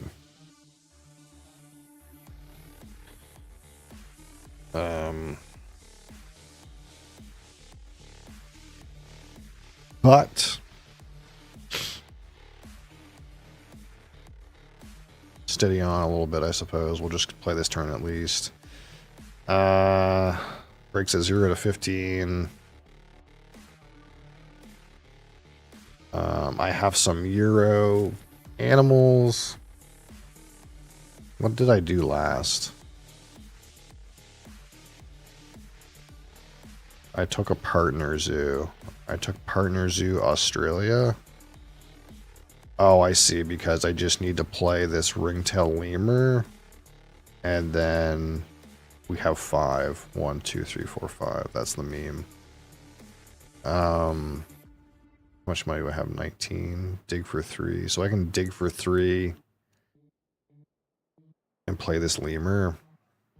And then we're laughing, I guess.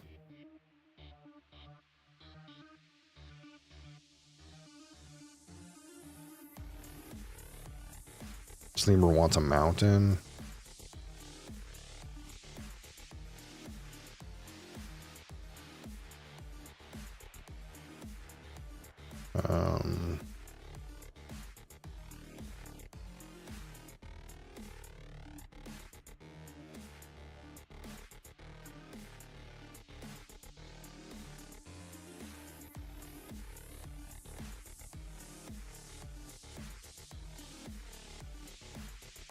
Sure.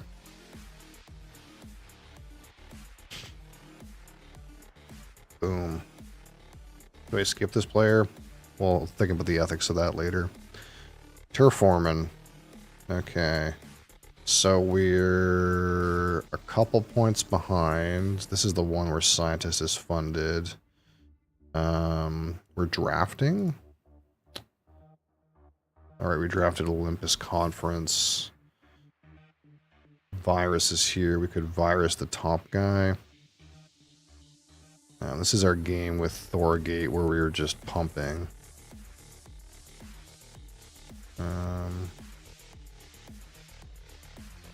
Man, this guy's got a lot of power too. Oh, he's got a mass converter. He kind of went off here. All of a sudden, his science went off. This is kind of an inconsequential choice. This one's worth a point and takes steel to make, I guess. Alright. Arnak. We're at the top. It's always good to be at the top. We drew a card. It was a coin. Can't really do much else this round. We can pay 3 for Cleansing Cauldron. That seems shit.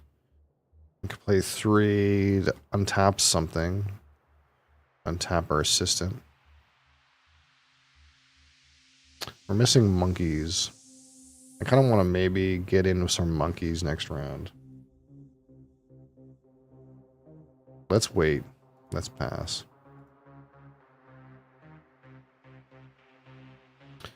Splendor. Which Splendor is this? The Splendor where... The new Splendor. So we reserve 2 cards. We want in on red.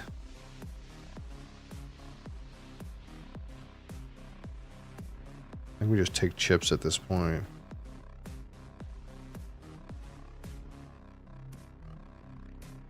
So we want red,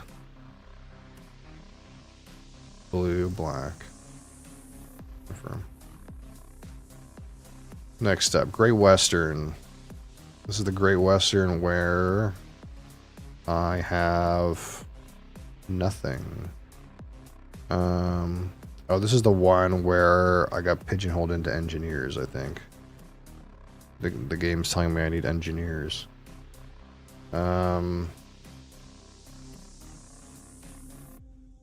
So, let's see. We can go here. Boom, boom, boom. We can discard a white cow. Boom. We can hire... I guess we can't hire from this row yet. So I'm not going to be able to hire 2. Hold on. Maybe instead we'll undo. Maybe we'll go here and arrest this criminal first. And then get $2. Which is maybe not optimal. Then I can hire 2 guys on a turn instead of 1. That seems better. Okay, Agricola draft. What do we got here? Trimmer, second spouse, museum caretaker.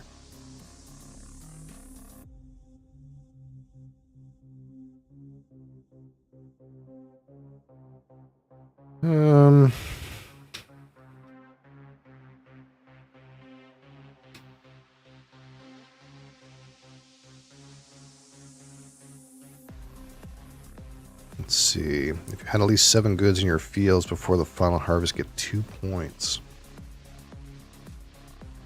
Beer keg. We might need the beer keg.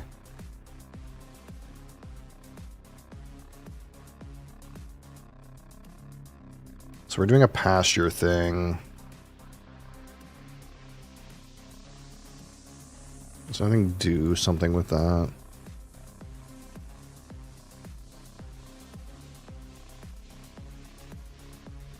Each work phase after you enclose at least 1 farmyard space.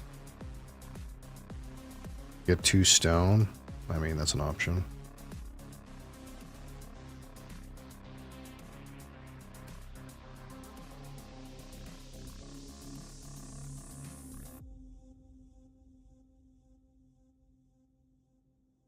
Farm has no unused spaces, get 2 bonus points.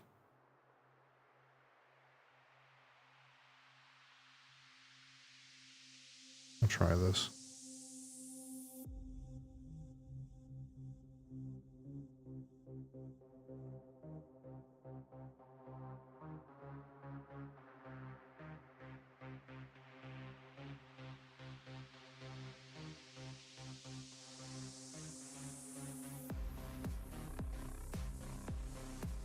Buy animal for food.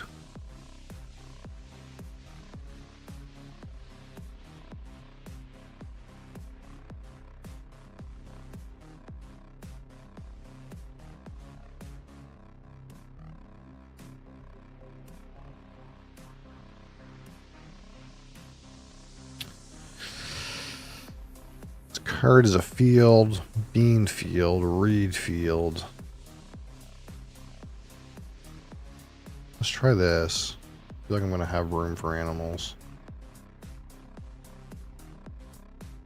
Let's place a person. How much wood do I need? I need 4 wood. This finally has enough clay for me. Is my food okay? What's my situation? Of course, this guy is wishing for children. This is finally enough clay. I also need wood, but... Puerto Rico. I must build a building. I have $0 and 2 quarries. What does that get me for free? Small sugar mill.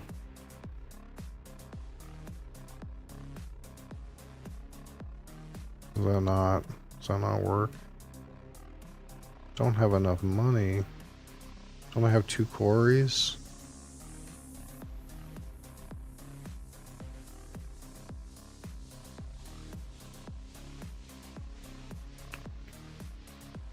Does that not work?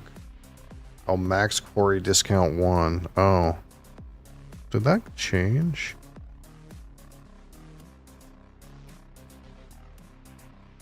Oh, I'm an idiot. This thing's here. I can't build anything.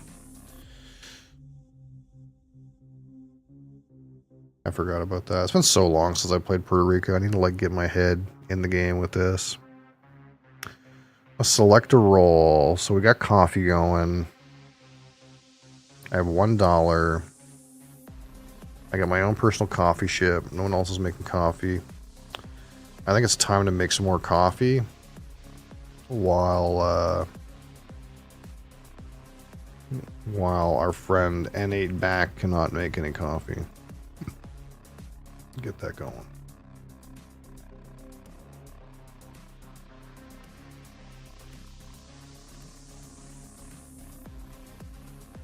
All right, so here's this other Ark Nova table. I would like to play both my animals. Both my animals. But I can't.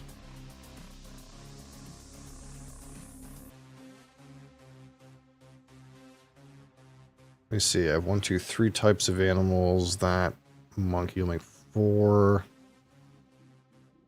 Oh, I need to make 5. Bird.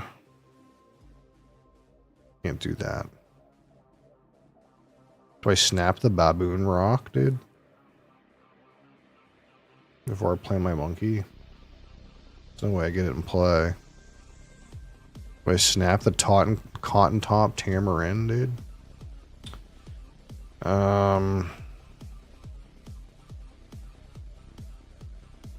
Nothing gives me research. This guy's not useful.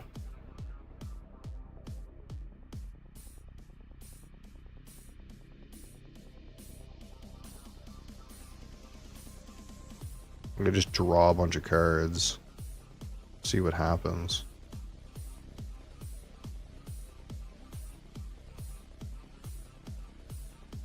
Man, my animals is just not in the right spot yet. Maybe I just X. Do I just X my cards? That can't be right.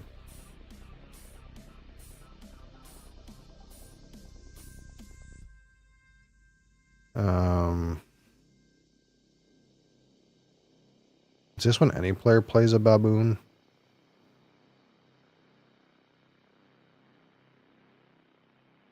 No, it's just for me.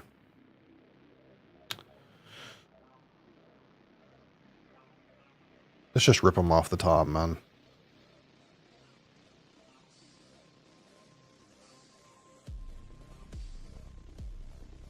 Oh, there it is, Brandelius.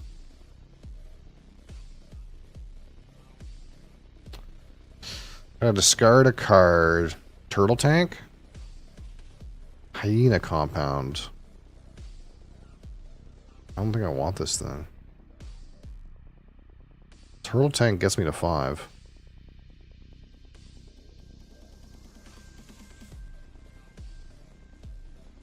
It's not very good, but it gets me to 5. Let's just do that. Oh, I didn't confirm. Allow me to confirm. I'm sorry. White Castle. Oh. Crashed. White Castle. So this is the White Castle where we're trying to get all our guys out. Because I got all my samurais out. I need 2 more courtiers on the board. This is my last turn. How do I get courtiers on the board on my last turn? Who's first player? Red.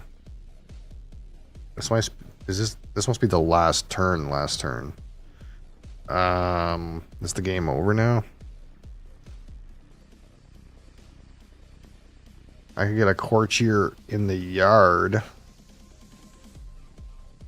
but that doesn't help me.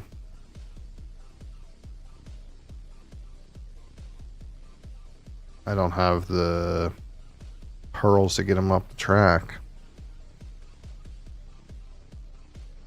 Is there a way I can get 2 pearls and a courtier action?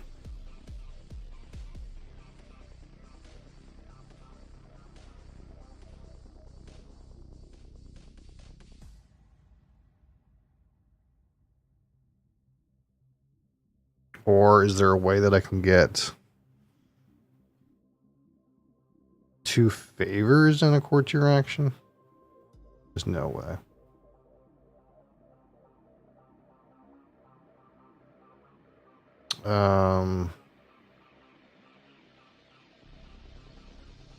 What could I do?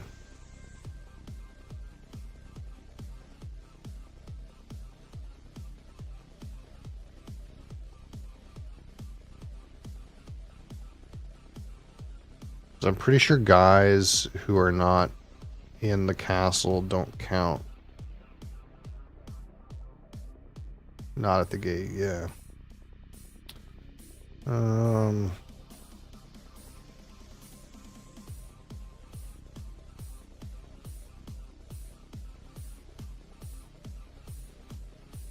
don't know what I can do, really. There's not much I can do.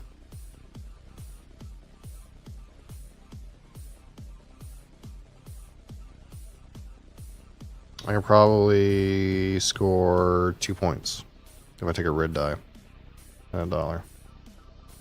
I mean, it's a thing I can do. Oh, it's not great.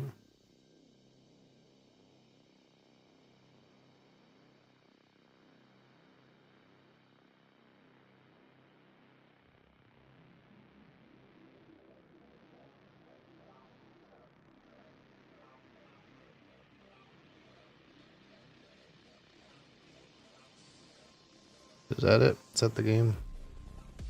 Oh, no. Yellow still has to go. Alright. This is the Great Western where I have builders.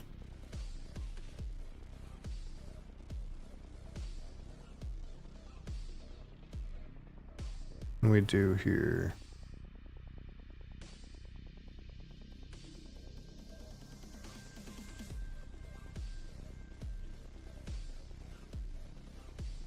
$2. I kind of want to just get out. Get out.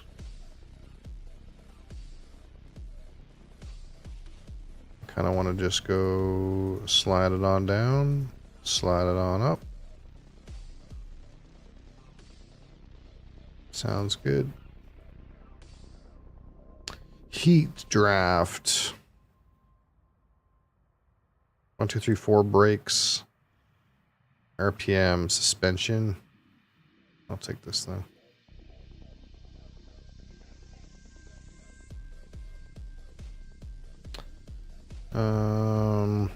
Planting cards on Earth. I have 1 cloudberry. I took the mushroom thing.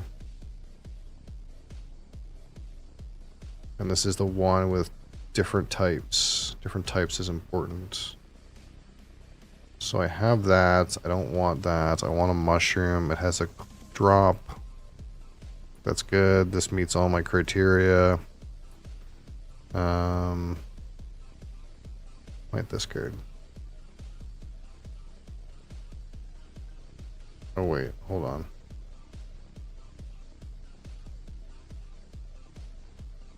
I undo that? No, that's fine. It doesn't meet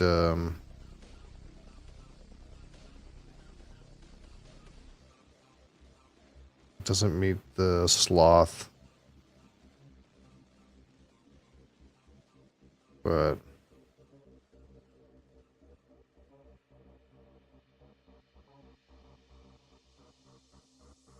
there's problems with the rest of these things. So it's fine. Okay, this is the same heat. 4-wheel drive plus plus plus.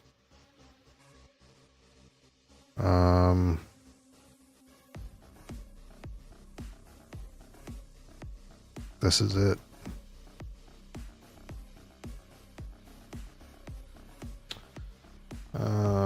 Other Splendor game.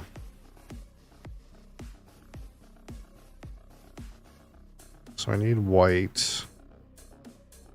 I have 2 red. Oh, this is this game. I need white.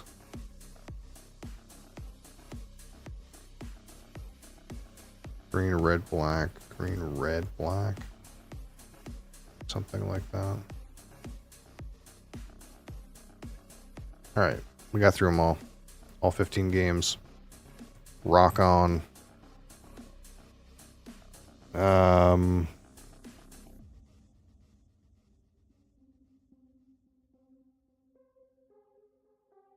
So, I guess you'll be in here.